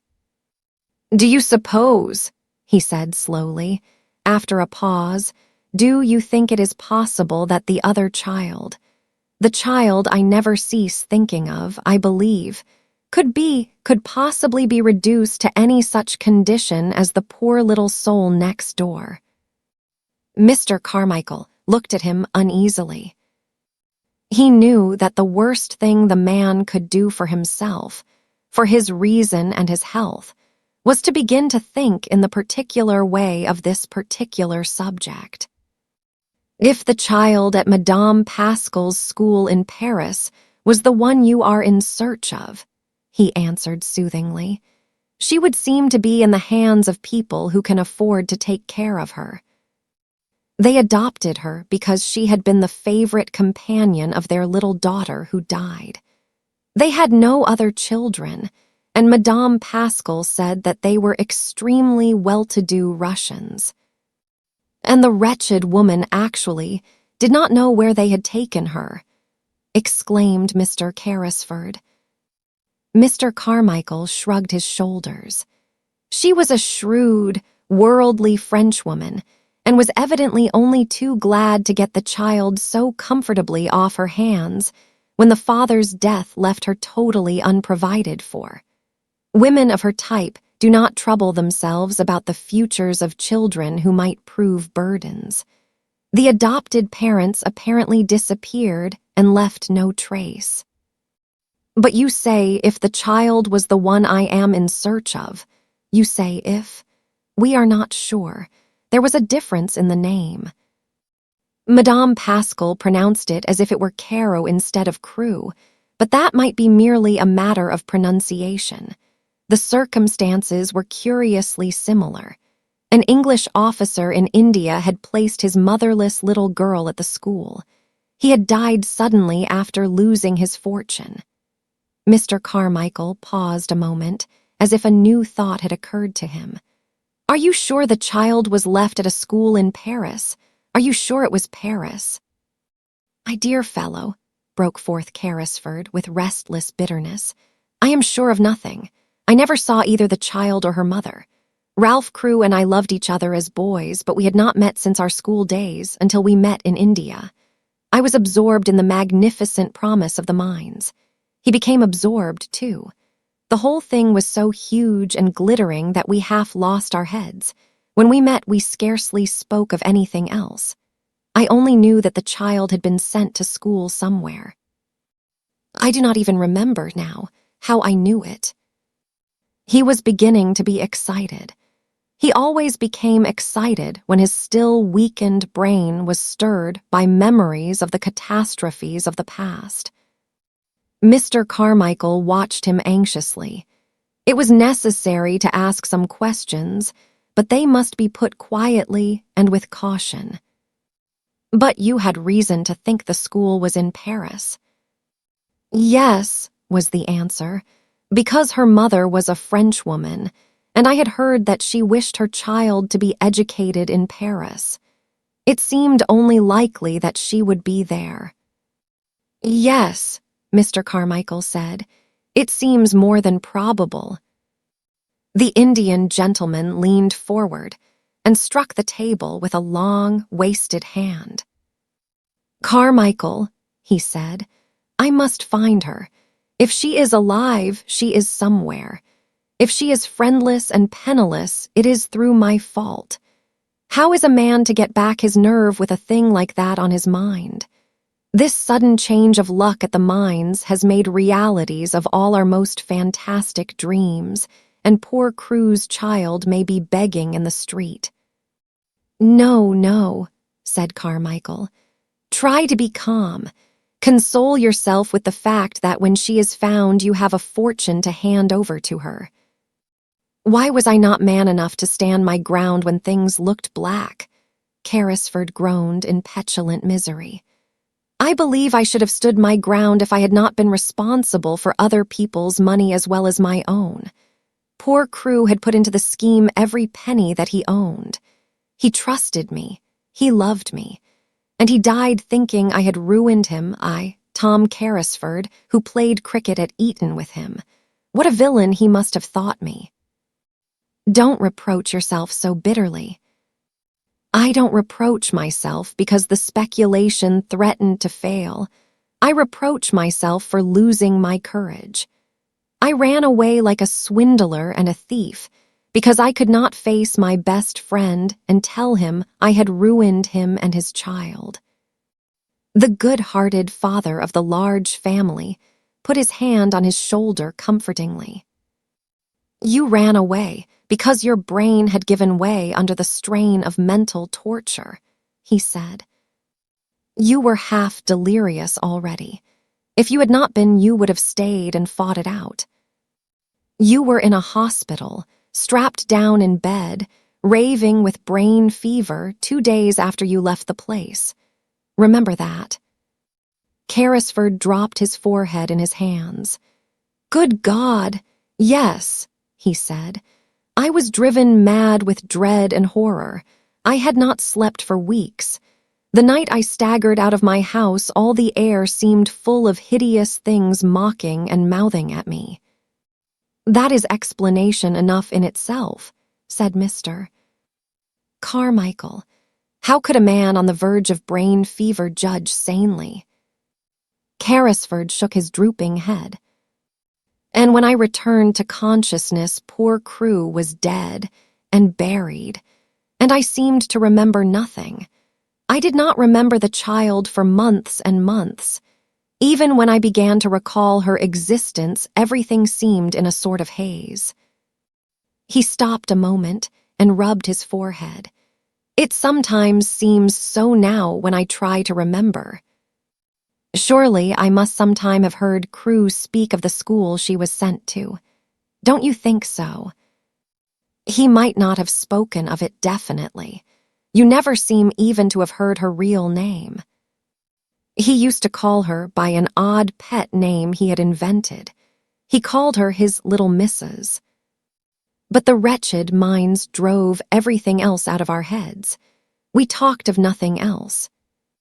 If he spoke of the school, I forgot, and now I shall never remember. Come, come, said Carmichael. We shall find her yet. We will continue to search for Madame Pascal's good-natured Russians. She seemed to have a vague idea that they lived in Moscow. We will take that as a clue. I will go to Moscow. If I were able to travel, I would go with you, said Carrisford. But I can only sit here wrapped in furs and stare at the fire. And when I look into it, I seem to see Crewe's gay young face gazing back at me. He looks as if he were asking me a question. Sometimes I dream of him at night, and he always stands before me and asks the same question in words. Can you guess what he says, Carmichael? Mr. Carmichael answered him in a rather low voice. Not exactly, he said. He always says, Tom, old man Tom, where is the little missus? He caught at Carmichael's hand and clung to it. I must be able to answer him. I must, he said. Help me to find her, help me. On the other side of the wall, Sara was sitting in her garret talking to Melchizedek, who had come out for his evening meal. It has been hard to be a princess today, Melchizedek, she said. It has been harder than usual. It gets harder as the weather grows colder and the streets get more sloppy. When Lavinia laughed at my muddy skirt as I passed her in the hall, I thought of something to say all in a flash and I only just stopped myself in time. You can't sneer back at people like that if you are a princess. But you have to bite your tongue to hold yourself in. I bit mine. It was a cold afternoon, Melchizedek. And it's a cold night. Quite suddenly, she put her black head down in her arms, as she often did when she was alone. Oh, Papa, she whispered, what a long time it seems since I was your little missus. This was what happened that day on both sides of the wall. Chapter 13. One of the populace. The winter was a wretched one. There were days on which Sara tramped through snow when she went on her errands. There were worse days when the snow melted and combined itself with mud to form slush. There were others when the fog was so thick that the lamps in the street were lighted all day, and London looked as it had looked the afternoon, several years ago, when the cab had driven through the thoroughfares with Sara tucked up on its seat, leaning against her father's shoulder. On such days, the windows of the house of the large family always looked delightfully cozy and alluring, and the study in which the Indian gentleman sat glowed with warmth and rich color. But the attic was dismal beyond words. There were no longer sunsets or sunrises to look at, and scarcely ever any stars, it seemed to Sara. The clouds hung low over the skylight and were either gray or mud color, or dropping heavy rain. At 4 o'clock in the afternoon, even when there was no special fog, the daylight was at an end. If it was necessary to go to her attic for anything, Sara was obliged to light a candle. The women in the kitchen were depressed, and that made them more ill-tempered than ever. Becky was driven like a little slave. "'Twasn't for you, miss," she said hoarsely to Sara one night when she had crept into the attic. "'Twasn't for you, and the Bastille, and being the prisoner in the next cell, I should die. That there does seem real now, doesn't it? The missus is more like the head jailer every day she lives. I can just see them big keys you say she carries. The cook, she's like one of the under jailers. Tell me some more, please. Mistel me about the subterranean passage we've dug under the walls." "I'll tell you something warmer," shivered Sara. "Get your coverlet and wrap it round you, and I'll get mine, and we will huddle close together on the bed, and I'll tell you about the tropical forest where the Indian gentleman's monkey used to live. When I see him sitting on the table near the window and looking out into the street with that mournful expression, I always feel sure he is thinking about the tropical forest where he used to swing by his tail from coconut trees. I wonder who caught him, and if he left a family behind who had depended on him for coconuts." "That is warmer, miss," said Becky gratefully. "But some ways, even the Bastille is sort of heating when you get to telling about it." "That is because it makes you think of something else," said Sara, wrapping the coverlet round her until only her small dark face was to be seen looking out of it. "I've noticed this. What you have to do with your mind when your body is miserable is to make it think of something else." "Can you do it, miss?" faltered Becky, regarding her with admiring eyes. Sara knitted her brows a moment. "Sometimes I can and sometimes I can't," she said stoutly. "But when I can, I'm all right. And what I believe is that we always could if we practiced enough. I've been practicing a good deal lately, and it's beginning to be easier than it used to be. When things are horrible, just horrible, I think as hard as ever I can of being a princess. I say to myself, I am a princess, and I am a fairy one, and because I am a fairy, nothing can hurt me or make me uncomfortable. You don't know how it makes you forget with a laugh." She had many opportunities of making her mind think of something else, and many opportunities of proving to herself whether or not she was a princess. But one of the strongest tests she was ever put to came on a certain dreadful day which, she often thought afterward, would never quite fade out of her memory even in the years to come.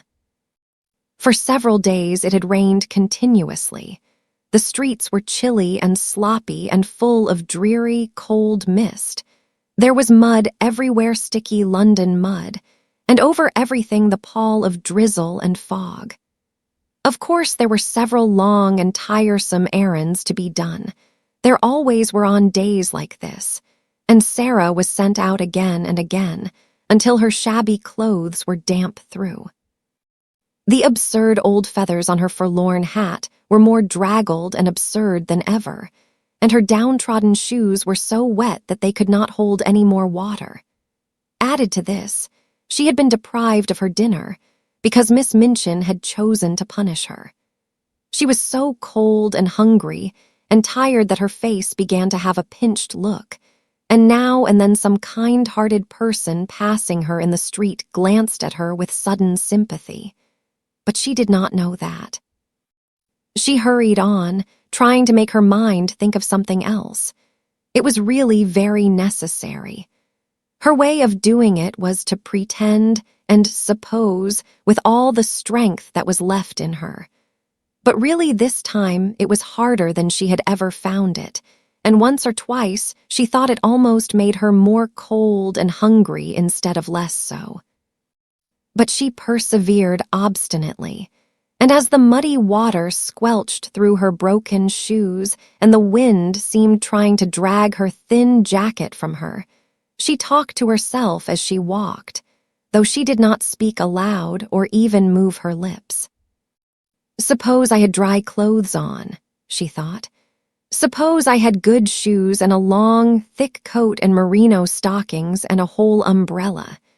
And suppose just when I was near a baker's where they sold hot buns, I should find 6 pence, which belonged to nobody. Suppose if I did, I should go into the shop and buy 6 of the hottest buns and eat them all without stopping. Some very odd things happen in this world sometimes. It certainly was an odd thing that happened to Sara. She had to cross the street just when she was saying this to herself. The mud was dreadful. She almost had to wade. She picked her way as carefully as she could, but she could not save herself much. Only in picking her way she had to look down at her feet and the mud, and in looking down, just as she reached the pavement she saw something shining in the gutter. It was actually a piece of silver, a tiny piece trodden upon by many feet, but still with spirit enough left to shine a little. Not quite a 6 pence, but the next thing to it, a 4-penny piece. In 1 second, it was in her cold little red and blue hand. "Oh," she gasped, "it is true, it is true." And then, if you will believe me, she looked straight at the shop directly facing her. And it was a baker's shop, and a cheerful, stout, motherly woman with rosy cheeks was putting into the window a tray of delicious, newly baked hot buns, fresh from the oven, large, plump, shiny buns, with currants in them. It almost made Sara feel faint for a few seconds. The shock, and the sight of the buns, and the delightful odors of warm bread floating up through the baker's cellar window. She knew she need not hesitate to use the little piece of money. It had evidently been lying in the mud for some time, and its owner was completely lost in the stream of passing people who crowded and jostled each other all day long. "But I'll go and ask the baker woman if she has lost anything," she said to herself, rather faintly. So she crossed the pavement and put her wet foot on the step. As she did so, she saw something that made her stop.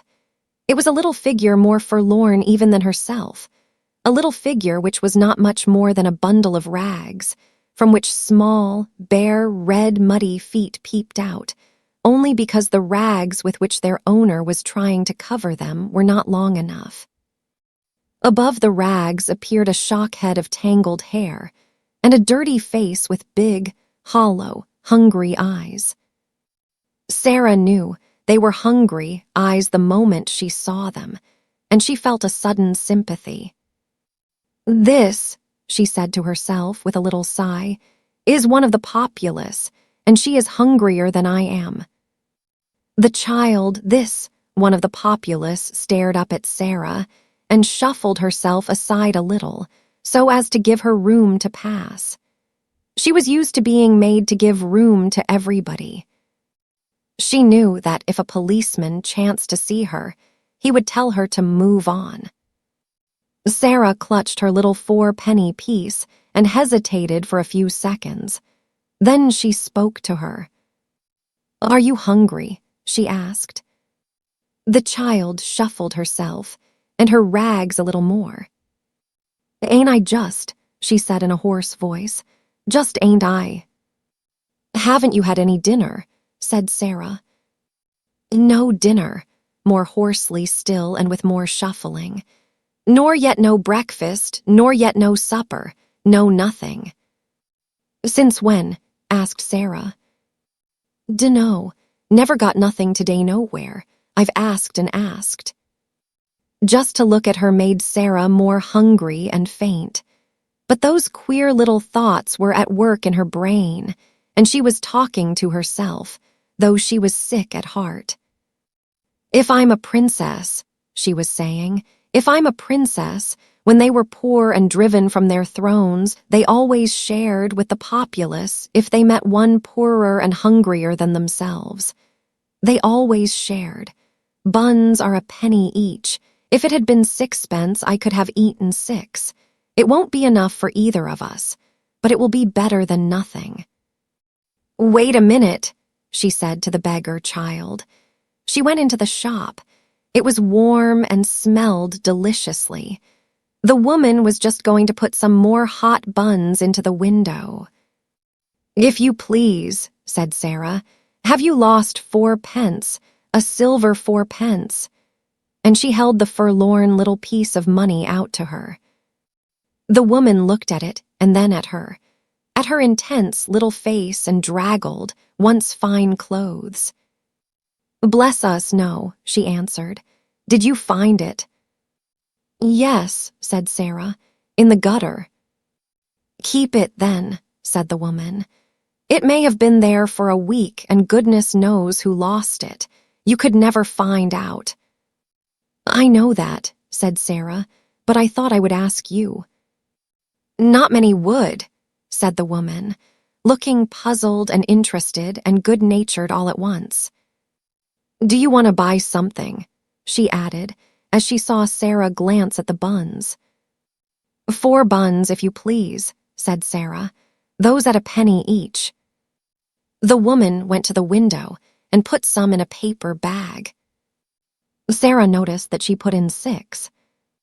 "I said 4, if you please," she explained. "I have only 4 pence." "I'll throw in 2 for make weight," said the woman with her good-natured look.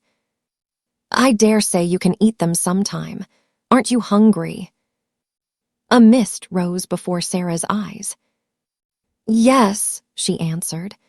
"I am very hungry, and I am much obliged to you for your kindness."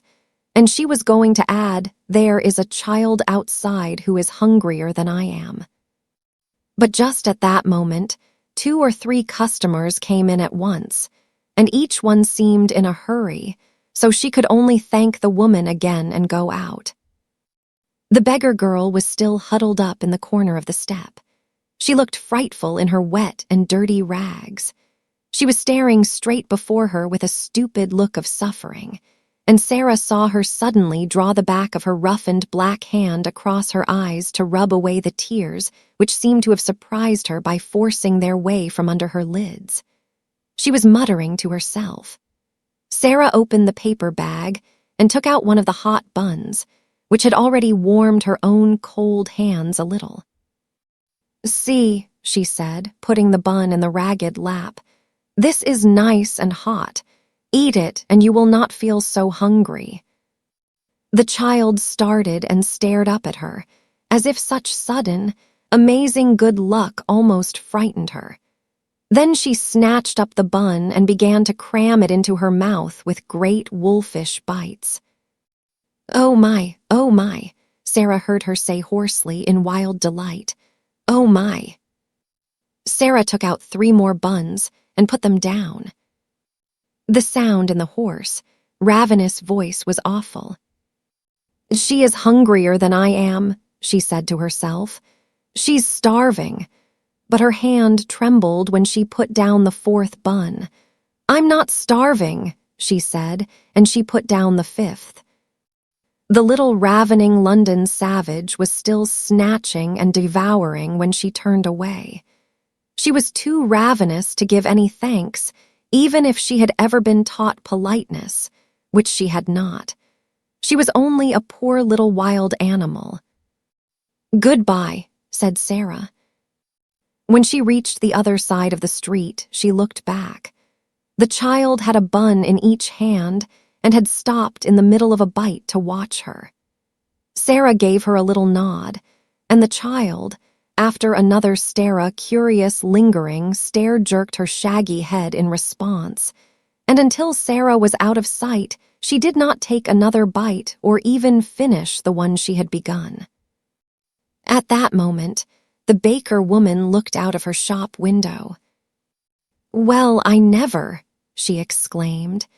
"If that young one hasn't given her buns to a beggar child, it wasn't because she didn't want them either. Well, she looked hungry enough. I'd give something to know what she did it for." She stood behind her window for a few moments and pondered. Then her curiosity got the better of her. She went to the door and spoke to the beggar child. "Who gave you those buns?" she asked her. The child nodded her head towards Sara's vanishing figure. "What did she say?" inquired the woman. "Asked me if I was hungry," replied the hoarse voice. "What did you say?" "I said I was just." "And then she came in and got the buns, and gave them to you, did she?" The child nodded. "How many?" "5." The woman thought it over. "Left just one for herself," she said in a low voice. "And she could have eaten the whole 6, I saw it in her eyes." She looked after the little draggled, faraway figure and felt more disturbed in her usually comfortable mind than she had felt for many a day. "I wish she hadn't gone so quick," she said. "I'm blessed if she shouldn't have had a dozen." Then she turned to the child. "Are you hungry yet?" she said. "I'm always hungry," was the answer, "but it ain't as bad as it was." "Come in here," said the woman, and she held open the shop door. The child got up and shuffled in. To be invited into a warm place full of bread seemed an incredible thing. She did not know what was going to happen. She did not care, even. "Get yourself warm," said the woman, pointing to a fire in the tiny back room. "And look here, when you are hard up for a bit of bread, you can come in here and ask for it. I'm blessed if I won't give it to you for that young one's sake." Sara found some comfort in her remaining bun. At all events, it was very hot, and it was better than nothing. As she walked along, she broke off small pieces and ate them slowly to make them last longer. "Suppose it was a magic bun," she said, "and a bite was as much as a whole dinner. I should be overeating myself if I went on like this." It was dark when she reached the square where the select seminary was situated. The lights in the houses were all lighted. The blinds were not yet drawn in the windows of the room where she nearly always caught glimpses of members of the large family. Frequently at this hour, she could see the gentleman she called Mr. Montmorency sitting in a big chair, with a small swarm round him, talking, laughing, perching on the arms of his seat, or on his knees, or leaning against them. This evening the swarm was about him, but he was not seated. On the contrary, there was a good deal of excitement going on. It was evident that a journey was to be taken, and it was Mr. Montmorency who was to take it. A brougham stood before the door, and a big portmanteau had been strapped upon it. The children were dancing about, chattering and hanging on to their father. The pretty rosy mother was standing near him, talking as if she was asking final questions. Sara paused a moment to see the little ones lifted up and kissed, and the bigger ones bent over and kissed also. "I wonder if he will stay away long," she thought. "The portmanteau is rather big. Oh dear, how they will miss him. I shall miss him myself, even though he doesn't know I am alive." When the door opened, she moved away, remembering the sixpence. But she saw the traveler come out and stand against the background of the warmly lighted hall. the older children still hovering about him. "Will Moscow be covered with snow?" said the little girl Janet. "Will there be ice everywhere?" "Shall you drive in a drosky?" cried another. "Shall you see the Tsar?" "I will write and tell you all about it," he answered, laughing. "And I will send you pictures of moujiks and things. Run into the house. It is a hideous, damp night. I would rather stay with you than go to Moscow. Good night. Good night, duckies. God bless you." And he ran down the steps and jumped into the brougham. "If you find the little girl, give her our love," shouted Guy Clarence, jumping up and down on the doormat.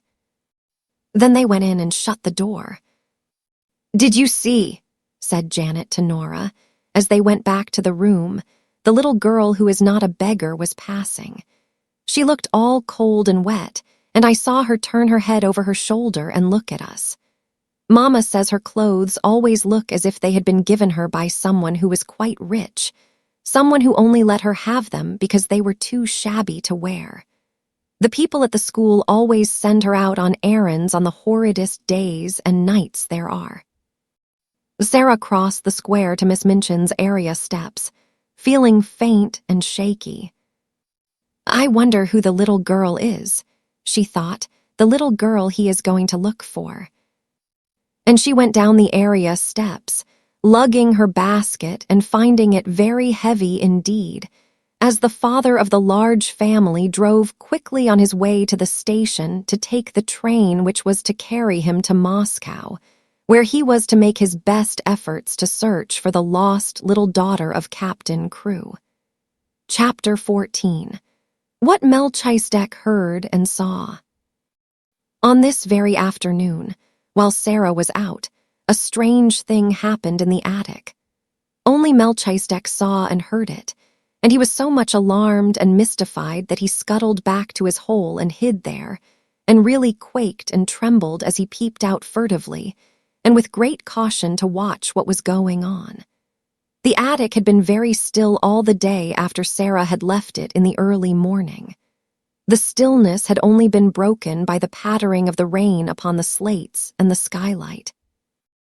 Melchizedek had, in fact, found it rather dull, and when the rain ceased to patter and perfect silence reigned, he decided to come out and reconnoiter, though experience taught him that Sara would not return for some time.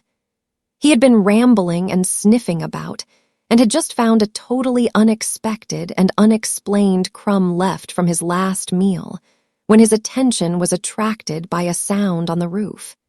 He stopped to listen with a palpitating heart.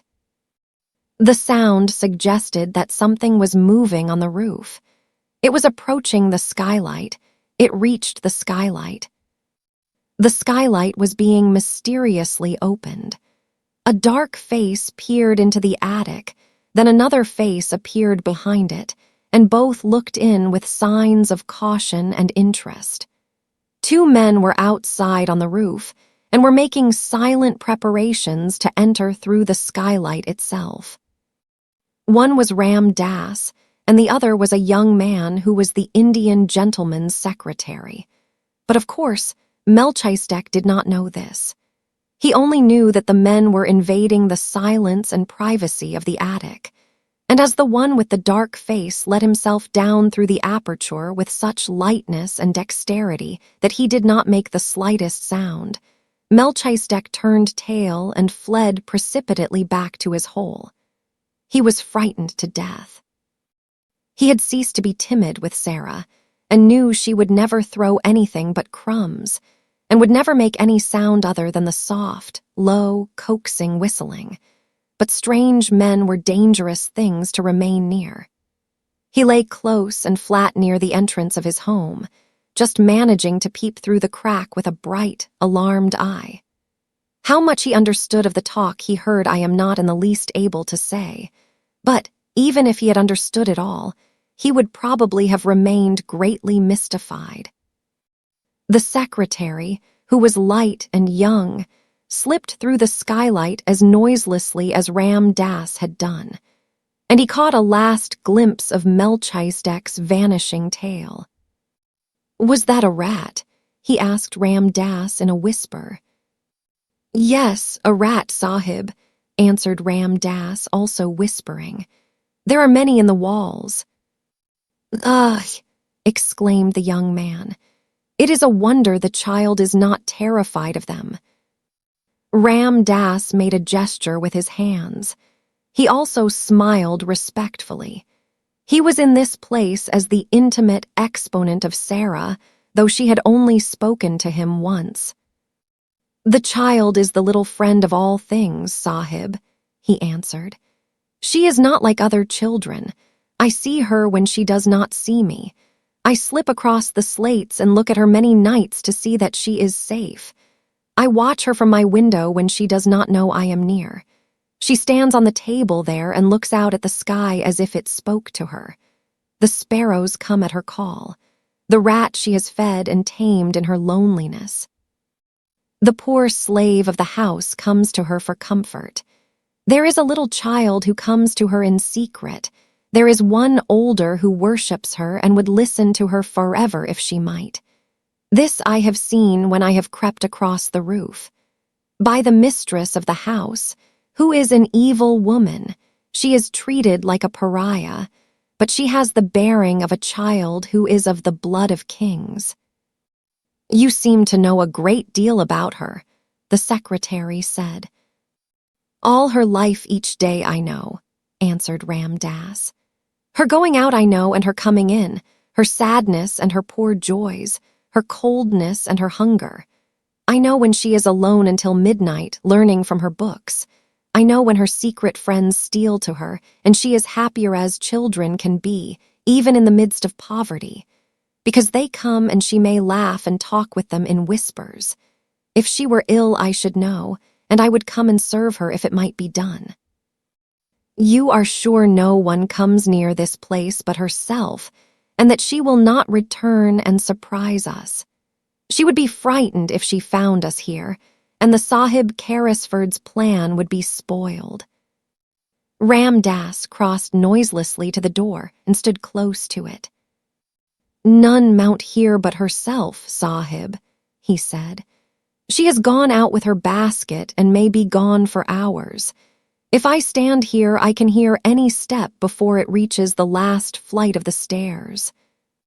The secretary took a pencil and a tablet from his breast pocket.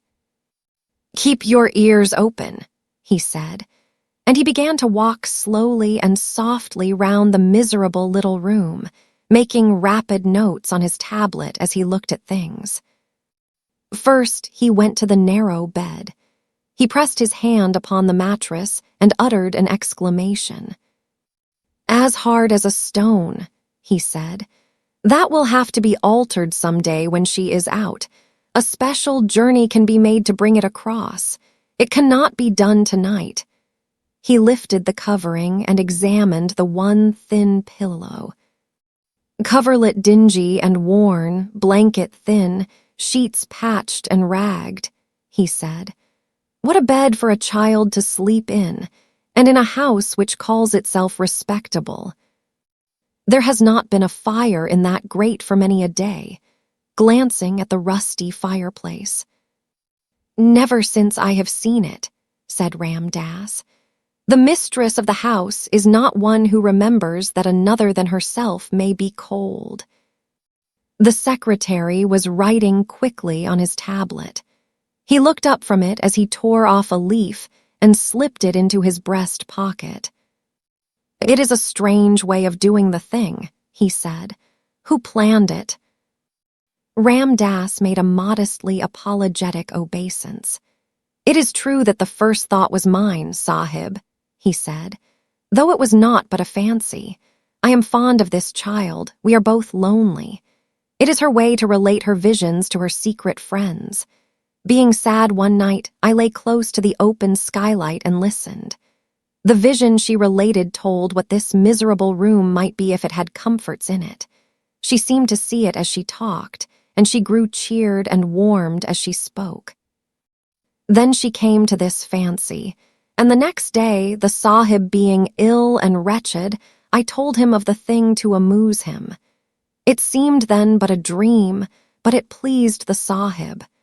To hear of the child's doings gave him entertainment. He became interested in her and asked questions.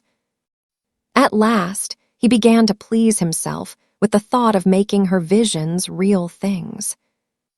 "You think that it can be done while she sleeps. Suppose she awakened," suggested the secretary, and it was evident that whatsoever the plan referred to was, it had caught and pleased his fancy as well as the Sahib Carrisford's. "I can move as if my feet were of velvet," Ram Dass replied, "and children sleep soundly, even the unhappy ones. I could have entered this room in the night many times, and without causing her to turn upon her pillow. If the other bearer passes to me the things through the window, I can do all and she will not stir. When she awakens, she will think a magician has been here." He smiled as if his heart warmed under his white robe, and the secretary smiled back at him. "It will be like a story from the Arabian Nights," he said. "Only an Oriental could have planned it. It does not belong to London fogs." They did not remain very long, to the great relief of Melchizedek, who, as he probably did not comprehend their conversation, felt their movements and whispers ominous. The young secretary seemed interested in everything. He wrote down things about the floor, the fireplace, the broken footstool, the old table, the walls, which last he touched with his hand again and again, seeming much pleased when he found that a number of old nails had been driven in various places. "You can hang things on them," he said. Ram Dass smiled mysteriously. "Yesterday, when she was out," he said, "I entered, bringing with me small, sharp nails which can be pressed into the wall without blows from a hammer.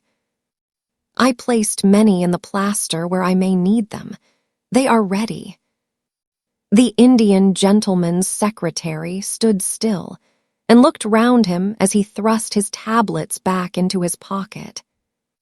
"I think I have made notes enough. We can go now," he said. "The Sahib Carrisford has a warm heart. It is 1,000 pities that he has not found the lost child." "If he should find her, his strength would be restored to him," said Ram Dass. "His God may lead her to him yet." Then they slipped through the skylight as noiselessly as they had entered it. And after he was quite sure they had gone, Melchizedek was greatly relieved, and in the course of a few minutes felt it safe to emerge from his hole again and scuffle about in the hope that even such alarming human beings as these might have chanced to carry crumbs in their pockets and drop one or two of them. Chapter 15. The Magic. When Sara had passed the house next door, she had seen Ram Dass closing the shutters and caught her glimpse of this room also. "It is a long time since I saw a nice place from the inside," was the thought which crossed her mind. There was the usual bright fire glowing in the grate, and the Indian gentleman was sitting before it.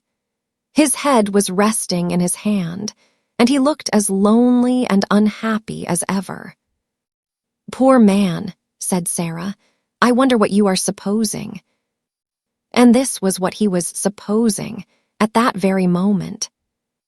Suppose, he was thinking, suppose, even if Carmichael traces the people to Moscow, the little girl they took from Madame Pascal's school in Paris is not the one we are in search of. Suppose she proves to be quite a different child. What steps shall I take next? When Sara went into the house, she met Miss Minchin, who had come downstairs to scold the cook. "Where have you wasted your time?" she demanded. "You have been out for hours." "It was so wet and muddy," Sara answered. "It was hard to walk because my shoes were so bad and slipped about." "Make no excuses," said Miss Minchin, "and tell no falsehoods." Sara went in to the cook. The cook had received a severe lecture and was in a fearful temper as a result. She was only too rejoiced to have someone to vent her rage on, and Sara was a convenience, as usual. "Why didn't you stay all night?" she snapped. Sara laid her purchases on the table. "Here are the things," she said. The cook looked them over, grumbling. She was in a very savage humor indeed. "May I have something to eat?" Sara asked rather faintly. "Tea's over and done with," was the answer. "Did you expect me to keep it hot for you?" Sara stood silent for a second. "I had no dinner," she said next, and her voice was quite low. She made it low because she was afraid it would tremble. "There's some bread in the pantry," said the cook. "That's all you'll get at this time of day." Sara went and found the bread. It was old and hard and dry. The cook was in too vicious a humor to give her anything to eat with it. It was always safe and easy to vent her spite on Sara. Really, it was hard for the child to climb the 3 long flights of stairs leading to her attic. She often found them long and steep when she was tired, but tonight it seemed as if she would never reach the top. Several times she was obliged to stop to rest. When she reached the top landing, she was glad to see the glimmer of a light coming from under her door. That meant that Ermengarde had managed to creep up to pay her a visit. There was some comfort in that. It was better than to go into the room alone and find it empty and desolate. The mere presence of plump, comfortable Ermengarde, wrapped in her red shawl, would warm it a little. Yes, their Ermengarde was when she opened the door. She was sitting in the middle of the bed, with her feet tucked safely under her. She had never become intimate with Melchizedek and his family, though they rather fascinated her. When she found herself alone in the attic, she always preferred to sit on the bed until Sara arrived. She had, in fact, on this occasion had time to become rather nervous, because Melchizedek had appeared and sniffed about a good deal, and once had made her utter a repressed squeal by sitting up on his hind legs and, while he looked at her, sniffing pointedly in her direction. "Oh, Sara," she cried out, "I am glad you have come. Melchi would sniff about so. I tried to coax him to go back, but he wouldn't for such a long time. I like him, you know, but it does frighten me when he sniffs right at me. Do you think he ever would jump?" "No," answered Sara. Ermengarde crawled forward on the bed to look at her. "You do look tired, Sara," she said. "You are quite pale." "I am tired," said Sara, dropping onto the lopsided footstool. "Oh, there's Melchizedek, poor thing. He's come to ask for his supper." Melchizedek had come out of his hole, as if he had been listening for her footstep. Sara was quite sure he knew it. He came forward with an affectionate, expectant expression, as Sara put her hand in her pocket and turned it inside out, shaking her head. "I'm very sorry," she said. "I haven't one crumb left. Go home, Melchizedek, and tell your wife there was nothing in my pocket. I'm afraid I forgot because the cook and Miss Minchin were so cross." Melchizedek seemed to understand. He shuffled resignedly, if not contentedly, back to his home. "I did not expect to see you tonight, Ermy," Sara said. Ermengarde hugged herself in the red shawl. "Miss Amelia has gone out to spend the night with her old aunt," she explained. "No one else ever comes and looks into the bedrooms after we are in bed. I could stay here until morning if I wanted to." She pointed toward the table under the skylight. Sara had not looked toward it as she came in. A number of books were piled upon it. Ermengarde's gesture was a dejected one. "Papa has sent me some more books, Sara," she said. "There they are." Sara looked round and got up at once. She ran to the table and, picking up the top volume, turned over its leaves quickly. For the moment, she forgot her discomforts. "Ah," she cried out, "how beautiful, Carlyle's French Revolution. I have so wanted to read that." "I haven't," said Ermengarde, "and Papa will be so cross if I don't. He'll expect me to know all about it when I go home for the holidays. What shall I do?" Sara stopped turning over the leaves and looked at her with an excited flush on her cheeks. "Look here," she cried. "If you'll lend me these books, I'll read them and tell you everything that's in them afterward, and I'll tell it so that you will remember it, too." "Oh, goodness," exclaimed Ermengarde. "Do you think you can?" "I know I can," Sara answered. "The little ones always remember what I tell them." "Sara," said Ermengarde, hope gleaming in her round face, "if you'll do that and make me remember, I will give you anything." "I don't want you to give me anything," said Sara. "I want your books, I want them." And her eyes grew big and her chest heaved. "Take them, then," said Ermengarde. "I wish I wanted them, but I don't. I'm not clever, and my father is, and he thinks I ought to be." Sara was opening one book after the other. "What are you going to tell your father?" she asked, a slight doubt dawning in her mind. "Oh, he needn't know," answered Ermengarde. "He'll think I've read them." Sara put down her book and shook her head slowly. "That's almost like telling lies," she said. "And lies, well, you see, they are not only wicked, they're vulgar. Sometimes, reflectively, I've thought perhaps I might do something wicked. I might suddenly fly into a rage and kill Miss Minchin, you know, when she was ill-treating me. But I couldn't be vulgar. Why can't you tell your father I read them?" "He wants me to read them," said Ermengarde, a little discouraged by this unexpected turn of affairs.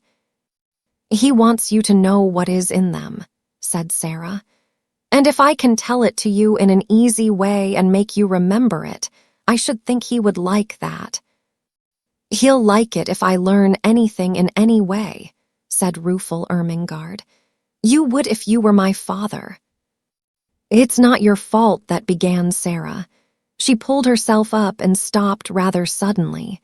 She had been going to say, "It's not your fault that you are stupid." "That what?"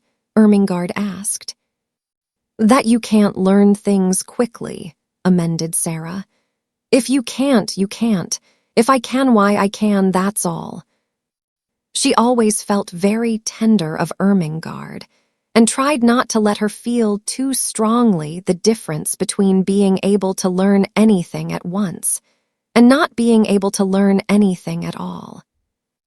As she looked at her plump face, one of her wise, old-fashioned thoughts came to her. "Perhaps," she said, "to be able to learn things quickly isn't everything. To be kind is worth a great deal to other people.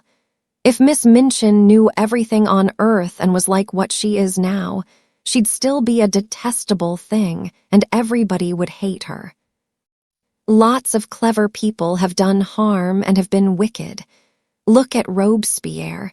She stopped and examined Ermengarde's countenance, which was beginning to look bewildered. "Don't you remember?" she demanded. "I told you about him not long ago. I believe you've forgotten." "Well, I don't remember all of it," admitted Ermengarde. "Well, you wait a minute," said Sara, "and I'll take off my wet things and wrap myself in the coverlet and tell you over again." She took off her hat and coat and hung them on a nail against the wall, and she changed her wet shoes for an old pair of slippers. Then she jumped on the bed and, drawing the coverlet about her shoulders, sat with her arms round her knees. "Now listen," she said. She plunged into the gory records of the French Revolution and told such stories of it that Ermengarde's eyes grew round with alarm, and she held her breath. But though she was rather terrified, there was a delightful thrill in listening, and she was not likely to forget Robespierre again, or to have any doubts about the Princess de Lamballe. "You know they put her head on a pike and danced round it," Sara explained. "And she had beautiful, floating blonde hair. And when I think of her, I never see her head on her body, but always on a pike, with those furious people dancing and howling." It was agreed that Mr. St. John was to be told the plan they had made, and for the present the books were to be left in the attic. "Now let's tell each other things," said Sara. "How are you getting on with your French lessons?" "Ever so much better since the last time I came up here, and you explained the conjugations. Miss Minchin could not understand why I did my exercises so well that first morning." Sara laughed a little and hugged her knees. "She doesn't understand why Lottie is doing her sums so well," she said, "but it is because she creeps up here too, and I help her." She glanced round the room. "The attic would be rather nice if it wasn't so dreadful," she said, laughing again. "It's a good place to pretend in." The truth was that Ermengarde did not know anything of the sometimes almost unbearable side of life in the attic, and she had not a sufficiently vivid imagination to depict it for herself. On the rare occasions that she could reach Sara's room, she only saw the side of it which was made exciting by things which were pretended, and stories which were told. Her visits partook of the character of adventures, and though sometimes Sara looked rather pale, and it was not to be denied that she had grown very thin, her proud little spirit would not admit of complaints. She had never confessed that at times she was almost ravenous with hunger, as she was tonight.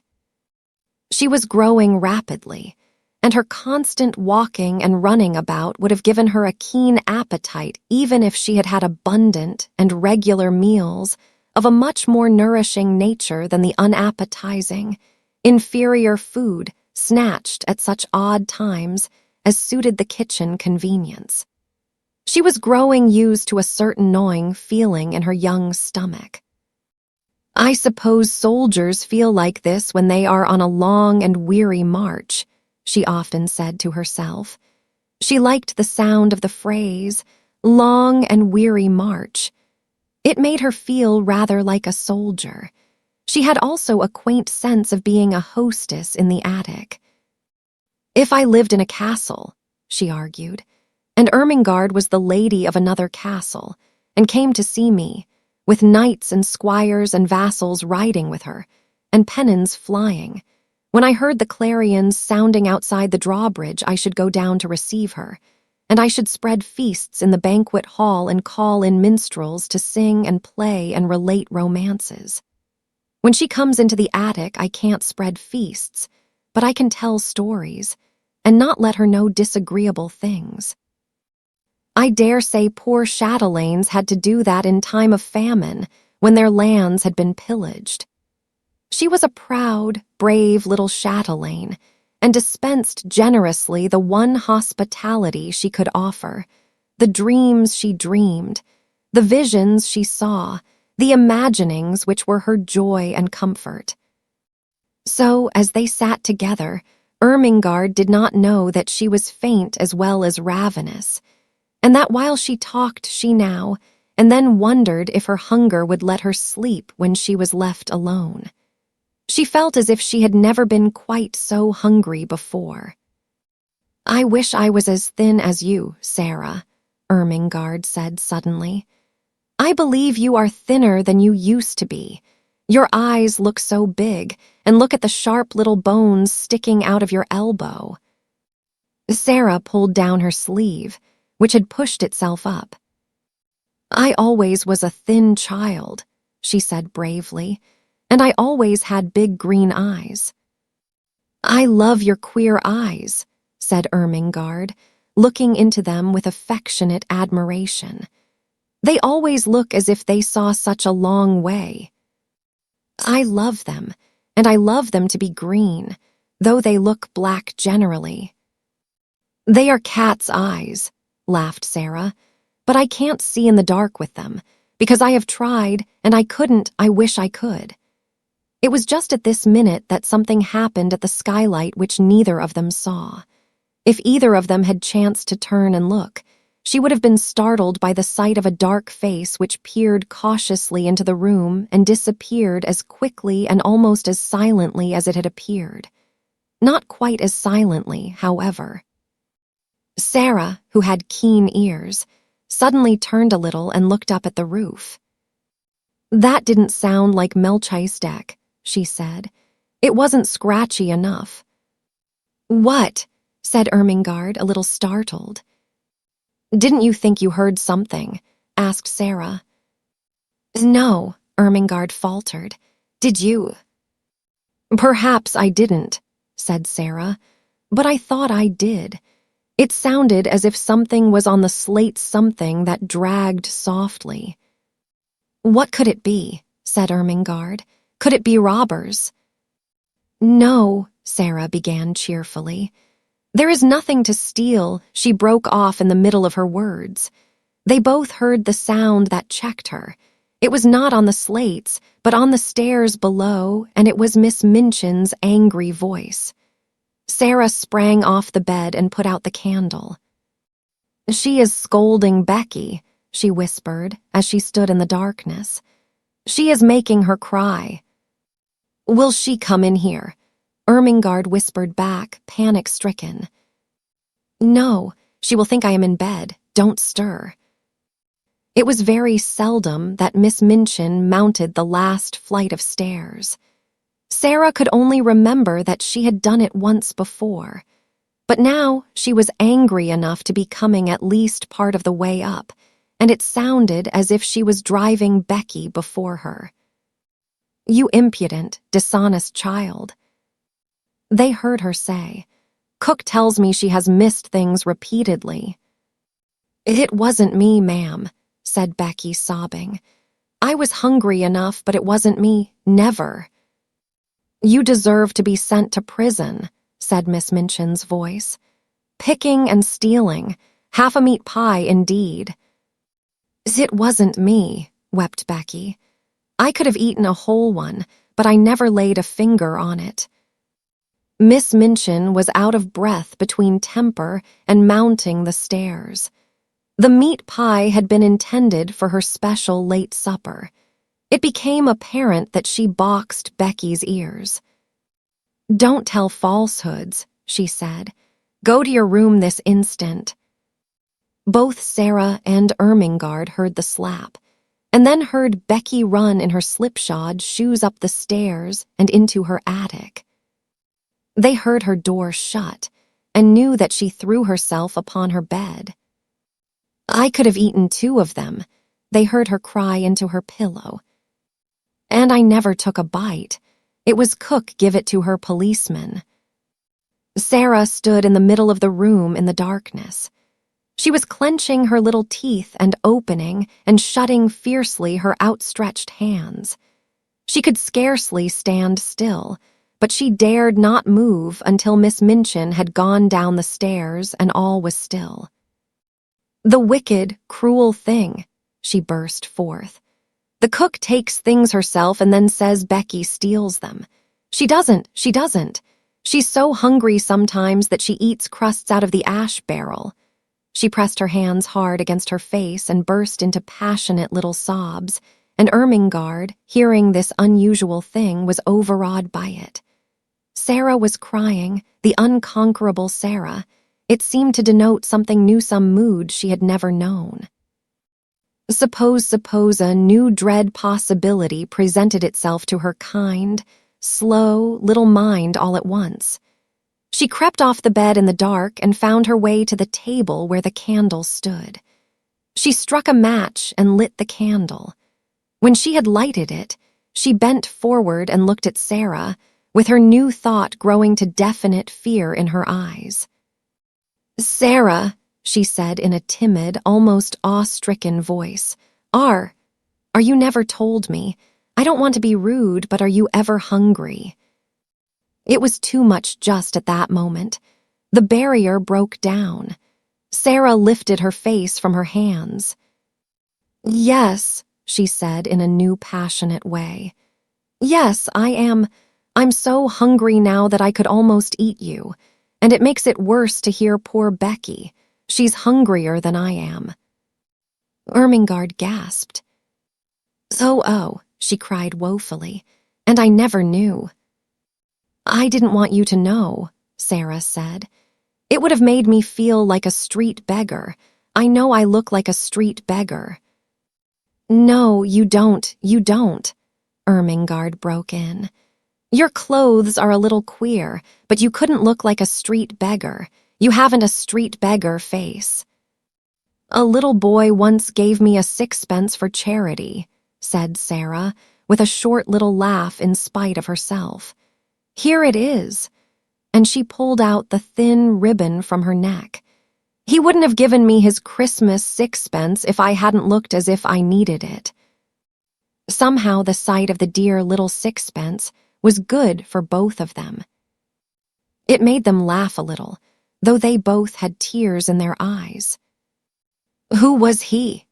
Asked Ermengarde, looking at it quite as if it had not been a mere ordinary silver 6pence.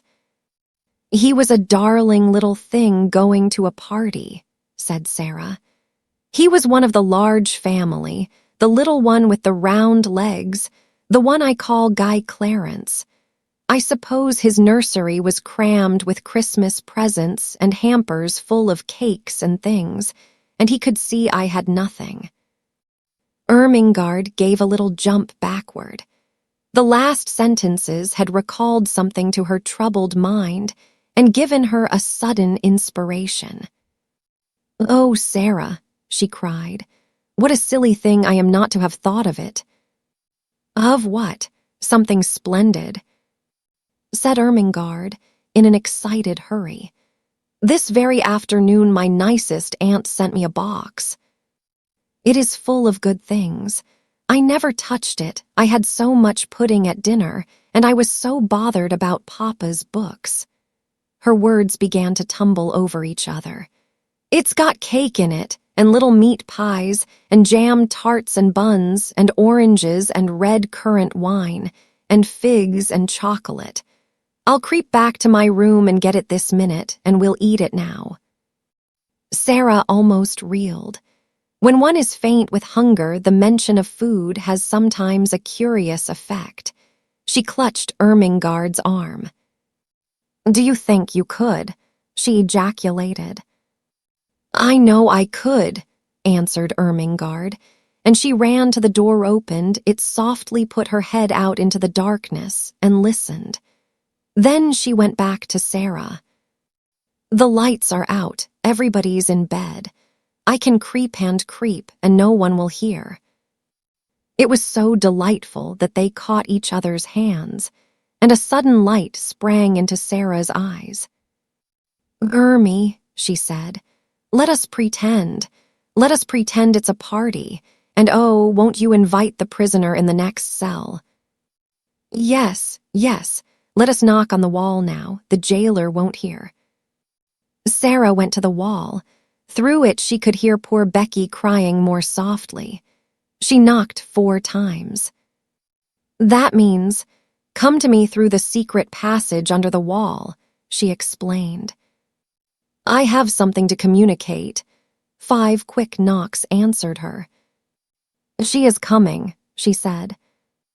Almost immediately the door of the attic opened and Becky appeared. Her eyes were red and her cap was sliding off, and when she caught sight of Ermengarde, she began to rub her face nervously with her apron. Don't mind me a bit, Becky, cried Ermengarde. Miss Ermengarde has asked you to come in, said Sara, because she is going to bring a box of good things up here to us. Becky's cap almost fell off entirely. She broke in with such excitement. To eat, miss, she said. Things that are good to eat." "Yes," answered Sara, "and we are going to pretend a party." "And you shall have as much as you want to eat," put in Ermengarde. "I'll go this minute." She was in such haste that, as she tiptoed out of the attic, she dropped her red shawl and did not know it had fallen. No one saw it for a minute or so. Becky was too much overpowered by the good luck which had befallen her. Oh, miss," she gasped. "I know it was you that asked her to let me come. It makes me cry to think of it." And she went to Sara's side and stood and looked at her worshippingly. But in Sara's hungry eyes the old light had begun to glow and transform her world for her. Here in the attic, with the cold night outside, with the afternoon in the sloppy streets barely past, with the memory of the awful unfed look in the beggar child's eyes, not yet faded, this simple, cheerful thing had happened like a thing of magic. She caught her breath. "Somehow, something always happens," she cried. "Just before things get to the very worst. It is as if the magic did it.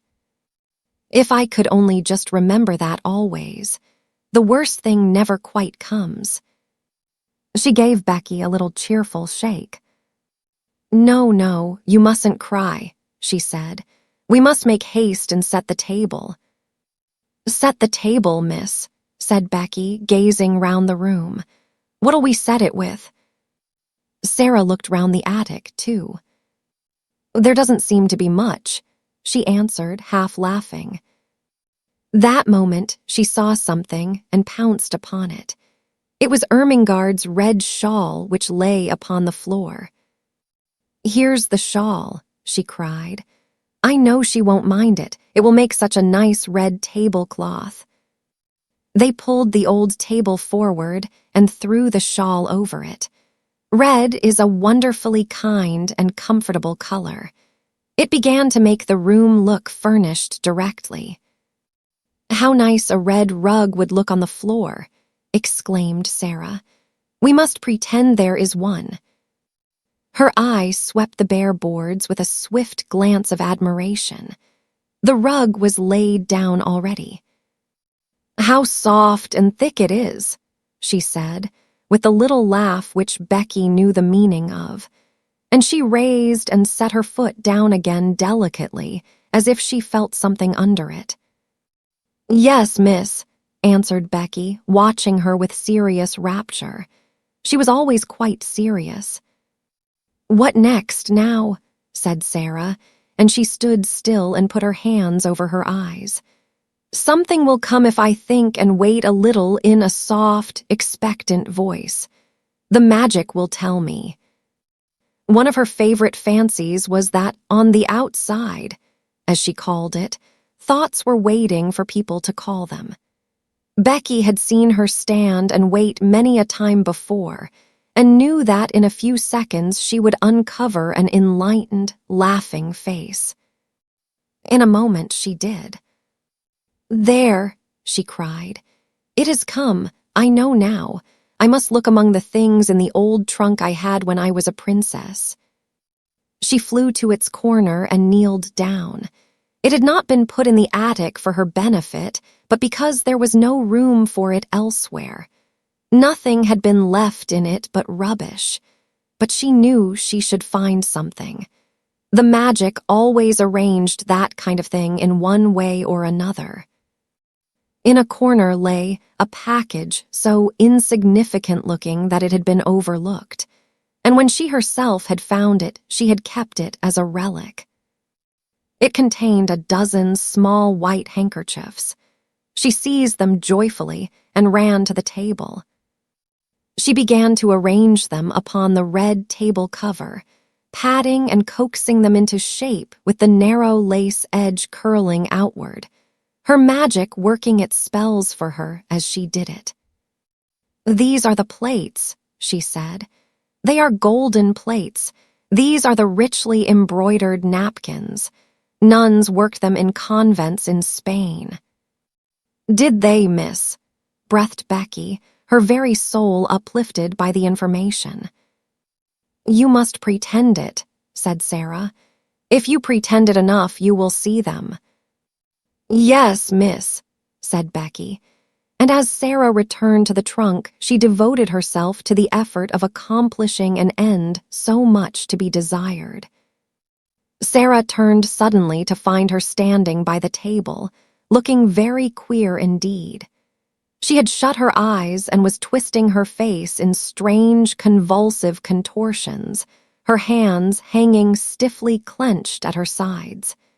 She looked as if she was trying to lift some enormous weight. "What is the matter, Becky?" Sara cried. "What are you doing?" Becky opened her eyes with a start. "I was pretending, miss," she answered a little sheepishly. "I was trying to see it like you do. I almost did," with a hopeful grin. "But it takes a lot of strength." "Perhaps it does if you are not used to it," said Sara with friendly sympathy. "But you don't know how easy it is when you've done it often. I wouldn't try so hard just at first. It will come to you after a while. I'll just tell you what things are. Look at these." She held an old summer hat in her hand which she had fished out of the bottom of the trunk. There was a wreath of flowers on it. She pulled the wreath off. "These are garlands for the feast," she said grandly. "They fill all the air with perfume. There's a mug on the washstand, Becky. Oh, and bring the soap dish for a centerpiece." Becky handed them to her reverently. "What are they now, miss?" she inquired. "You'd think they were made of crockery, but I know they aren't." "This is a carven flagon," said Sara, arranging tendrils of the wreath about the mug. "And this, bending tenderly over the soap dish and heaping it with roses, is purest alabaster encrusted with gems." She touched the things gently, a happy smile hovering about her lips which made her look as if she were a creature in a dream. "My, isn't it lovely?" whispered Becky.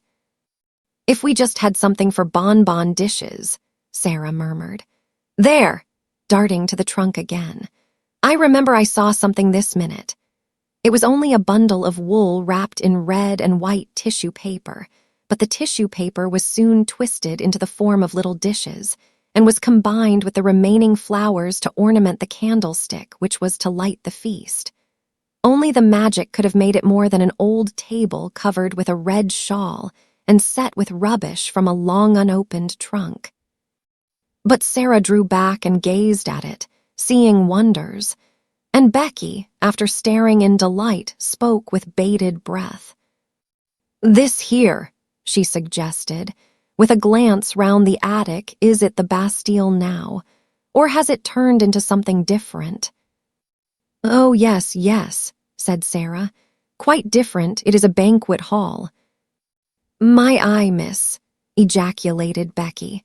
"A blanket hall," and she turned to view the splendors about her with odd bewilderment.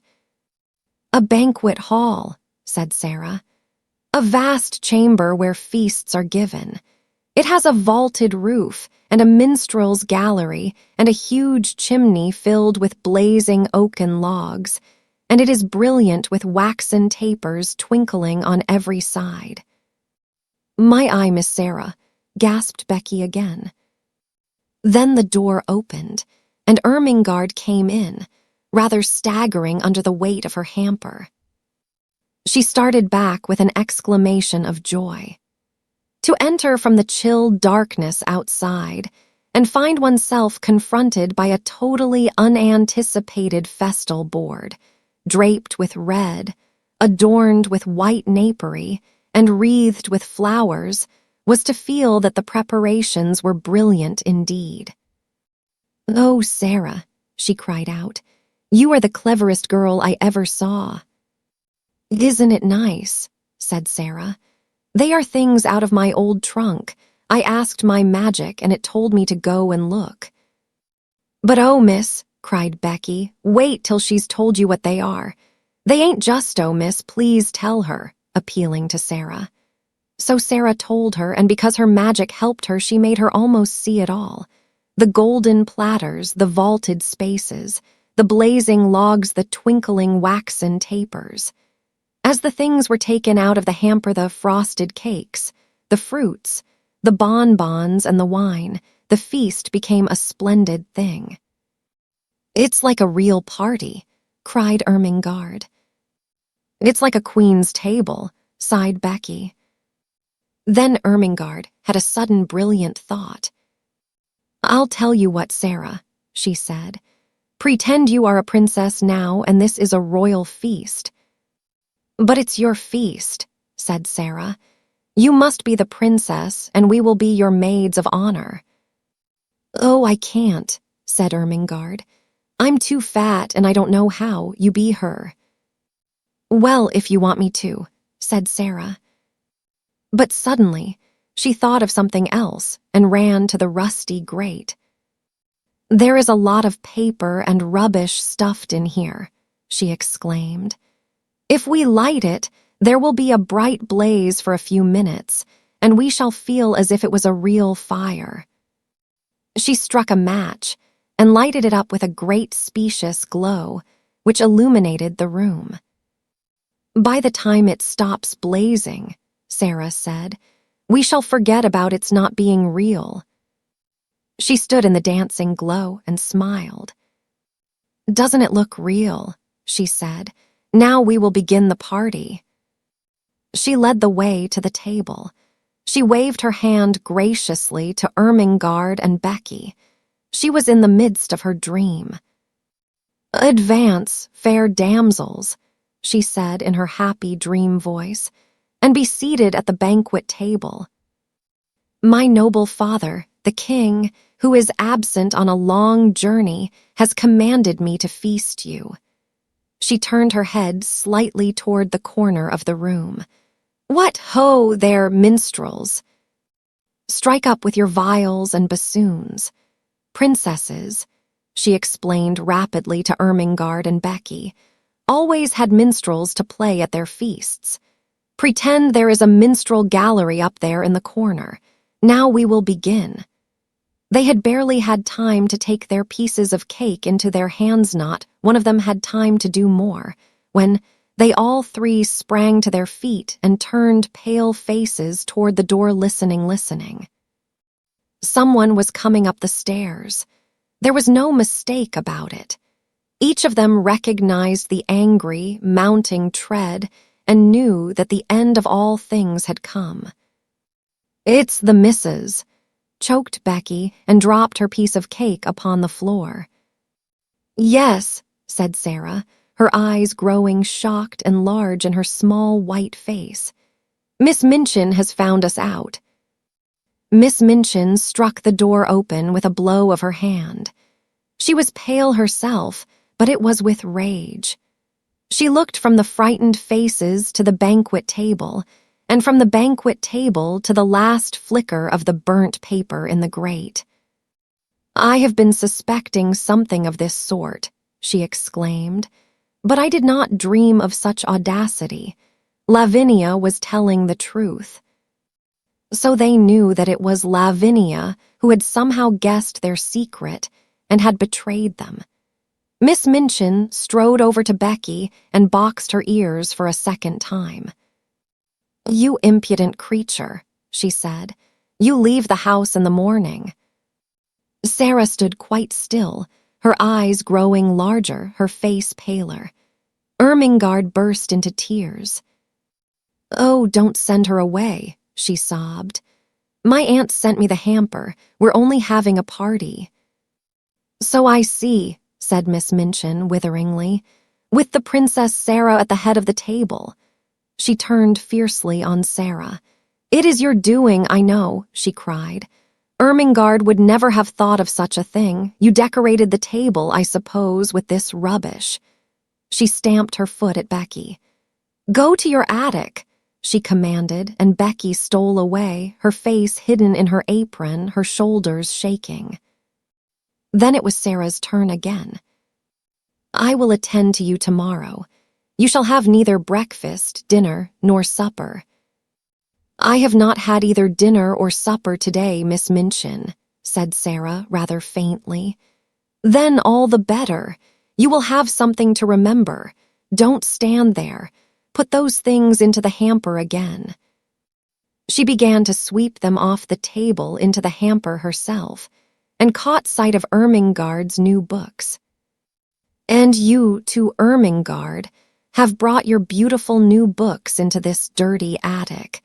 Take them up and go back to bed. You will stay there all day tomorrow, and I shall write to your papa. What would he say if he knew where you are tonight?" Something she saw in Sara's grave, fixed gaze at this moment, made her turn on her fiercely. "What are you thinking of?" she demanded. "Why do you look at me like that?" "I was wondering," answered Sara, as she had answered that notable day in the schoolroom. "What were you wondering?" It was very like the scene in the schoolroom. There was no pertness in Sara's manner. It was only sad and quiet. "I was wondering," she said in a low voice, "what my papa would say if he knew where I am tonight." Miss Minchin was infuriated just as she had been before, and her anger expressed itself, as before, in an intemperate fashion. She flew at her and shook her. "You insolent, unmanageable child," she cried. "How dare you, how dare you?" She picked up the books, swept the rest of the feast back into the hamper in a jumbled heap, thrust it into Ermengarde's arms, and pushed her before her toward the door. "I will leave you to wonder," she said. "Go to bed this instant." And she shut the door behind herself and poor, stumbling Ermengarde, and left Sara standing quite alone. The dream was quite at an end. The last spark had died out of the paper in the grate and left only black tinder. The table was left bare, the golden plates and richly embroidered napkins, and the garlands were transformed again into old handkerchiefs, scraps of red and white paper, and discarded artificial flowers all scattered on the floor. The minstrels in the minstrel gallery had stolen away, and the viols and bassoons were still. Emily was sitting with her back against the wall, staring very hard. Sara saw her and went and picked her up with trembling hands. "There isn't any banquet left, Emily," she said, "and there isn't any princess. There is nothing left but the prisoners in the Bastille." And she sat down and hid her face. What would have happened if she had not hidden it just then, and if she had chanced to look up at the skylight at the wrong moment? I do not know. Perhaps the end of this chapter might have been quite different, because if she had glanced at the skylight, she would certainly have been startled by what she would have seen. She would have seen exactly the same face pressed against the glass and peering in at her, as it had peered in earlier in the evening when she had been talking to Ermengarde. But she did not look up. She sat with her little black head in her arms for some time. She always sat like that when she was trying to bear something in silence. Then she got up and went slowly to the bed. "I can't pretend anything else while I am awake," she said. "There wouldn't be any use in trying. If I go to sleep, perhaps a dream will come and pretend for me." She suddenly felt so tired, perhaps through want of food, that she sat down on the edge of the bed quite weakly. "Suppose there was a bright fire in the grate with lots of little dancing flames," she murmured. "Suppose there was a comfortable chair before it, and suppose there was a small table near with a little hot supper on it. And suppose, as she drew the thin coverings over her, suppose this was a beautiful soft bed with fleecy blankets and large downy pillows. Suppose, and her very weariness was good to her, for her eyes closed and she fell fast asleep. She did not know how long she slept, but she had been tired enough to sleep deeply and profoundly too deeply, and soundly to be disturbed by anything, even by the squeaks and scamperings of Melchisedek's entire family, if all his sons and daughters had chosen to come out of their hole to fight and tumble and play. When she awakened, it was rather suddenly, and she did not know that any particular thing had called her out of her sleep. The truth was, however, that it was a sound which had called her back, a real sound. The click of the skylight as it fell in closing after a lithe white figure which slipped through it and crouched down close by upon the slates of the roof, just near enough to see what happened in the attic, but not near enough to be seen. At first she did not open her eyes. She felt too sleepy and, curiously enough, too warm and comfortable. She was so warm and comfortable, indeed, that she did not believe she was really awake.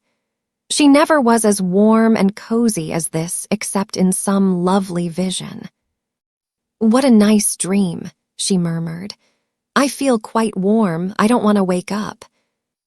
Of course it was a dream. She felt as if warm, delightful bedclothes were heaped upon her. She could actually feel blankets, and when she put out her hand, it touched something exactly like a satin-covered eider-down quilt. She must not awaken from this delight. She must be quite still and make it last. But she could not, even though she kept her eyes closed tightly. She could not. Something was forcing her to awaken something in the room. It was a sense of light, and a sound, the sound of a crackling, roaring little fire. "Oh, I am awakening," she said mournfully. "I can't help it, I can't." Her eyes opened in spite of herself, and then she actually smiled, for what she saw she had never seen in the attic before and knew she never should see. "Oh, I haven't awakened," she whispered, daring to rise on her elbow and look all about her. "I am dreaming yet." She knew it must be a dream, for if she were awake, such things could not be. Do you wonder that she felt sure she had not come back to earth? This is what she saw. In the grate there was a glowing, blazing fire. On the hob was a little brass kettle hissing and boiling. Spread upon the floor was a thick, warm crimson rug. Before the fire, a folding chair, unfolded and with cushions on it. By the chair, a small folding table, unfolded, covered with a white cloth, and upon it spread small covered dishes, a cup, a saucer, a teapot. On the bed were new warm coverings and a satin-covered down quilt. At the foot, a curious wadded silk robe, a pair of quilted slippers, and some books. The room of her dream seemed changed into fairyland, and it was flooded with warm light, for a bright lamp stood on the table covered with a rosy shade. She sat up, resting on her elbow, and her breathing came short and fast. "It does not melt away," she panted. "Oh, I never had such a dream before." She scarcely dared to stir, but at last she pushed the bedclothes aside and put her feet on the floor with a rapturous smile. "I am dreaming I am getting out of bed," she heard her own voice say, and then, as she stood up in the midst of it all, turning slowly from side to side, "I am dreaming it stays real. I'm dreaming it feels real. It's bewitched, or I'm bewitched. I only think I see it all." Her words began to hurry themselves. "If I can only keep on thinking it," she cried. "I don't care, I don't care." She stood panting a moment longer, and then cried out again. "Oh, it isn't true," she said. "It can't be true, but oh, how true it seems." The blazing fire drew her to it, and she knelt down and held out her hands close to it, so close that the heat made her start back.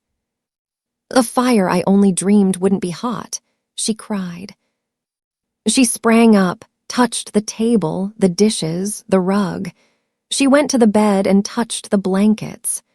She took up the soft, wadded dressing gown and suddenly clutched it to her breast and held it to her cheek. "It's warm, it's soft," she almost sobbed. "It's real, it must be." She threw it over her shoulders, and put her feet into the slippers. "They are real, too. It's all real," she cried. I am not dreaming." She almost staggered to the books and opened the one that lay upon the top. Something was written on the flyleaf, just a few words, and they were these: "To the little girl in the attic, from a friend." When she saw that, wasn't it a strange thing for her to do? She put her face down upon the page and burst into tears. "I don't know who it is," she said, "but somebody cares for me a little. I have a friend."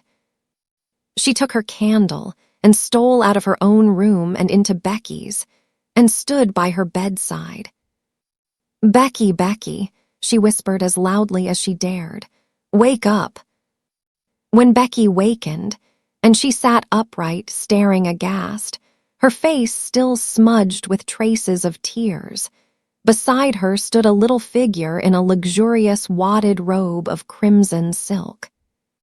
The face she saw was a shining, wonderful thing.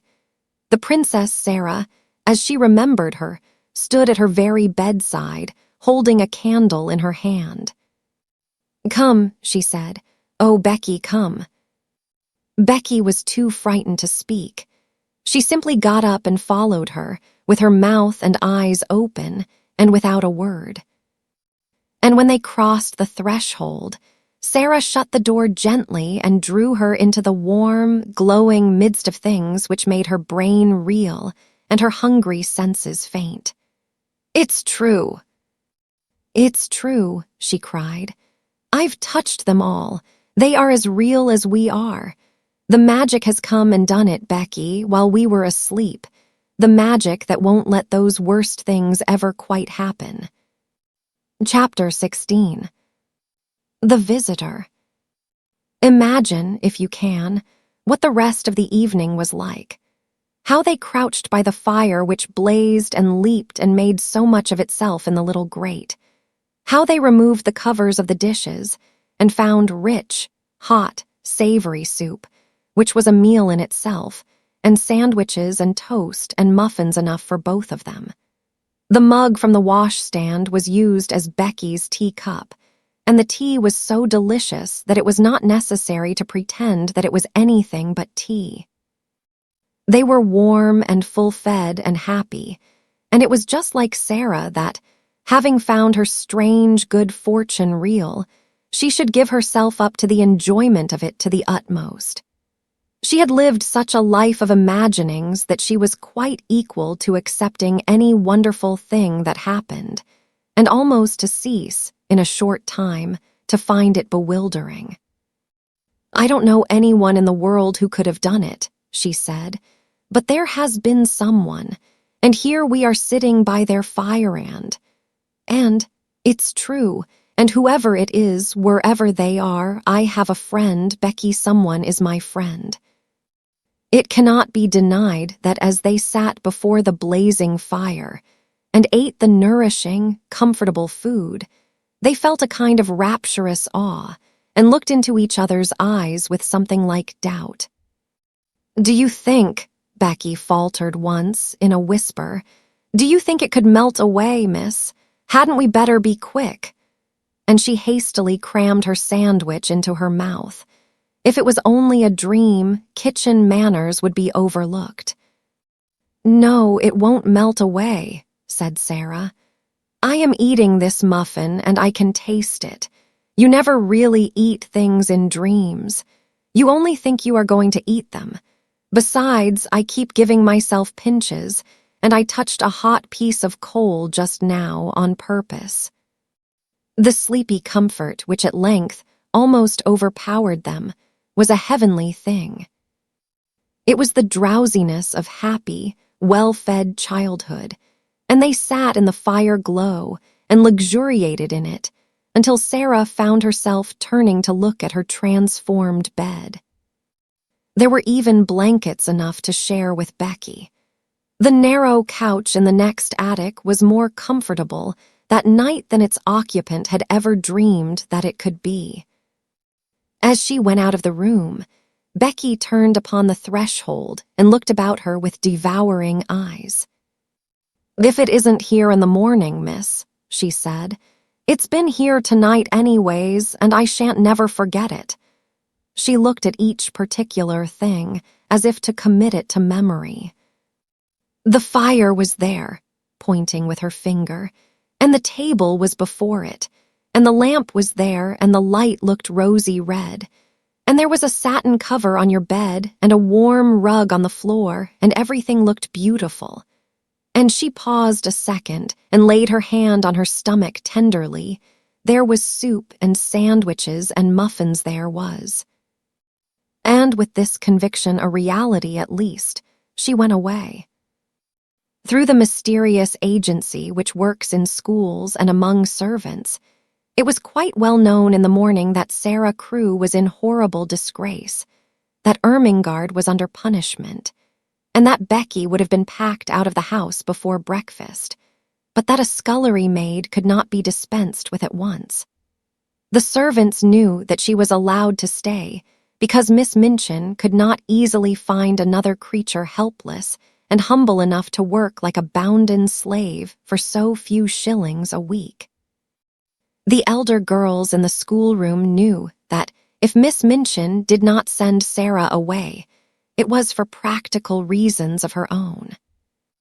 "She's growing so fast and learning such a lot somehow," said Jessie to Lavinia, "that she will be given classes soon, and Miss Minchin knows she will have to work for nothing. It was rather nasty of you, Lavy, to tell about her having fun in the garret. How did you find it out?" "I got it out of Lottie. She's such a baby she didn't know she was telling me. There was nothing nasty at all in speaking to Miss Minchin. I felt it my duty priggishly. She was being deceitful. And it's ridiculous that she should look so grand, and be made so much of, in her rags and tatters." "What were they doing when Miss Minchin caught them?" "Pretending some silly thing. Ermengarde had taken up her hamper to share with Sara and Becky. She never invites us to share things.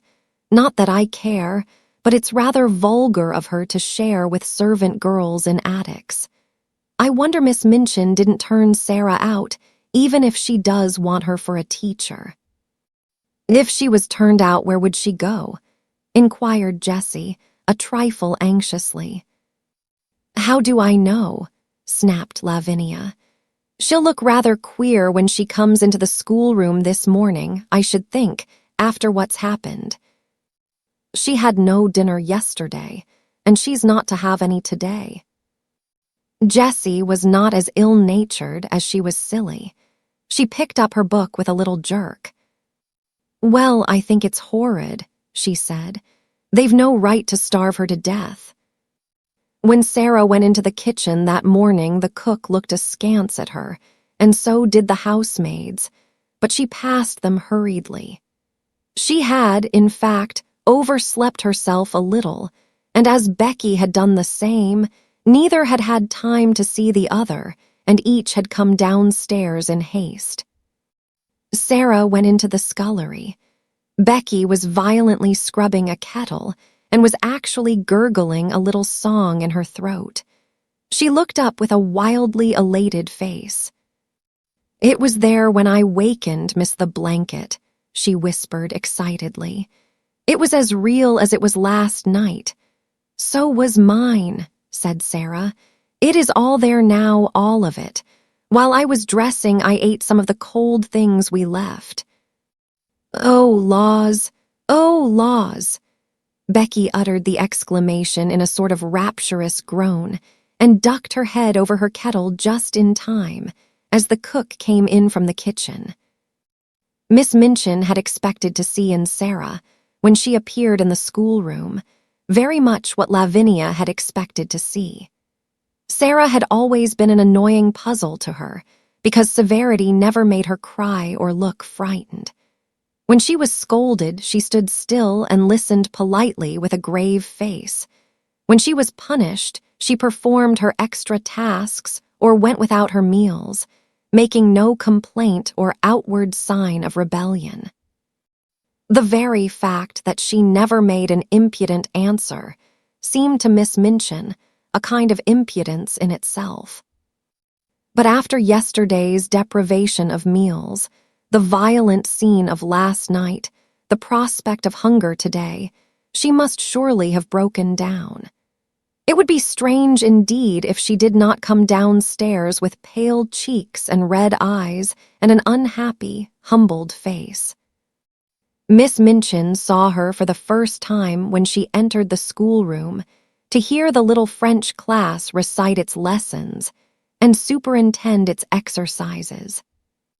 And she came in with a springing step, color in her cheeks, and a smile hovering about the corners of her mouth. It was the most astonishing thing Miss Minchin had ever known. It gave her quite a shock. What was the child made of? What could such a thing mean? She called her at once to her desk.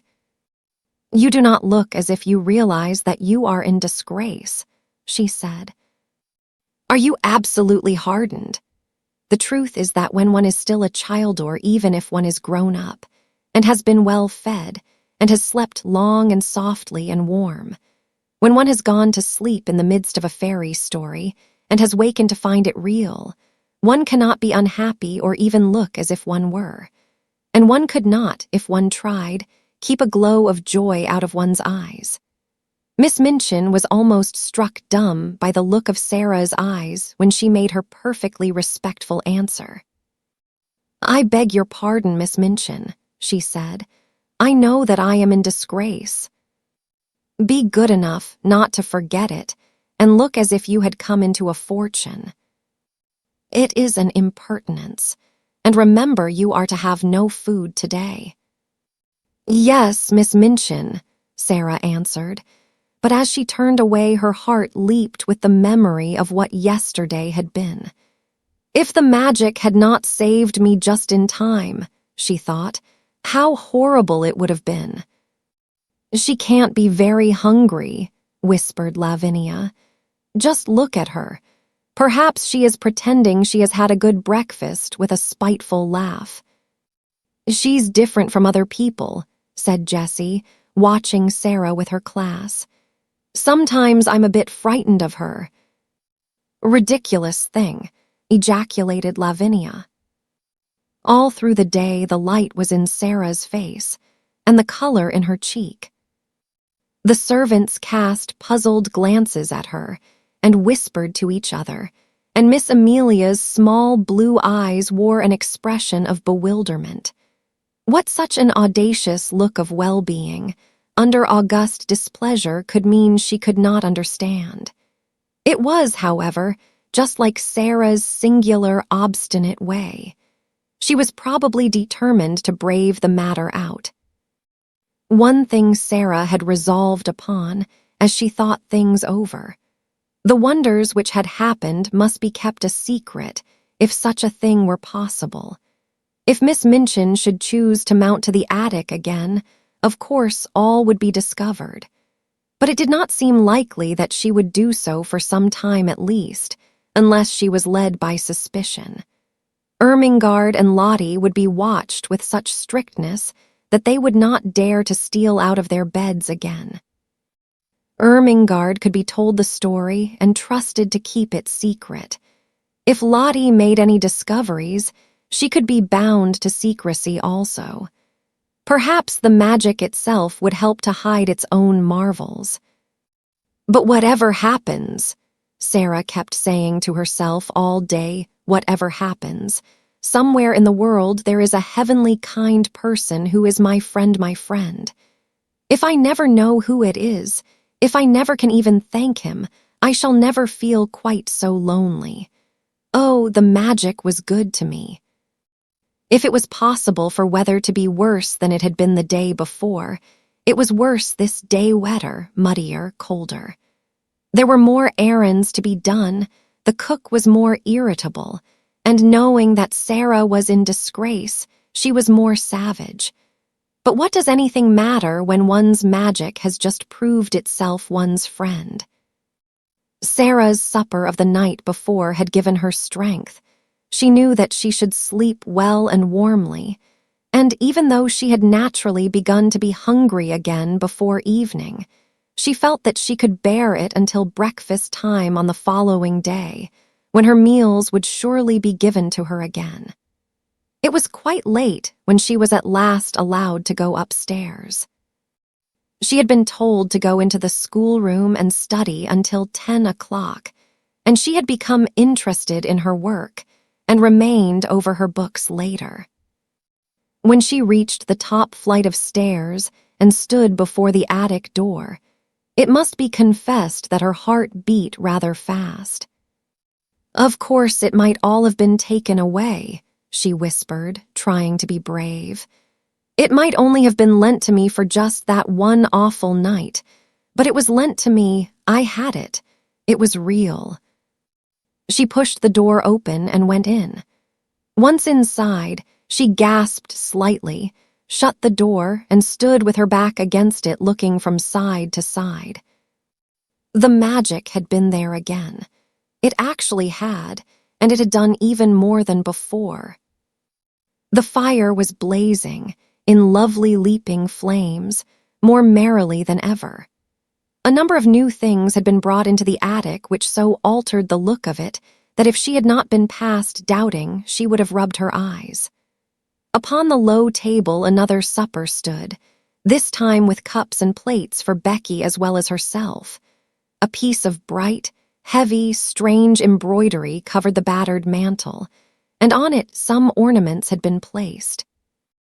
All the bare, ugly things which could be covered with draperies had been concealed and made to look quite pretty. Some odd materials of rich colors had been fastened against the wall with fine, sharp tacks, so sharp that they could be pressed into the wood and plaster without hammering. Some brilliant fans were pinned up, and there were several large cushions, big and substantial enough to use as seats. A wooden box was covered with a rug, and some cushions lay on it, so that it wore quite the air of a sofa. Sara slowly moved away from the door and simply sat down and looked again. "It is exactly like something fairy come true," she said. "There isn't the least difference. I feel as if I might wish for anything diamonds or bags of gold, and they would appear. That wouldn't be any stranger than this. Is this my garret? Am I the same cold, ragged, damp Sara? And to think I used to pretend and wish there were fairies. The one thing I always wanted was to see a fairy story come true. I am living in a fairy story. I feel as if I might be a fairy myself, and able to turn things into anything else."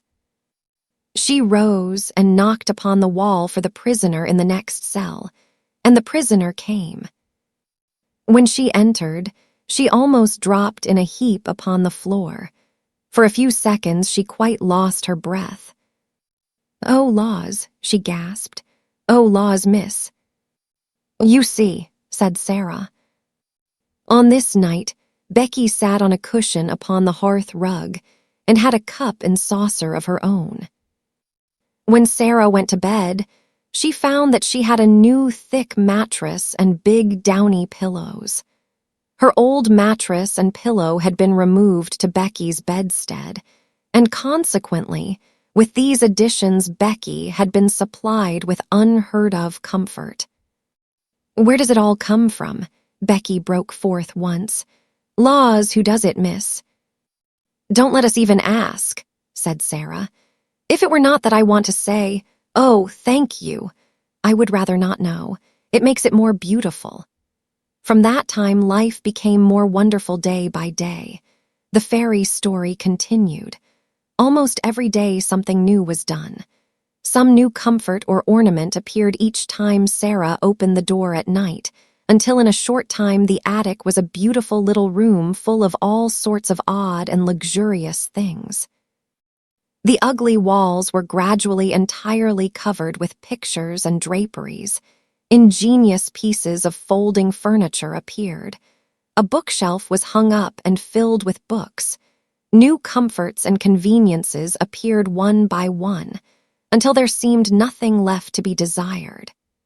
When Sara went downstairs in the morning, The remains of the supper were on the table, and when she returned to the attic in the evening, the magician had removed them and left another nice little meal.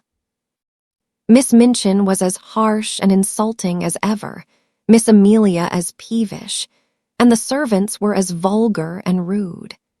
Sara was sent on errands in all weathers, and scolded and driven hither and thither. She was scarcely allowed to speak to Ermengarde and Lottie. Lavinia sneered at the increasing shabbiness of her clothes, and the other girls stared curiously at her when she appeared in the schoolroom. But what did it all matter while she was living in this wonderful, mysterious story?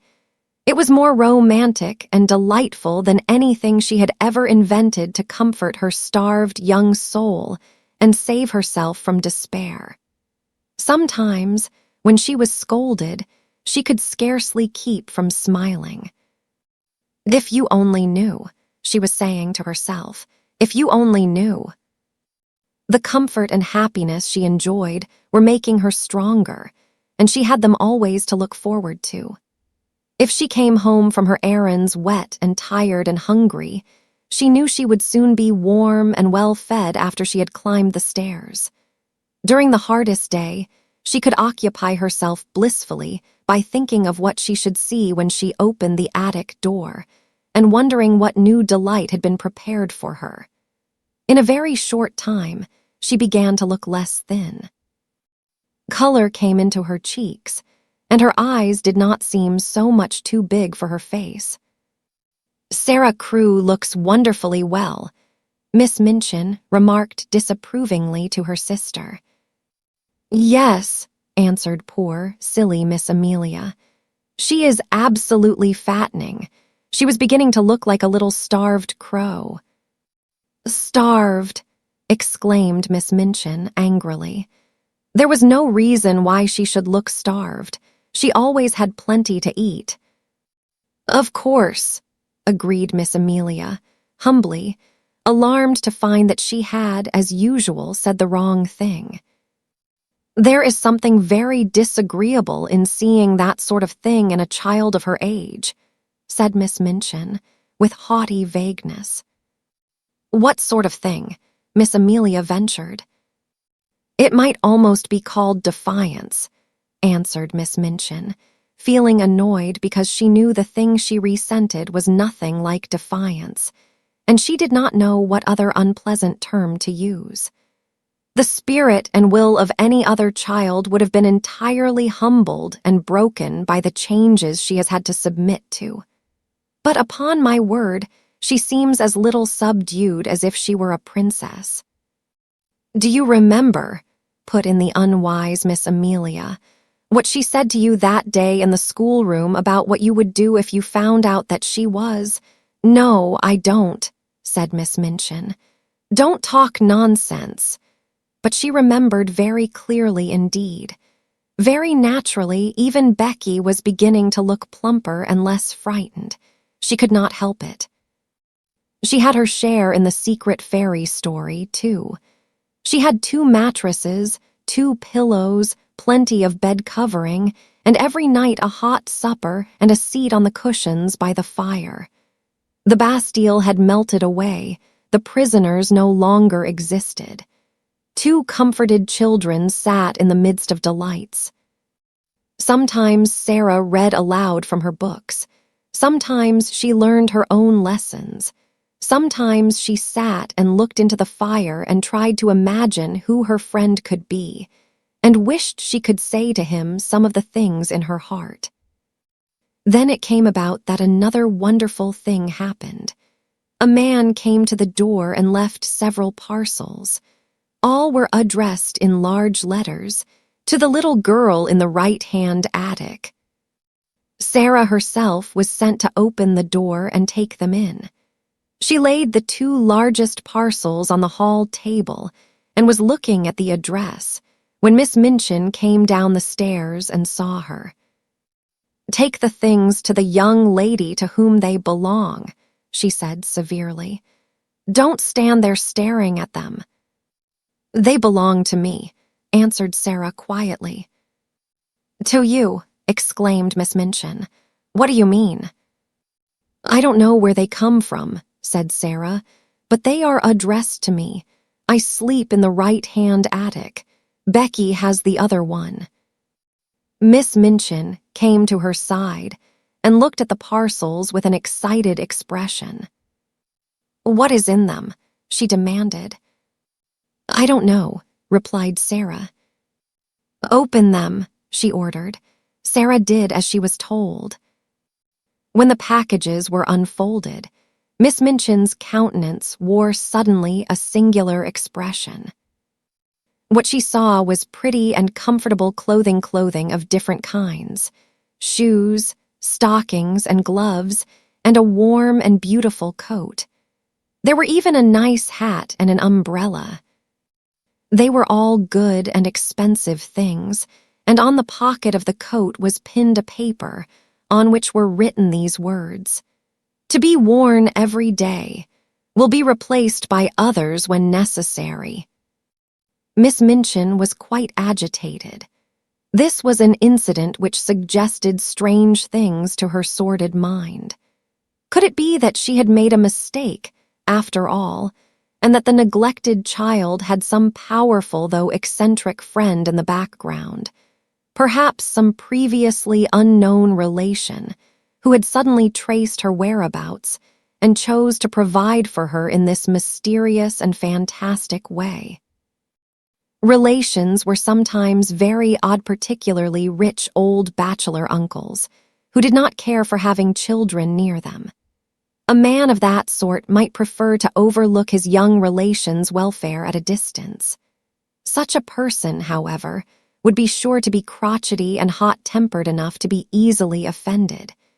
It would not be very pleasant if there were such a one, and he should learn all the truth about the thin, shabby clothes, the scant food, and the hard work.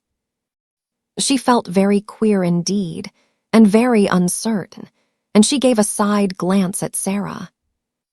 "Well," she said, in a voice such as she had never used since the little girl lost her father, "someone is very kind to you. As the things have been sent, and you are to have new ones when they are worn out, you may as well go and put them on and look respectable. After you are dressed, you may come downstairs and learn your lessons in the schoolroom. You need not go out on any more errands today." About half an hour afterward, when the schoolroom door opened and Sara walked in, the entire seminary was struck dumb. "My word!" ejaculated Jessie, jogging Lavinia's elbow. "Look at the Princess Sara." Everybody was looking, and when Lavinia looked, she turned quite red. It was the Princess Sara indeed. At least, since the days when she had been a princess, Sara had never looked as she did now. She did not seem the Sara they had seen come down the back stairs a few hours ago. She was dressed in the kind of frock Lavinia had been used to envying her the possession of. It was deep and warm in color and beautifully made. Her slender feet looked as they had done when Jessie had admired them, and the hair, whose heavy locks had made her look rather like a Shetland pony when it fell loose about her small, odd face, was tied back with a ribbon. "Perhaps someone has left her a fortune," Jessie whispered. "I always thought something would happen to her. She's so queer." "Perhaps the diamond mines have suddenly appeared again," said Lavinia, scathingly. "Don't please her by staring at her in that way, you silly thing." "Sara," broke in Miss Minchin's deep voice, "come and sit here."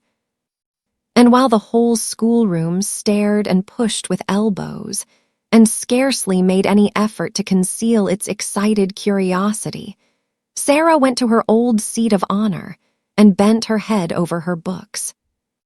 That night, when she went to her room, after she and Becky had eaten their supper, she sat and looked at the fire seriously for a long time.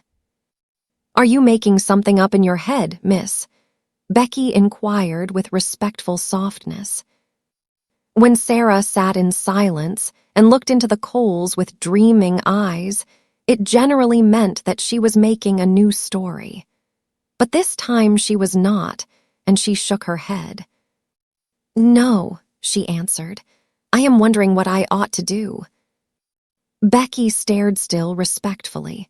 She was filled with something approaching reverence for everything Sara did and said. "I can't help thinking about my friend," Sara explained. "If he wants to keep himself a secret, it would be rude to try and find out who he is. But I do so want him to know how thankful I am to him and how happy he has made me. Anyone who is kind wants to know when people have been made happy. They care for that more than for being thanked. I do wish." She stopped short because her eyes at that instant fell upon something standing on a table in a corner. It was something she had found in the room when she came up to it only 2 days before. It was a little writing case fitted with paper and envelopes and pens and ink. "Oh," she exclaimed, "why did I not think of that before?" She rose and went to the corner and brought the case back to the fire. "I can write to him," she said joyfully, "and leave it on the table. Then perhaps the person who takes the things away will take it, too. I won't ask him anything. He won't mind my thanking him, I feel sure." So she wrote a note. This is what she said. "I hope you will not think it is impolite that I should write this note to you when you wish to keep yourself a secret. Please believe I do not mean to be impolite or try to find out anything at all. Only I want to thank you for being so kind to me, so heavenly kind, and making everything like a fairy story. I am so grateful to you, and I am so happy, and so is Becky.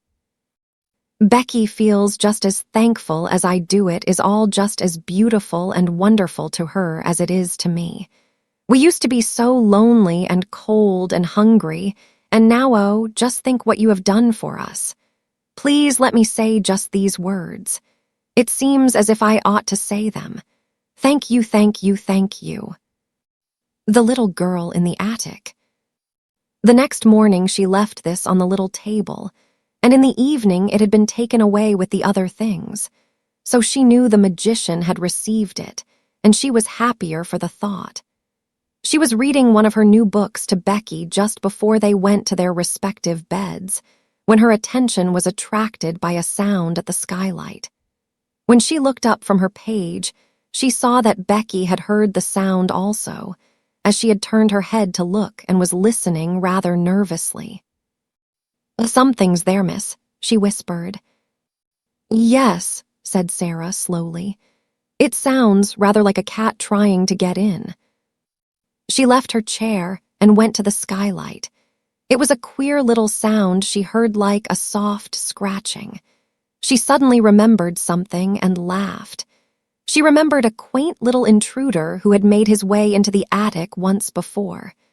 She had seen him that very afternoon, sitting disconsolately on a table before a window in the Indian gentleman's house.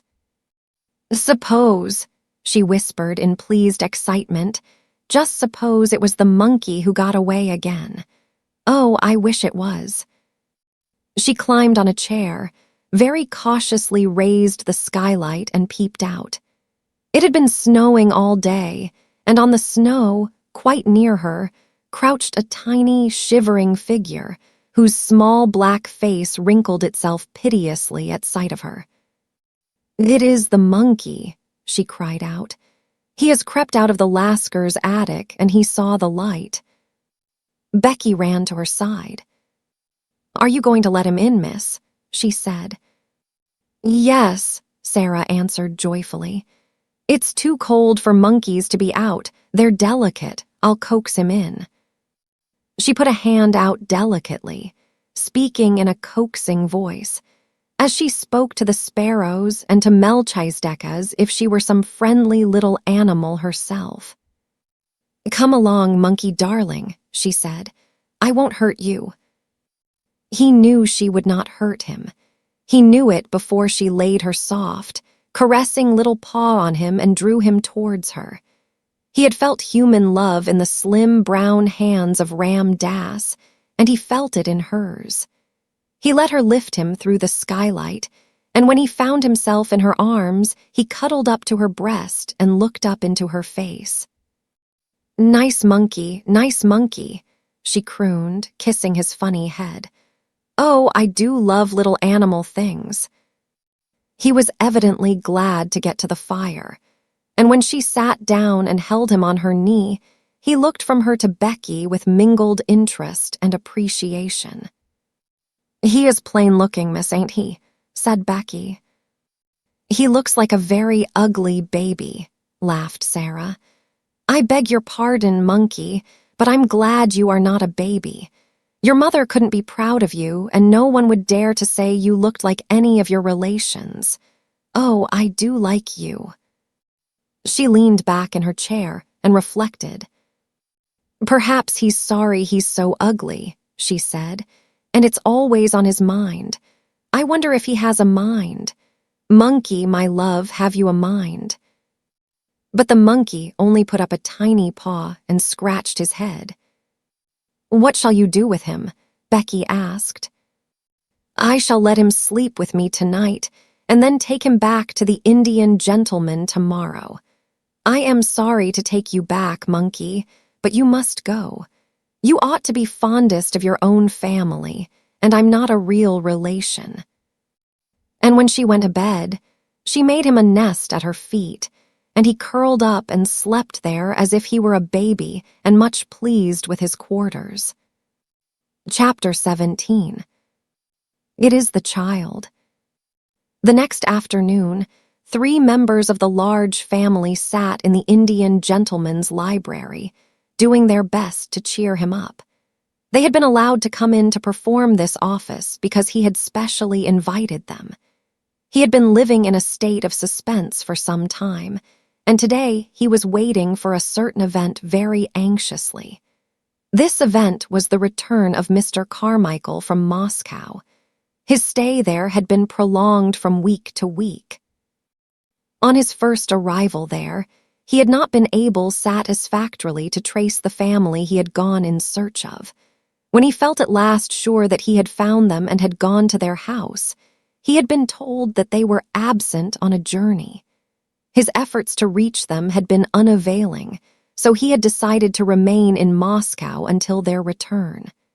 Mr. Carrisford sat in his reclining chair, and Janet sat on the floor beside him. He was very fond of Janet.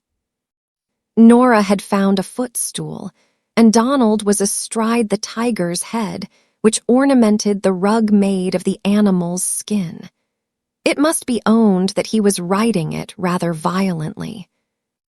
"Don't cheer up so loud, Donald," Janet said. "When you come to cheer an ill person up, you don't cheer him up at the top of your voice. Perhaps cheering up is too loud, Mr. Carrisford," turning to the Indian gentleman. But he only patted her shoulder. "No, it isn't," he answered, "and it keeps me from thinking too much." "I'm going to be quiet," Donald shouted. "We'll all be as quiet as mice." "Mice don't make a noise like that," said Janet. Donald made a bridle of his handkerchief and bounced up and down on the tiger's head. "A whole lot of mice might," he said cheerfully. 1,000 mice might." "I don't believe 50,000 mice would," said Janet severely. "And we have to be as quiet as one mouse." Mr. Carrisford laughed and patted her shoulder again. "Papa won't be very long now," she said. "May we talk about the lost little girl?" "I don't think I could talk much about anything else just now," the Indian gentleman answered, knitting his forehead with a tired look. "We like her so much," said Nora. "We call her the little unfairy princess." "Why?" the Indian gentleman inquired, because the fancies of the large family always made him forget things a little. It was Janet who answered. "It is because though she is not exactly a fairy, she will be so rich when she is found that she will be like a princess in a fairy tale. We called her the fairy princess at first, but it didn't quite suit." "Is it true," said Nora, "that her papa gave all his money to a friend to put in a mine that had diamonds in it, and then the friend thought he had lost it all and ran away because he felt as if he was a robber?" "But he wasn't really, you know," put in Janet hastily. The Indian gentleman took hold of her hand quickly. "No, he wasn't really," he said. "I am sorry for the friend," Janet said. "I can't help it. He didn't mean to do it, and it would break his heart. I am sure it would break his heart." "You are an understanding little woman, Janet," the Indian gentleman said, and he held her hand close. "Did you tell Mr. Carrisford," Donald shouted again, "about the little girl who isn't a beggar? Did you tell him she has new nice clothes? Perhaps she's been found by somebody when she was lost." "There's a cab," exclaimed Janet. "It's stopping before the door. It is Papa." They all ran to the windows to look out. "Yes, it's Papa," Donald proclaimed, "but there is no little girl." All three of them incontinently fled from the room and tumbled into the hall. It was in this way they always welcomed their father. They were to be heard jumping up and down, clapping their hands, and being caught up and kissed. Mr. Carrisford made an effort to rise and sank back again. "It is no use," he said. "What a wreck I am." Mr. Carmichael's voice approached the door. "No, children," he was saying. "You may come in after I have talked to Mr. Carrisford. Go and play with Ram Dass." Then the door opened and he came in.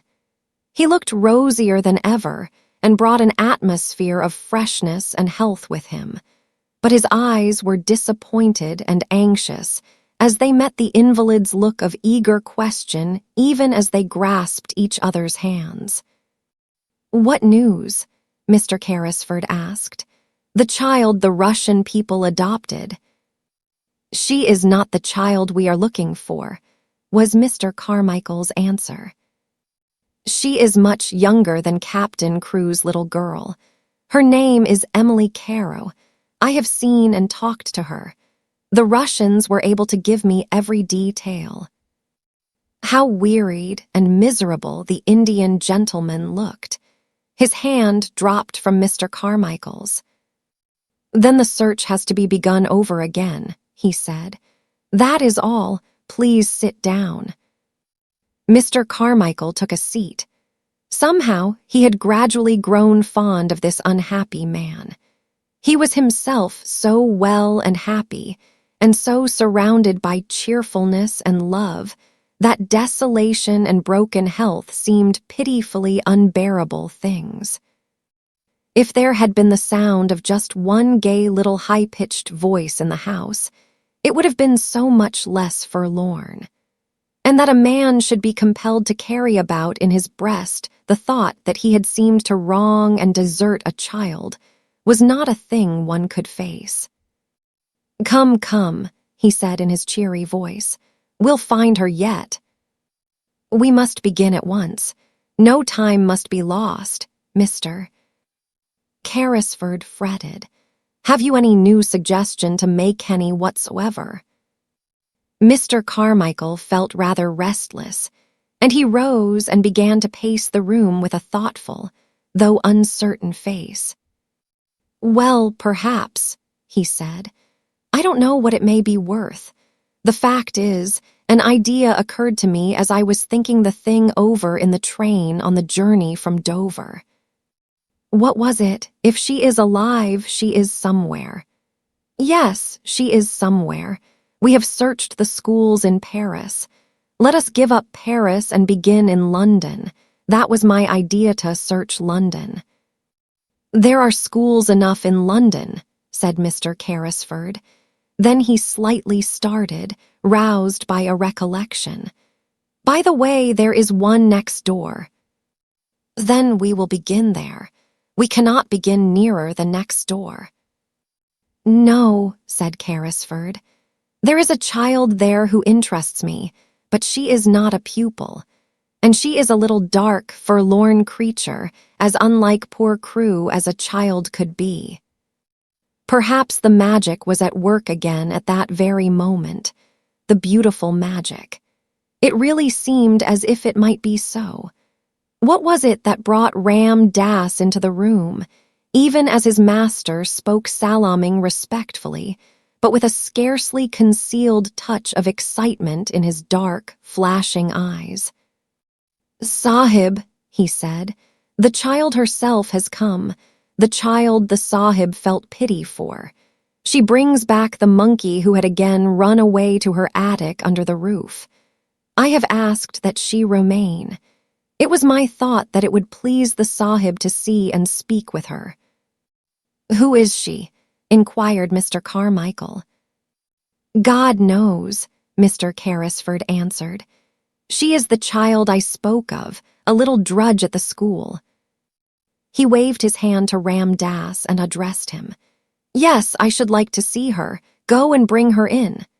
Then he turned to Mr. Carmichael. "While you have been away," he explained, "I have been desperate.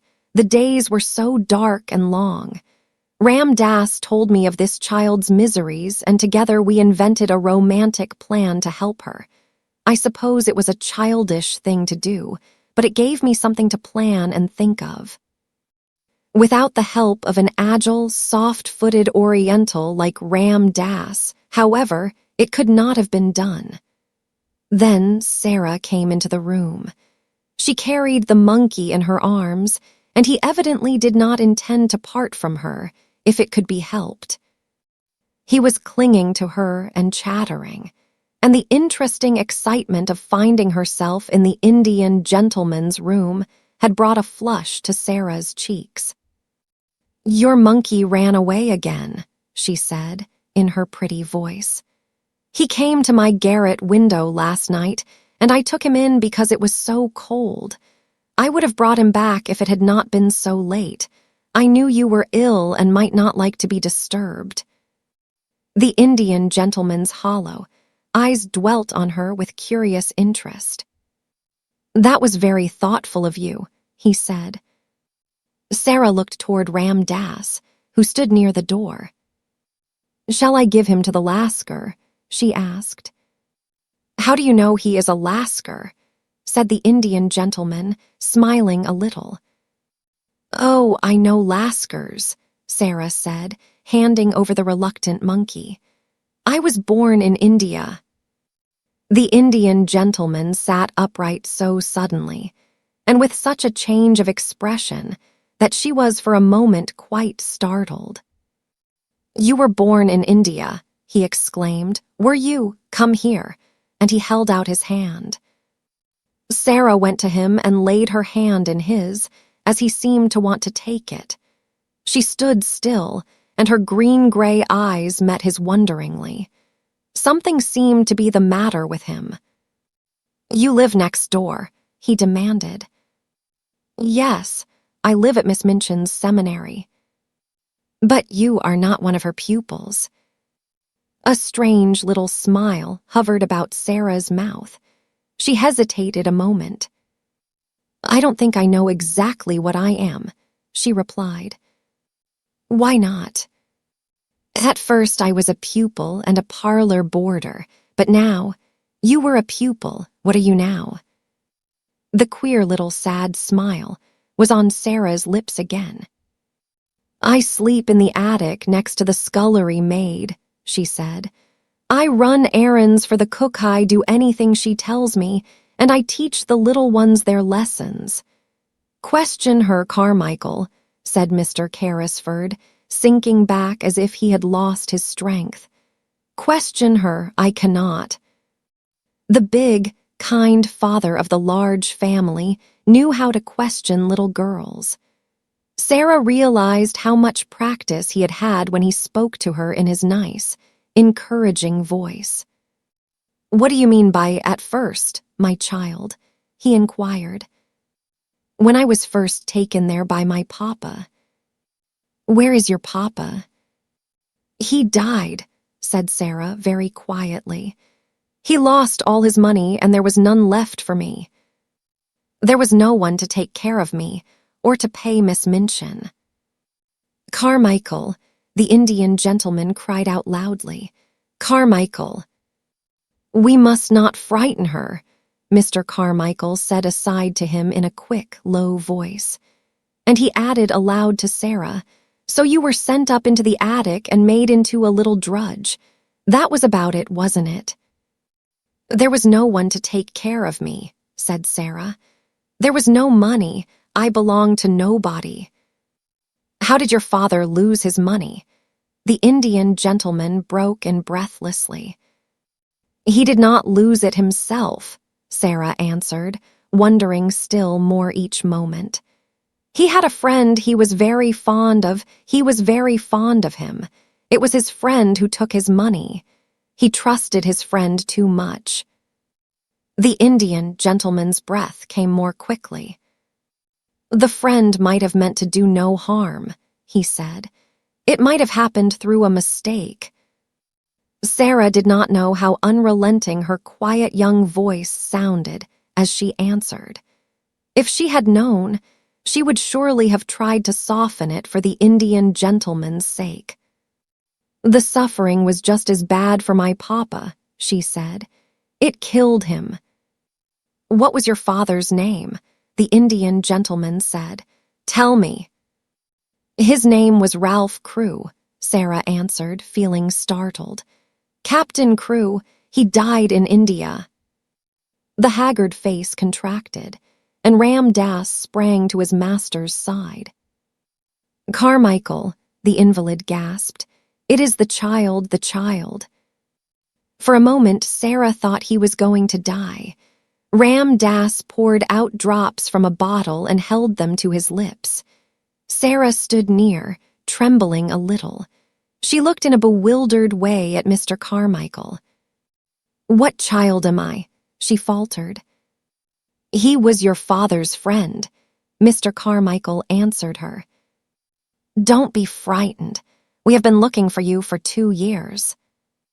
Sara put her hand up to her forehead, and her mouth trembled. She spoke as if she were in a dream. "And I was at Miss Minchin's all the while," she half whispered, "just on the other side of the wall." Chapter 18. I tried not to be. It was pretty, comfortable Mrs. Carmichael who explained everything. She was sent for at once and came across the square to take Sara into her warm arms and make clear to her all that had happened.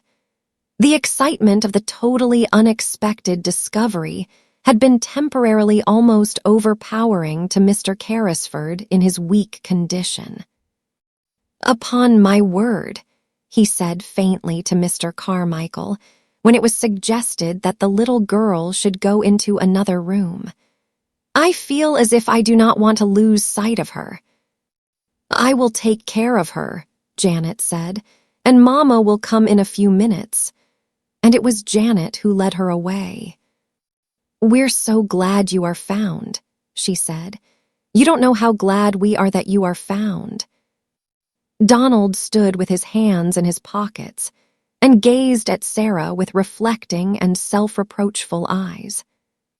"If I just asked what your name was when I gave you my 6pence, he said, "you would have told me it was Sara Crewe, and then you would have been found in a minute." Then Mrs. Carmichael came in. She looked very much moved and suddenly took Sara in her arms and kissed her. "You look bewildered, poor child," she said, "and it is not to be wondered at." Sara could only think of one thing. "Was he," she said, with a glance toward the closed door of the library, "was he the wicked friend? Oh, do tell me."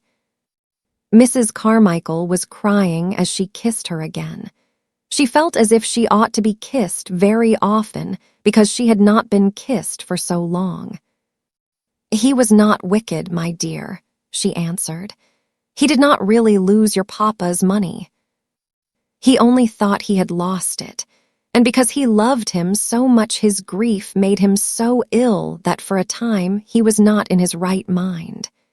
He almost died of brain fever, and long before he began to recover your poor papa was dead." "And he did not know where to find me," murmured Sara. "And I was so near." Somehow, she could not forget that she had been so near. "He believed you were in school in France," Mrs. Carmichael explained. "And he was continually misled by false clues. He has looked for you everywhere. When he saw you pass by, looking so sad and neglected, he did not dream that you were his friend's poor child. But because you were a little girl, too, he was sorry for you and wanted to make you happier. And he told Ram Dass to climb into your attic window and try to make you comfortable." Sara gave a start of joy. Her whole look changed. "Did Ram Dass bring the things?" she cried out. "Did he tell Ram Dass to do it? Did he make the dream that came true?" "Yes, my dear, yes. He is kind and good, and he was sorry for you, for little lost Sara Crewe's sake." The library door opened, and Mr. Carmichael appeared, calling Sara to him with a gesture. "Mr. Carrisford is better already," he said. "He wants you to come to him." Sara did not wait. When the Indian gentleman looked at her as she entered, he saw that her face was all alight. She went and stood before his chair, with her hands clasped together against her breast. "You sent the things to me," she said in a joyful, emotional little voice. "The beautiful, beautiful things. You sent them." "Yes, poor, dear child, I did," he answered her.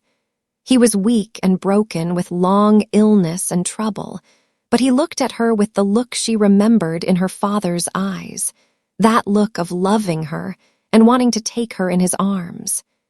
It made her kneel down by him, just as she used to kneel by her father when they were the dearest friends and lovers in the world.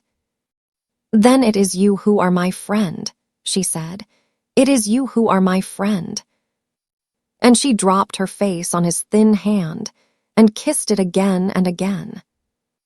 "The man will be himself again in 3 weeks," Mr. Carmichael said aside to his wife. "Look at his face already."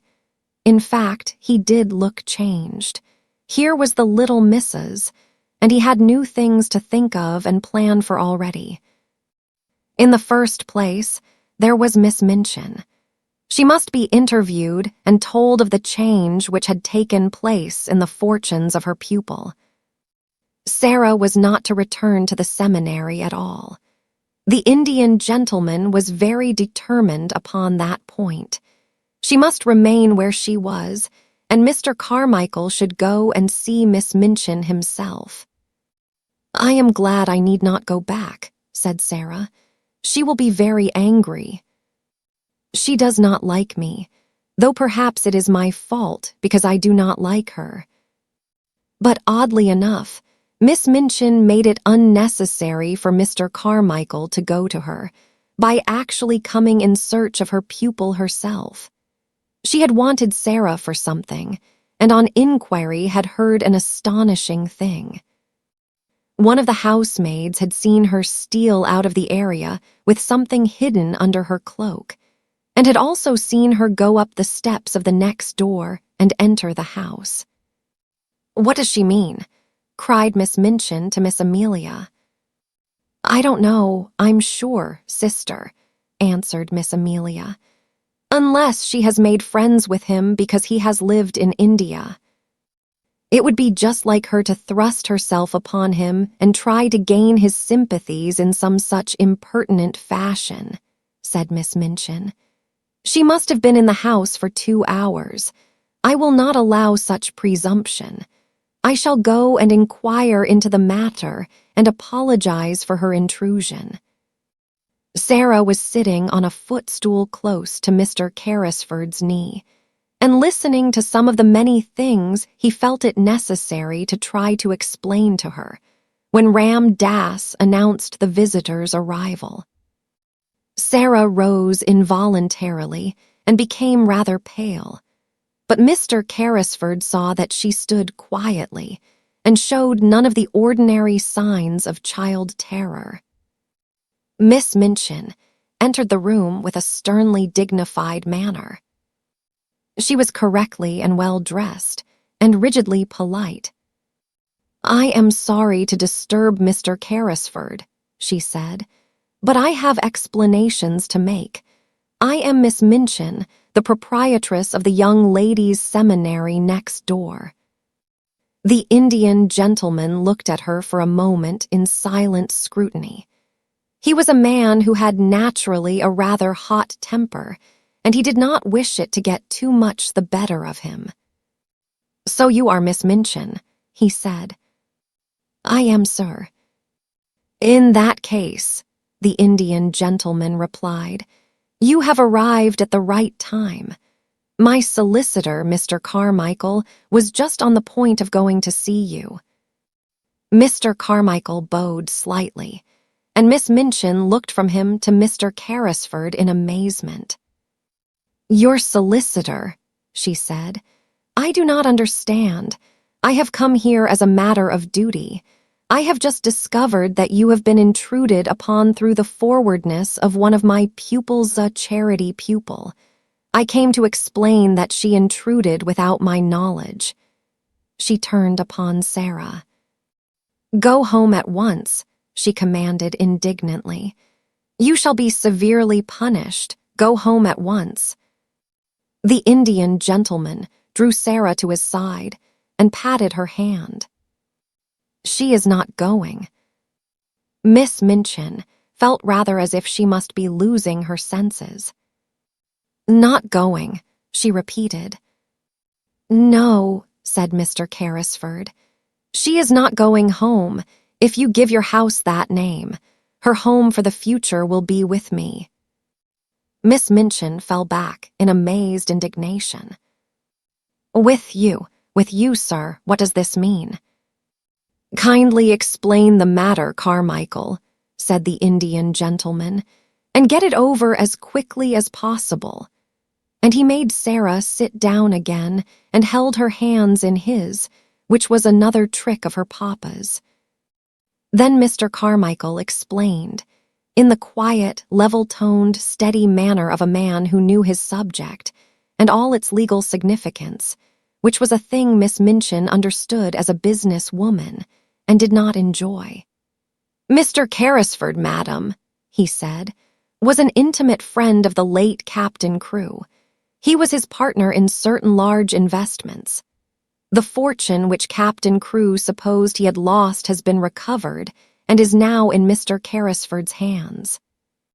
"The fortune," cried Miss Minchin, and she really lost color as she uttered the exclamation. "Sara's fortune." "It will be Sara's fortune," replied Mr. Carmichael rather coldly. "It is Sara's fortune now, in fact.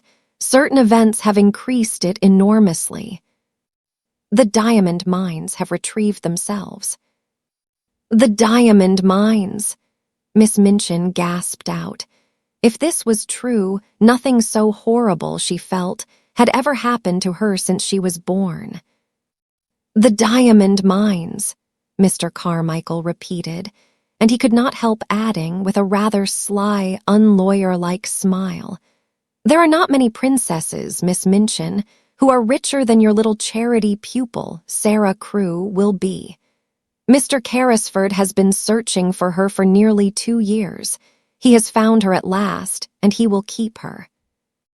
After which he asked Miss Minchin to sit down while he explained matters to her fully, and went into such detail as was necessary to make it quite clear to her that Sara's future was an assured one, and that what had seemed to be lost was to be restored to her tenfold. Also, that she had in Mr. Carrisford a guardian as well as a friend. Miss Minchin was not a clever woman, and in her excitement she was silly enough to make one desperate effort to regain what she could not help seeing she had lost through her worldly folly. "He found her under my care," she protested.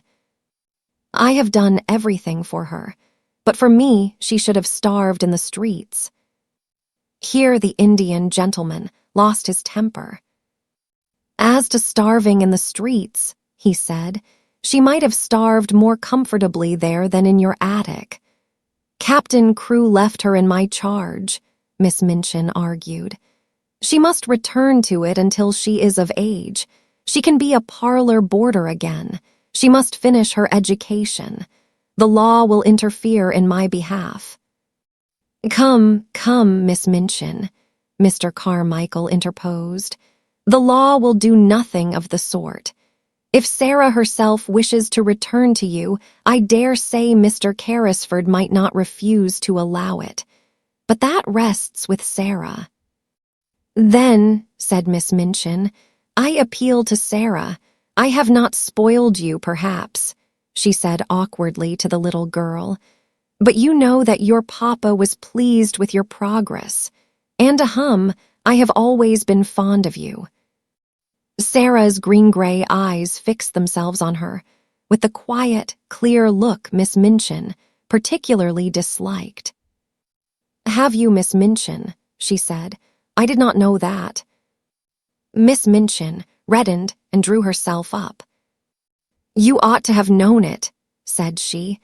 "But children, unfortunately, never know what is best for them. Amelia and I always said you were the cleverest child in the school. Will you not do your duty to your poor papa and come home with me?" Sara took a step toward her and stood still. She was thinking of the day when she had been told that she belonged to nobody and was in danger of being turned into the street. She was thinking of the cold, hungry hours she had spent alone with Emily and Melchizedek in the attic. She looked Miss Minchin steadily in the face. "You know why I will not go home with you, Miss Minchin," she said. "You know quite well." A hot flush showed itself on Miss Minchin's hard, angry face. "You will never see your companions again," she began. "I will see that Ermengarde and Lottie are kept away." Mr. Carmichael stopped her with polite firmness. "Excuse me," he said. "She will see anyone she wishes to see. The parents of Miss Crewe's fellow pupils are not likely to refuse her invitations to visit her at her guardian's house. Mr. Carrisford will attend to that." It must be confessed that even Miss Minchin flinched. This was worse than the eccentric bachelor uncle who might have a peppery temper and be easily offended at the treatment of his niece.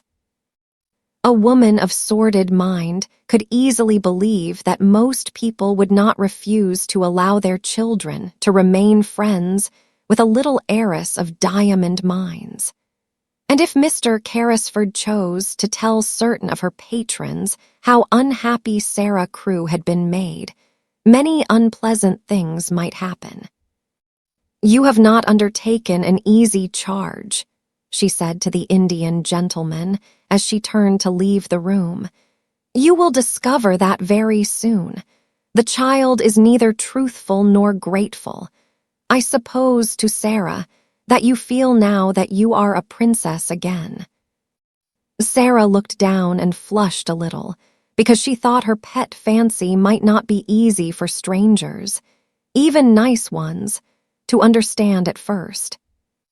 "I tried not to be anything else," she answered in a low voice. "Even when I was coldest and hungriest I tried not to be." "Now it will not be necessary to try," said Miss Minchin acidly, as Ram Dass salaamed her out of the room. She returned home and, going to her sitting room, sent at once for Miss Amelia.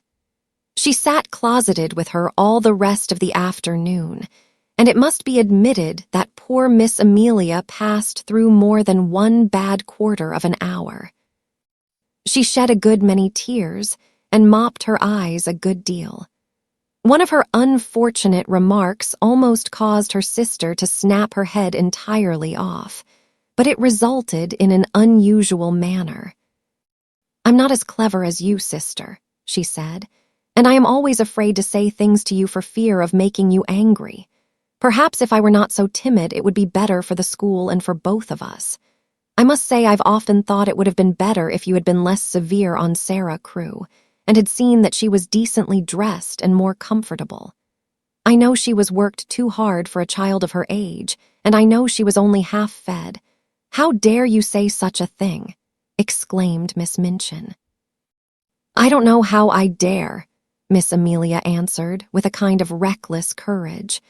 "But now I've begun, I may as well finish whatever happens to me. The child was a clever child and a good child, and she would have paid you for any kindness you had shown her. But you didn't show her any. The fact was, she was too clever for you, and you always disliked her for that reason. She used to see through us both." "Amelia," gasped her infuriated elder, looking as if she would box her ears and knock her cap off, as she had often done to Becky. But Miss Amelia's disappointment had made her hysterical enough not to care what occurred next. She did, she cried. "She saw through us both. She saw that you were a hard-hearted, worldly woman, and that I was a weak fool, and that we were both of us vulgar and mean enough to grovel on our knees for her money, and behave ill to her because it was taken from her, though she behaved herself like a little princess even when she was a beggar. She did like a little princess. And her hysterics got the better of the poor woman, and she began to laugh and cry both at once, and rock herself backward and forward. And now you've lost her," she cried wildly, "and some other school will get her and her money, and if she were like any other child she'd tell how she's been treated, and all our pupils would be taken away and we should be ruined. And it serves us right, but it serves you right more than it does me, for you are a hard woman, Maria Minchin. You're a hard, selfish, worldly woman." And she was in danger of making so much noise with her hysterical chokes and gurgles that her sister was obliged to go to her and apply salts and sal volatile to quiet her, instead of pouring forth her indignation at her audacity. And from that time forward, it may be mentioned, the elder Miss Minchin actually began to stand a little in awe of a sister who, while she looked so foolish, was evidently not quite so foolish as she looked, and might, consequently, break out and speak truths people did not want to hear. That evening, when the pupils were gathered together before the fire in the schoolroom, as was their custom before going to bed, Ermengarde came in with a letter in her hand and a queer expression on her round face. It was queer because, while it was an expression of delighted excitement, it was combined with such amazement as seemed to belong to a kind of shock just received. "What is the matter?" cried 2 or 3 voices at once. "Is it anything to do with the row that has been going on?" said Lavinia, eagerly. "There has been such a row in Miss Minchin's room. Miss Amelia has had something like hysterics and has had to go to bed." Ermengarde answered them slowly, as if she were half stunned. "I have just had this letter from Sara," she said, holding it out to let them see what a long letter it was. "From Sara," every voice joined in that exclamation. "Where is she?" almost shrieked Jessie. "Next door," said Ermengarde, "with the Indian gentleman." Where has she been sent away? Does Miss Minchin know? Was the row about that? Why did she write? Tell us, tell us." There was a perfect babel, and Lottie began to cry plaintively.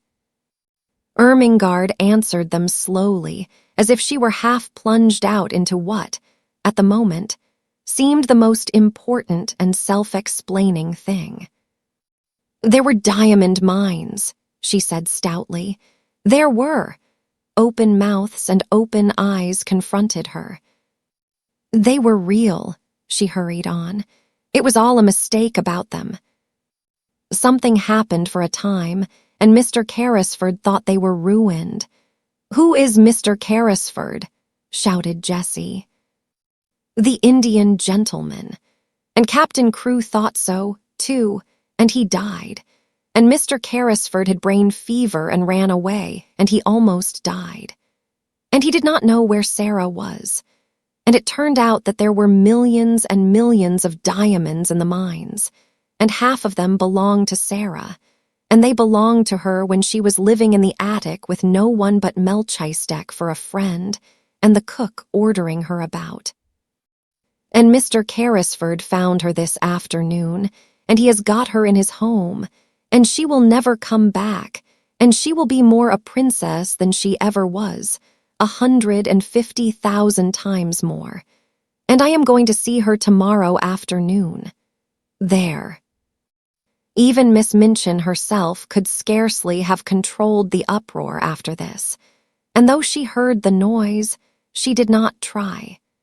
She was not in the mood to face anything more than she was facing in her room, while Miss Amelia was weeping in bed. She knew that the news had penetrated the walls in some mysterious manner, and that every servant and every child would go to bed talking about it. So until almost midnight the entire seminary, realizing somehow that all rules were laid aside, crowded round Ermengarde in the schoolroom and heard read and reread the letter containing a story which was quite as wonderful as any Sara herself had ever invented, and which had the amazing charm of having happened to Sara herself and the mystic Indian gentleman in the very next house. Becky, who had heard it also, managed to creep upstairs earlier than usual. She wanted to get away from people and go and look at the little magic room once more. She did not know what would happen to it. It was not likely that it would be left to Miss Minchin. It would be taken away, and the attic would be bare and empty again. Glad as she was for Sara's sake, she went up the last flight of stairs with a lump in her throat and tears blurring her sight. There would be no fire tonight, and no rosy lamp, no supper, and no princess sitting in the glow reading or telling stories. No princess. She choked down a sob as she pushed the attic door open, and then she broke into a low cry.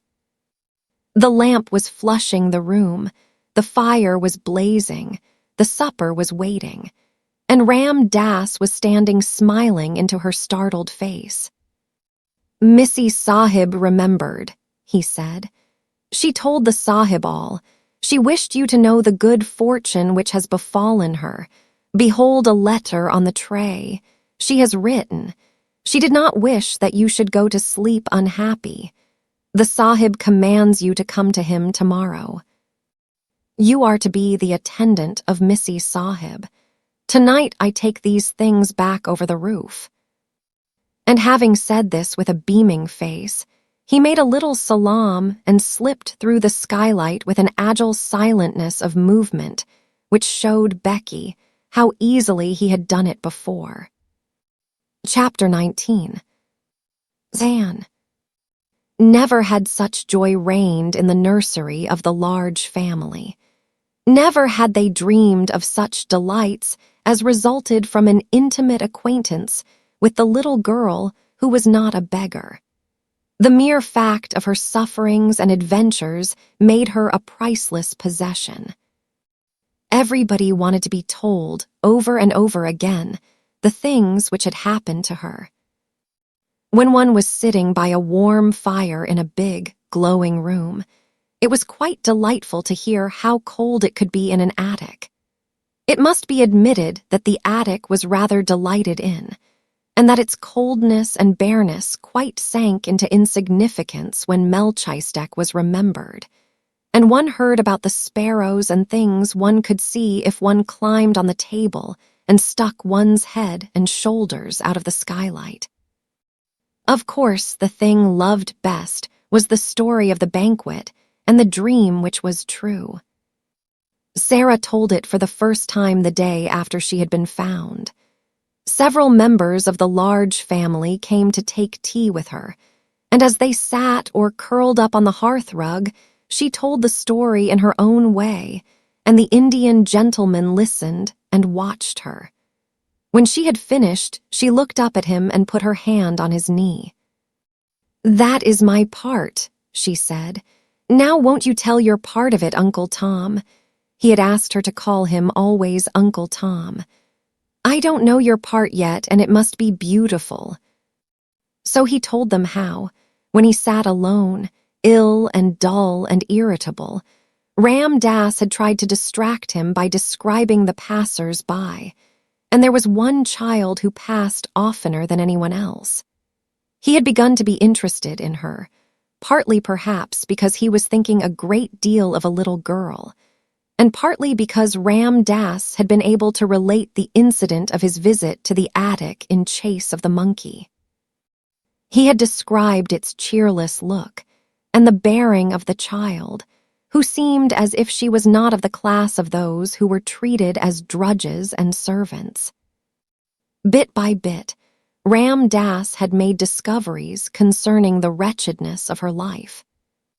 He had found out how easy a matter it was to climb across the few yards of roof to the skylight, and this fact had been the beginning of all that followed. "Sahib," he had said one day, "I could cross the slates and make the child a fire when she is out on some errand. When she returned, wet and cold, to find it blazing, she would think a magician had done it." The idea had been so fanciful that Mr. Carrisford's sad face had lighted with a smile, and Ram Dass had been so filled with rapture that he had enlarged upon it and explained to his master how simple it would be to accomplish numbers of other things. He had shown a childlike pleasure and invention, and the preparations for the carrying out of the plan had filled many a day with interest which would otherwise have dragged wearily. On the night of the frustrated banquet, Ram Dass had kept watch, all his packages being in readiness in the attic which was his own, and the person who was to help him had waited with him, as interested as himself in the odd adventure.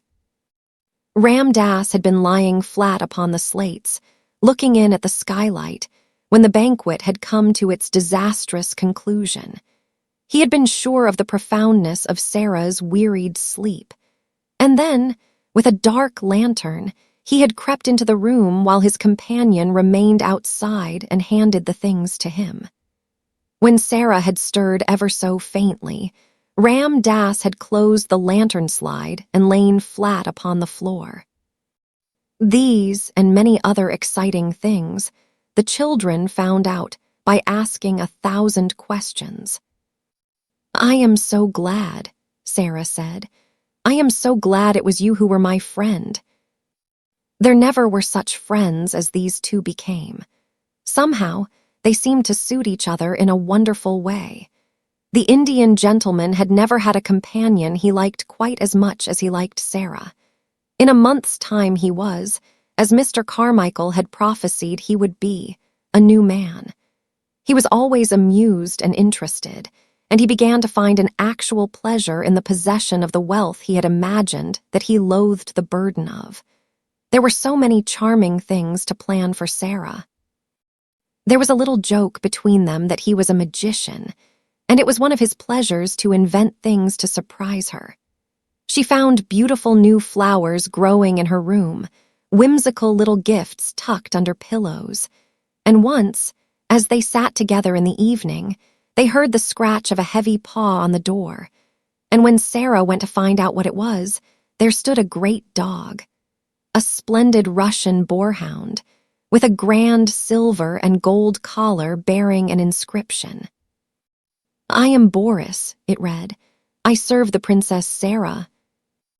There was nothing the Indian gentleman loved more than the recollection of the little princess in rags and tatters. The afternoons in which the large family, or Ermengarde and Lottie, gathered to rejoice together were very delightful. But the hours when Sara and the Indian gentleman sat alone and read or talked had a special charm of their own. During their passing, many interesting things occurred. One evening, Mr. Carrisford, looking up from his book, noticed that his companion had not stirred for some time, but sat gazing into the fire. "What are you supposing, Sara?" he asked. Sara looked up, with a bright color on her cheek. "I was supposing," she said. "I was remembering that hungry day and a child I saw." "But there were a great many hungry days," said the Indian gentleman, with rather a sad tone in his voice. "Which hungry day was it?" "I forgot you didn't know," said Sara. "It was the day the dream came true." Then she told him the story of the bun shop, and the 4 pence she picked up out of the sloppy mud, and the child who was hungrier than herself. She told it quite simply, and in as few words as possible, but somehow the Indian gentleman found it necessary to shade his eyes with his hand and look down at the carpet. "And I was supposing a kind of plan," she said, when she had finished. "I was thinking I should like to do something." "What was it?" said Mr. Carrisford in a low tone. "You may do anything you like to do, Princess." "I was wondering," rather hesitated Sara, "you say I have so much money. I was wondering if I could go to see the bun woman and tell her that if, when hungry children, particularly on those dreadful days, come and sit on the steps or look in at the window, she would just call them in and give them something to eat. She might send the bills to me. Could I do that?" "You shall do it tomorrow morning," said the Indian gentleman. "Thank you," said Sara. "You see, I know what it is to be hungry, and it is very hard when one cannot even pretend it away." "Yes, yes, my dear," said the Indian gentleman. "Yes, yes, it must be. Try to forget it. Come and sit on this footstool near my knee, and only remember you are a princess." "Yes," said Sara, smiling, "and I can give buns and bread to the populace." And she went and sat on the stool, and the Indian gentleman, he used to like her to call him that too, sometimes, drew her small dark head down on his knee and stroked her hair. The next morning, Miss Minchin, in looking out of her window, saw the things she perhaps least enjoyed seeing. The Indian gentleman's carriage, with its tall horses, drew up before the door of the next house, and its owner and a little figure, warm with soft, rich furs, descended the steps to get into it. The little figure was a familiar one, and reminded Miss Minchin of days in the past. It was followed by another as familiar, the sight of which she found very irritating. It was Becky, who, in the character of delighted attendant, always accompanied her young mistress to her carriage, carrying wraps and belongings. Already Becky had a pink, round face. A little later the carriage drew up before the door of the baker's shop, and its occupants got out, oddly enough, just as the bun woman was putting a tray of smoking hot buns into the window. When Sara entered the shop, the woman turned and looked at her, and, leaving the buns, came and stood behind the counter. For a moment she looked at Sara very hard indeed, and then her good-natured face lighted up. "I'm sure that I remember you, miss," she said. "And yet, yes," said Sara. "Once you gave me 6 buns for 4 pence, and you gave 5 of them to a beggar child." The woman broke in on her. "I've always remembered it. I couldn't make it out at first." She turned round to the Indian gentleman and spoke her next words to him. "I beg your pardon, sir, but there are not many young people that notice a hungry face in that way, and I've thought of it many a time." "Excuse the liberty, miss," to Sara, "but you look rosier and well, better than you did that." "I am better, thank you," said Sara. "And I am much happier, and I have come to ask you to do something for me." "Me, miss," exclaimed the bun woman, smiling cheerfully. "Why, bless you, yes, miss, what can I do?" And then Sara, leaning on the counter, made her little proposal concerning the dreadful days and the hungry waifs and the buns. The woman watched her and listened with an astonished face. "Why, bless me," she said again when she had heard it all. "It'll be a pleasure to me to do it. I am a working woman myself and cannot afford to do much on my own account, and there are sights of trouble on every side. But if you'll excuse me, I'm bound to say I've given away many a bit of bread since that wet afternoon, just along of thinking of you, and how wet and cold you were, and how hungry you looked. And yet you gave away your hot buns as if you were a princess."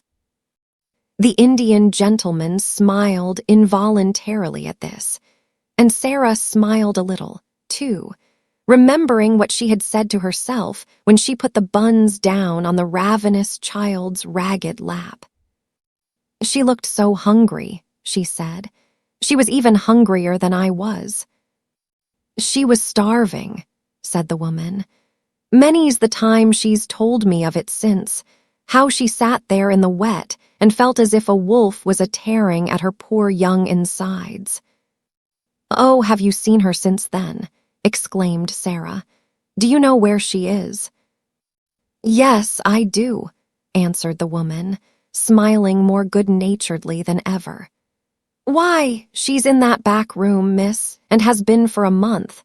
And a decent, well-meaning girl she's going to turn out, and such a help to me in the shop and in the kitchen as you'd scarce believe, knowing how she's lived."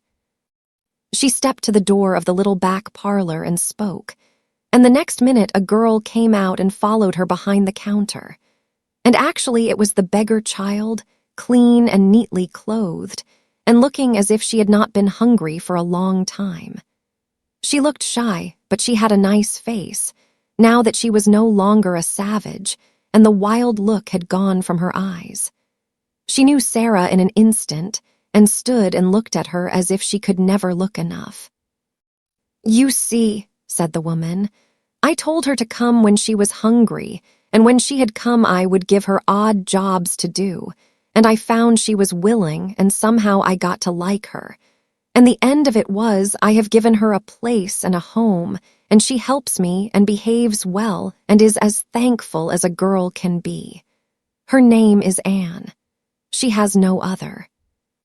The children stood and looked at each other for a few minutes, and then Sara took her hand out of her muff and held it out across the counter, and Anne took it, and they looked straight into each other's eyes.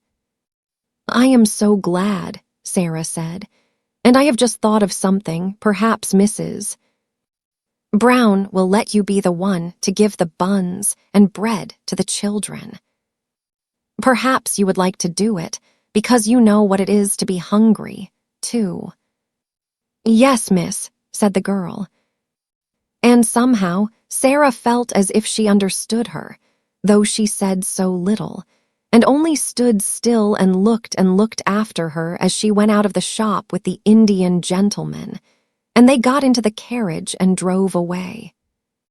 Thank you for listening to this story. We hope you enjoyed it. If you'd like to hear more, hit subscribe, give us a thumbs up, and share your thoughts in the comments.